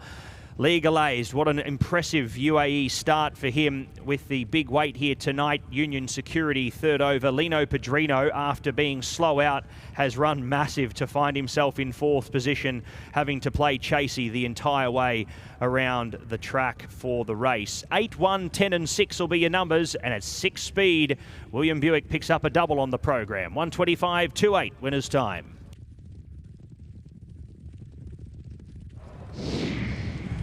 Well, 6 Speed has beaten all his rivals, including his better fancied stable companion, Lino Padrino, who had a rough passage, having missed the kick at the start of the race. But 6 Speed has shown a really gutsy attitude here to see off Legal A's. Or in fairness to Legal A's, he's run a fantastic race, conceding a fair bit of weight to his rivals. 6 Speed received 5.5 kilos from Legal A, so that was a fair effort from the runner-up. But 6 Speed is improving with every start, beaten by Union Security on his debut. He then won on his second start, both those runs over 1,200. He stepped up to 1,400 today, and he's seen off all his rivals. 6 Speed, here he is in the home straight, responding well to William Buick's urgings to beat Legal A's. Union Security has run much better on this occasion, and all credit really to Lino Padrino for filling 4th spot, just getting the better of Masood for that position. But it is 6 Speed, the son of Not This Time, who gives a winner to Bhupat Seema on the card, courtesy of William Buick. I still think there's some positives to be drawn out for some of the horses in behind, including, as we say, Masood, who's also run on well. He was down on the inside, then he was switched out late on in the race, and he's run a race of promise. Lino Padrino clearly has got a lot of talent, and he's finished back in 4th.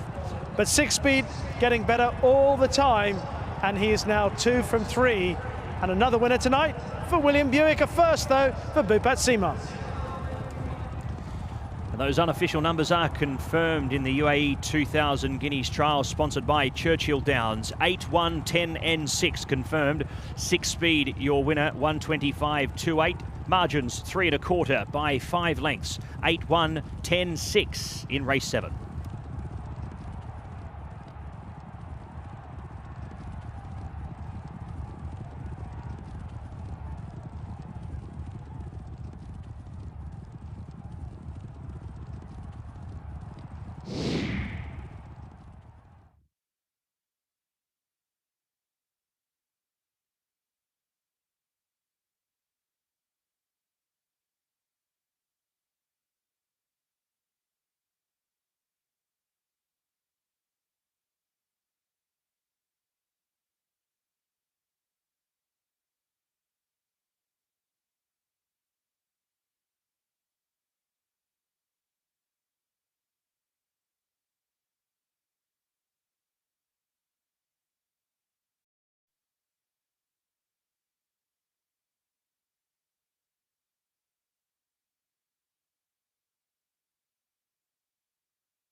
Ladies and gentlemen, it is time to welcome back the winner of our penultimate race of the evening, the UAE 2000 Guineas Trial, sponsored by Churchill Downs.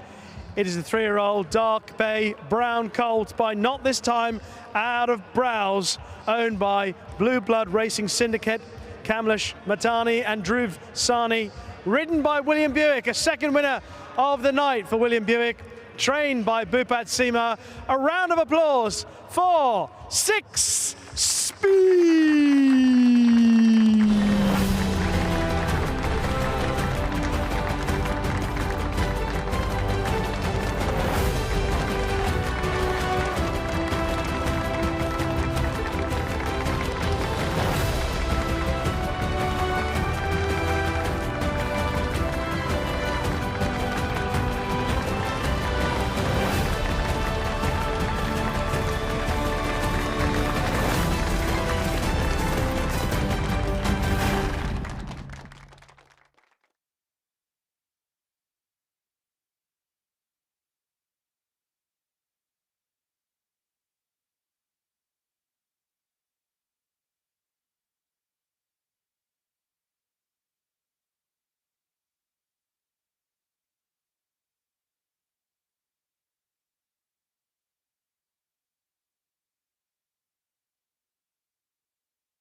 Here it is, a second win for William Buick tonight. 1 or 2 frustrating seconds as well, Will. But talk me through the performance of this horse.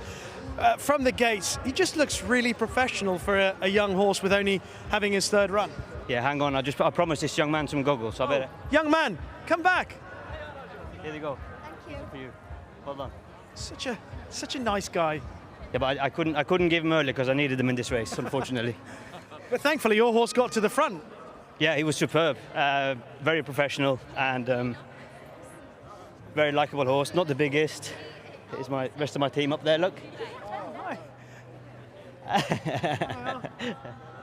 Have they had a good time over Christmas and New Year? They've had a great time. Yeah, they've had a great time, and the little man is up quite late tonight. Sorry. But no, looks like they're having a good time. They had a good time at Wild Waddies, is that right? Yeah, we bumped into you there, didn't we? Yeah, no, we had a great You time. seem to have a good time. You enjoyed the body surfing. Yeah, I didn't last very long though. Yeah, I wouldn't take that chance. I wanted to ask about this horse, and he stepped up to 7 furlongs today. Is it a question of just being versatile, your feel? I know you didn't ride him over 6, but did you feel like he's got a lot of speed? I know that's his name. Yeah, he does have a lot of speed, a lot of natural speed. He's quick into stride, and he broke well. He was in his comfort zone the whole way, happy to take a lead, and when the split was there, he was straight in and gone. And for a horse stepping up from 6 to 7, he was very strong at the line, I thought, and I think this is the Guineas trial, so he's a worthy contender for the 2000 Guineas itself. I don't want to dwell on too many seconds, but I thought Catullus came to win his race. He did have a rough trip, having to go wide all the way around, and also a word about Amori City. Yeah, no, exactly. Catullus had a tough draw. With a better draw, he probably wins. So first run back after a while, you'd have to be pretty happy with him. He's quite a speedy horse. Amori City, delighted with him. Look, I think the Kudwas, he sets a good standard, so happy. He hasn't run for a while either, so I think all in all, everyone's quite happy with him. Well done with the double. Thank you, Richie. And correct weight is given. Correct weight in the UAE 2000 Guineas trial, sponsored by Churchill Downs.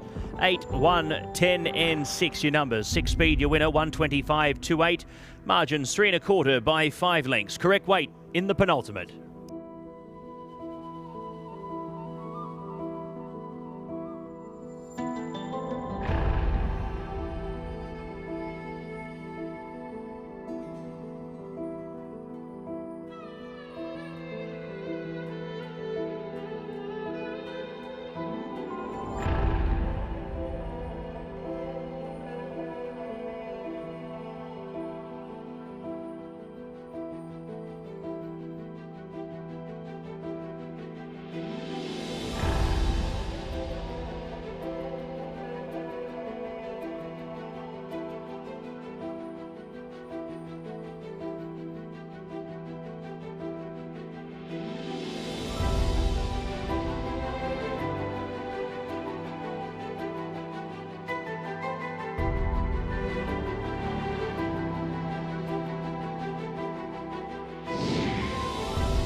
Ladies and gentlemen, it is time for the presentation of our penultimate race of the evening, the UAE 2000 Guineas Trial, sponsored by Churchill Downs, and we are delighted to welcome to the stage Mr. Ahmed Abdul Rahman Al Mazouki, the head of financial and analysis at the Dubai Racing Club, to make the presentation. A very game performance from our winner, 6-speed, under William Buick, trained by Bhupat Seema, owned by Blue Blood Racing Syndicate. And stepping forward to receive on behalf of the winning team, please welcome Kamlesh Matani, Dhruv Sani and Ankita Matani.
Heading into the parade for the final race, it's the Zoho, a conditions event for 300,000 dirham. And we head over the 2,810 metres for the final race. This one for the stayers. Let's head into the parade.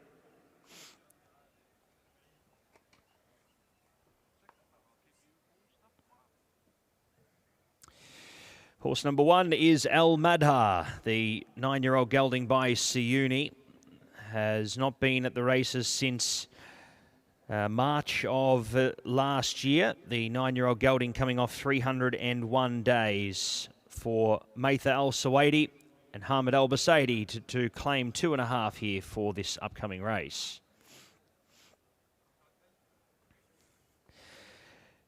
Number 2, Burdett Road, is a 6-year-old gelding by Muhara.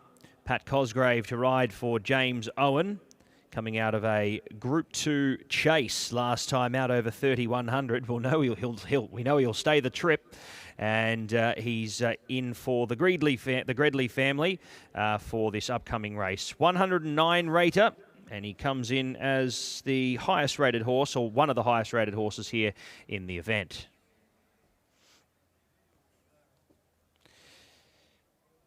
Our lowest rated horse in the event is City King, the 7-year-old gelding by Ulysses. Case El Basaidi to ride for Osama Rafai, coming out of running 9th in a 0-85 at Abu Dhabi. He returns on the 2-week backup and drawn 11 here for this upcoming race.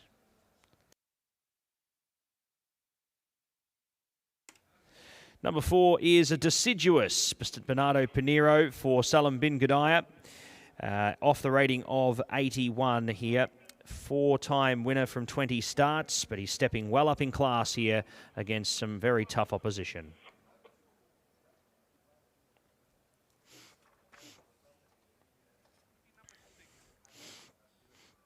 Number 6 is a Flying Honours. Connor Beasley and Ahmed bin Hamish combine here. Another runner for Sheikh Abdulaziz bin Humaid Al Nuaimi. They've had a good team of runners in tonight, have the connections. 12 starts, 3 wins and 3 thirds. Coming out of the run behind By the Book last time out. Beaten 6 lengths over 2,400. He steps up in trip. Number 7 is a Goya Signora, makes its way over from France for this upcoming event. We've got Clement Lecourve doing the riding for Jan Barbaro, and the 10-year-old gelding by Anoden is one of the more experienced gallopers in the race. Has had 63 career starts for 11 wins and 16 minors.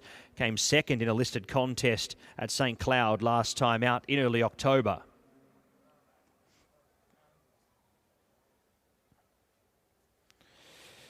Here is Kihava, the 9-year-old gelding by Harbour Watch. Pat Dobbs to do the riding here for Adrian Keatley and JAB. Connections here. 3rd in a listed contest last time out over 3,200 metres at Kempton Park. Returns to the races off 75 days. Last seen in the Melbourne Cup, Meydan returns to the UAE here for the start of a new campaign. Has had 59 days off the scene. The son of Frankel for His Highness Sheikh Ahmed bin Rashid Al Maktoum's had a very good night this evening. Simon and Ed Crisford combined with James Doyle once again. They took out the Zabeel Mile. They looked out to take the last as well. Last running 10th in the Melbourne Cup, beaten 9 3/4. Number 11 is New Comedy, the 7-year-old gelding by See the Stars, drawn out in 13. Jules Mobian rides for Ahmed Al Shamaili, coming out of a race behind Montford last time out over 1,600, steps right up in trip here for this third up run for the campaign. Number 12 is Ruling Dynasty, the 7-year-old gelding by Knight of Thunder. Ismail Muhammad trains and owns. Tygo Shea rides off the rating of 97. Was in behind By the Book last time out as well, making a natural progression up in trip from 1.5 miles to 1 3/4. And here is Night Walker, the 4-year-old gelding by Frankel. Richard Spencer and Safi Osborne combine here for Phil Cunningham, looking for a double on the program. A 102 rater. He's had the 1 win from 10 starts, coming out of a second behind Fantasy World at listed level last time to the races in early October. He's 91 days between runs. Last but not least is the 5, Endless Victory. The Godolphin inclusion in the race here. Charlie Appleby and William Buick. Looking for a third winner tonight is William Buick. And Charlie Appleby to bookend the program with the 5-year-old gelding by Teofilo. Ran second to 1 for the gutter last time out at Newmarket. That was 175 days ago.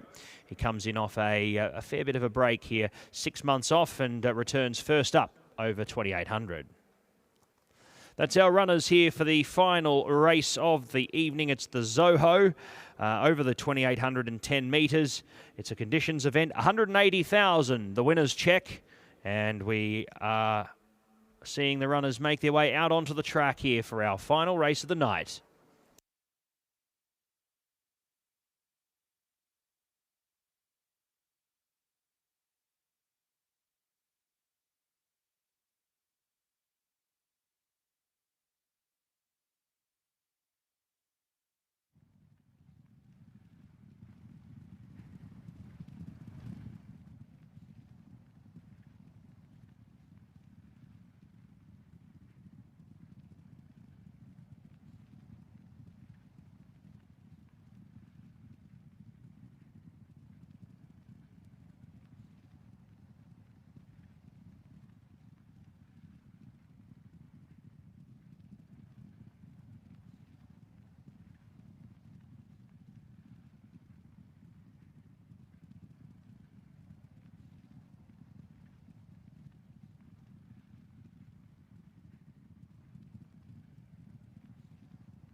We come to the final PHI Advertising Best Turned Out Horse Award of the evening, and it has gone to horse number 8, Kahava, who is looked after by Uttam Singh, and he is in the winner's enclosure where Aliesa, the CEO of PHI Advertising, is presenting him with his prize. Big smiles in the winner's enclosure. A very happy Uttam Singh. Best of luck to him and Kahava in our last race. And our deepest thanks once again to PHI Advertising for their support of the feature race, Zabeel Mile, and of the Best Turned Out Horse Award this evening here at Meydan. Long may it continue.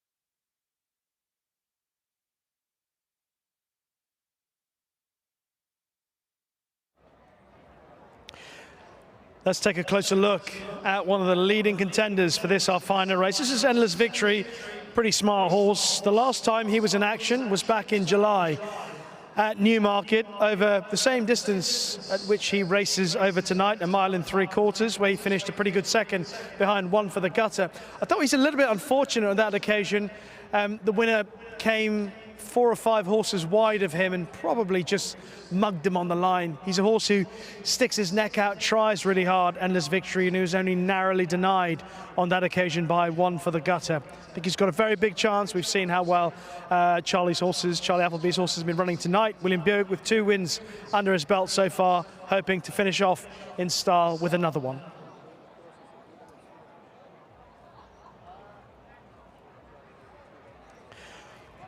Horse number 10, Meydan, is also, well, he'd be an appropriate winner of this, our last race.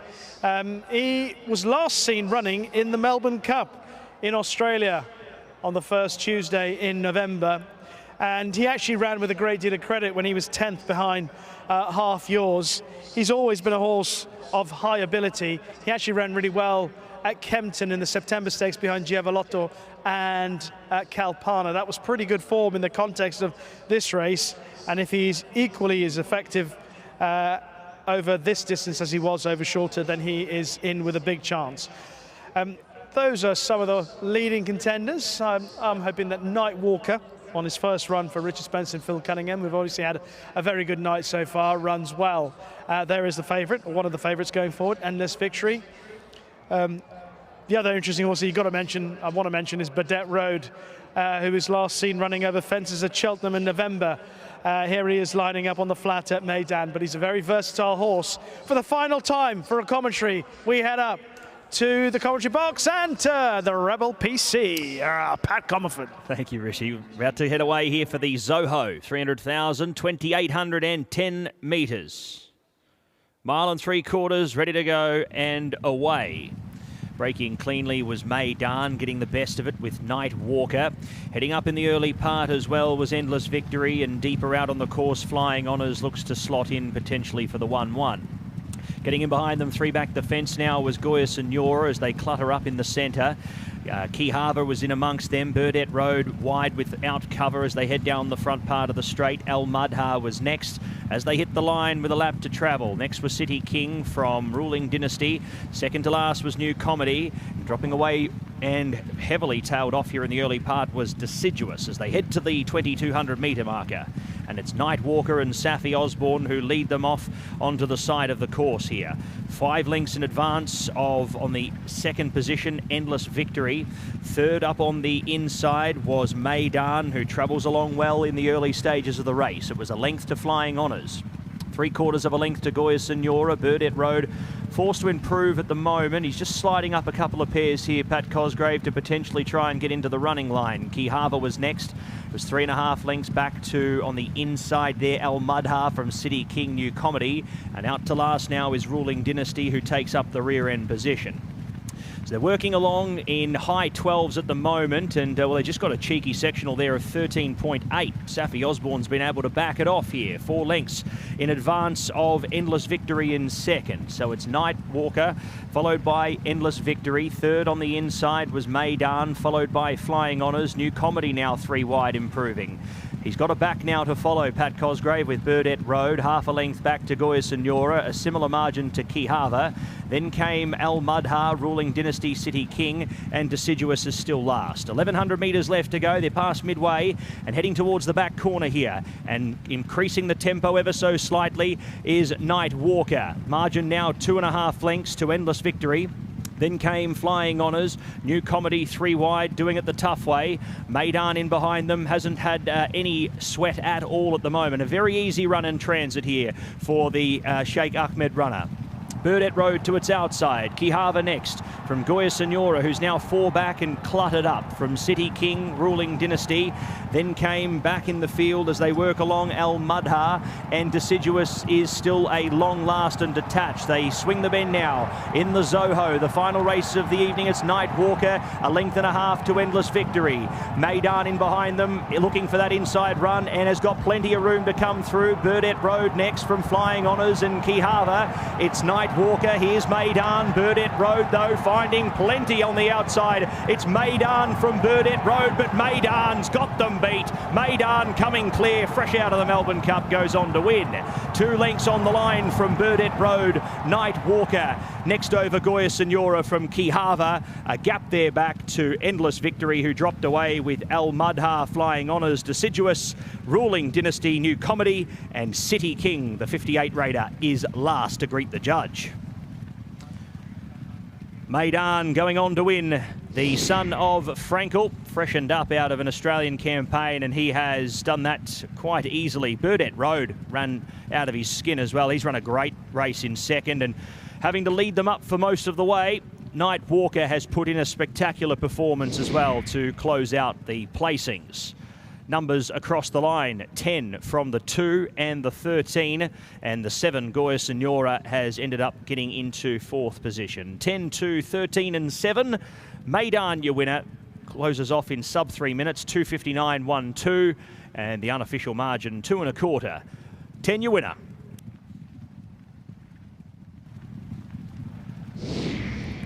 An apt winner at the racecourse in the finale. Meydan wins, gives Simon and Ed Crisford and James Doyle a double on the card. He was always spotted, cruising, going well.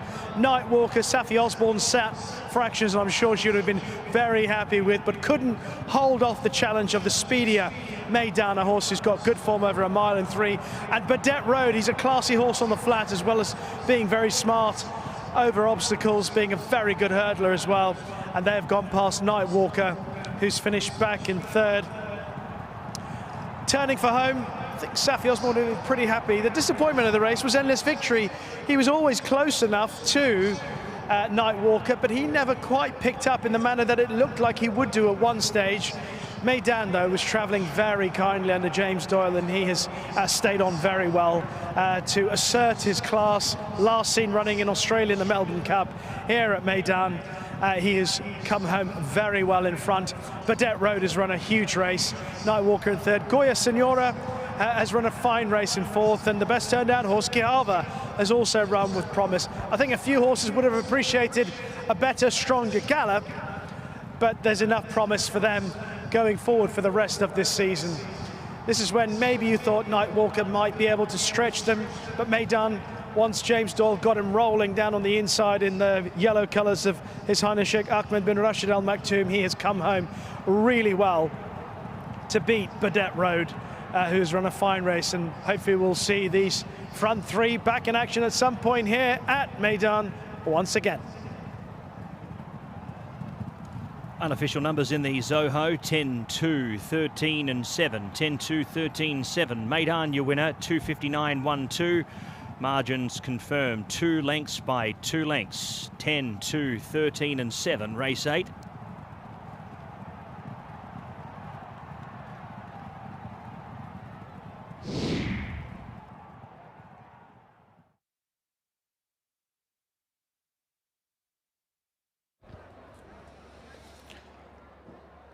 Ladies and gentlemen, it is time to welcome back our final winner of the evening after the running of the Zoho Conditions race.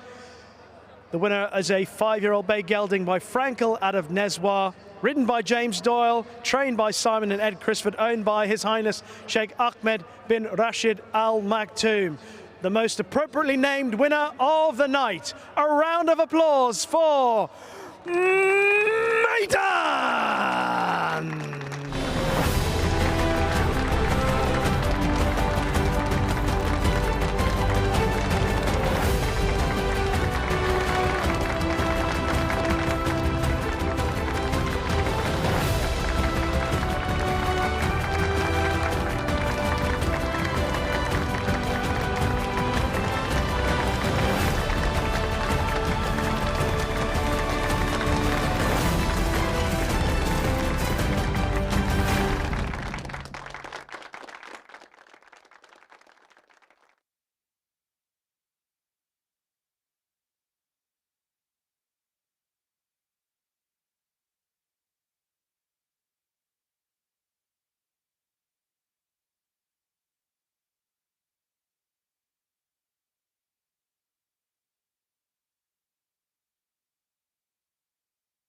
James Doyle weighing in after a second winner tonight. Same colours, he was on Coudoir in the Zabeel Mile. And Meydan in the finale, James, it was noticeable that didn't seem to be going that fast a pace, but your horse was always travelling well. How confident were you that you'd pick them up? Yeah, I was pretty confident, even going into the race. He's a very high-class horse. He's run at Kempton in the September Stakes behind Calpana, and Giavellotto was pretty strong, and the race was very much focused on the front two, quite rightly so, but if you actually look, he was only 3 parts of a length behind them. So if he brought that to the table, I know he's had a couple of runs in Australia in between, but he didn't run bad out there. A bit stretched by the Melbourne Cup, so slightly back in trip. He tested me a bit at halfway when the pace slackened. He got a bit strong and one joined me and just eyeballed me, which was never ideal, but he showed his quality in the straight. So he's won today over mile 6. You mentioned the run in the September Stakes behind Giavellotto and Calpana. If you were to choose his next race trip, what would you go for?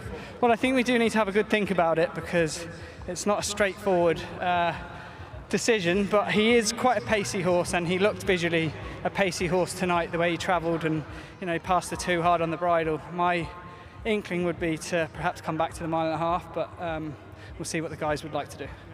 James, well done. Happy New Year. Nice double. Thank you very much, Rishi. Happy New Year. Thanks. And correct weight is given in the last. The Zoho over the 1.75 miles. 10-2, 13-7 confirmed. Meydan, your winner, 2:59.12. Margins 2 by 2 by 2. 10-2, 13-7. Correct weight in the last.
Ladies and gentlemen, we come to the presentation for our final race, the Zoho, and we have seen a wonderful finish with 3 talented horses battling away for the victory, and in the end it was Meydan who got the nod.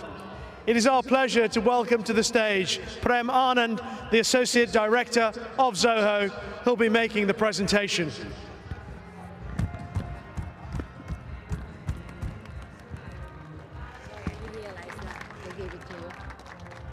It's time to welcome the connections of Meydan, who is owned by His Highness Sheikh Ahmed bin Rashid Al Maktoum, providing a second win tonight for James Doyle and Simon and Ed Crisford.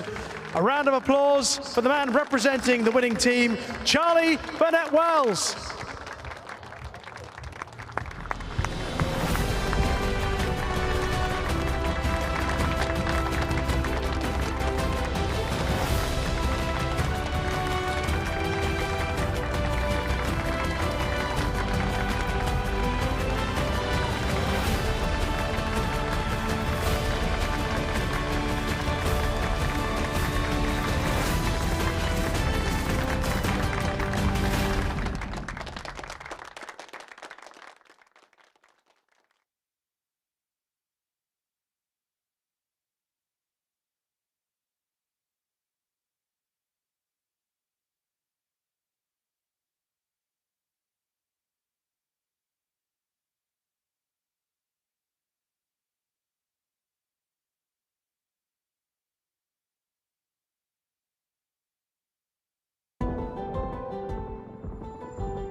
Just when you thought it was safe to go back into the stands,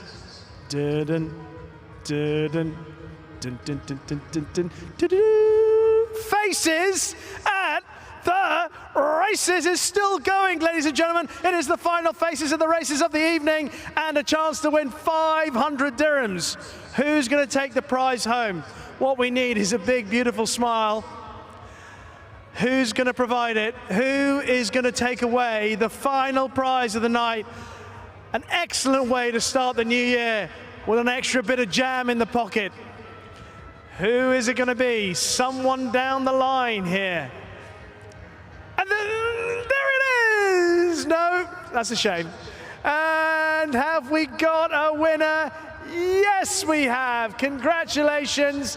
It is not that little baby who is as cute as you can imagine, but that lovely lady holding the baby has picked up 500 dirhams in the final faces at the races. Please head to Reward Centre Concourse 2 to pick up your prize and enjoy a fabulous start to 2026.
Well, it has been a fabulous start to 2026 here at Meydan. Pat Comerford was alongside me at the start of the evening. We were looking forward to the two big races in particular, Pat, the Dubai Stakes and the Zabeel Mile. The Dubai Stakes, you called it almost spot on from the fact that there was another lock in between three runners for a bit of pace. Pontos, Mufasa, even though he's run well, he was still close enough to the pace, and obviously Dark Saffron, and your horse picked them up again. Oh, I'm glad I got that one right, because there was a lot of races that I was so far off, it was ridiculous. I mean, it was just one of those nights. But yeah, look, I mean, the Dubai Stakes sort of panned out as we expected. I mean, it was going to be a hotly contested race. We know Pontos just loves to boot up and cause a bit of pressure. At face value, I don't think Dark Saffron copped as much pressure as he did last time out. And he still folded, quite sharply. So, look, I mean, it's back to the drawing board for him. I think there are a couple of horses that we can, definite forgives. I'm more intrigued in some of the big races that we saw tonight. Some of the horses in behind that, I guess, they may have found it tough here tonight to win, but they ran a good 4th, 5th or 6th and visually are building towards getting to that peak fitness and potentially being a threat in the weeks ahead. So a lot of good form races tonight, and I think it will, it's good because it'll lead into this Fashion Friday at the end of the month. It's a perfect gap. A lot of these horses who we saw tonight, they'll be looking for that Fashion Friday as potentially that next step. I agree entirely. I mean, I know Andreas Vesalius didn't win the Zabeel Mile, but I think he ran really well, just hunting up the leaders. But I wanted to touch on that other feature race of the night, the Zabeel Mile, won by the same team who had the winner last year, Poker Face, this time with Kudwa, and the race worked out beautifully for him. He sat in a lovely position, was in the right position to strike, and James Doyle affirmed that at the end. Yeah, look, I mean, I was talking to a couple of the guys from the stable just literally a couple of minutes ago, and I mean, it's a thrill for them when good horses come out and win. And I mean, you're expecting good horses to come out and win, but it seemed like those horses still very much, Kudwa and also Meydan, they still have to go out and do it. Yep.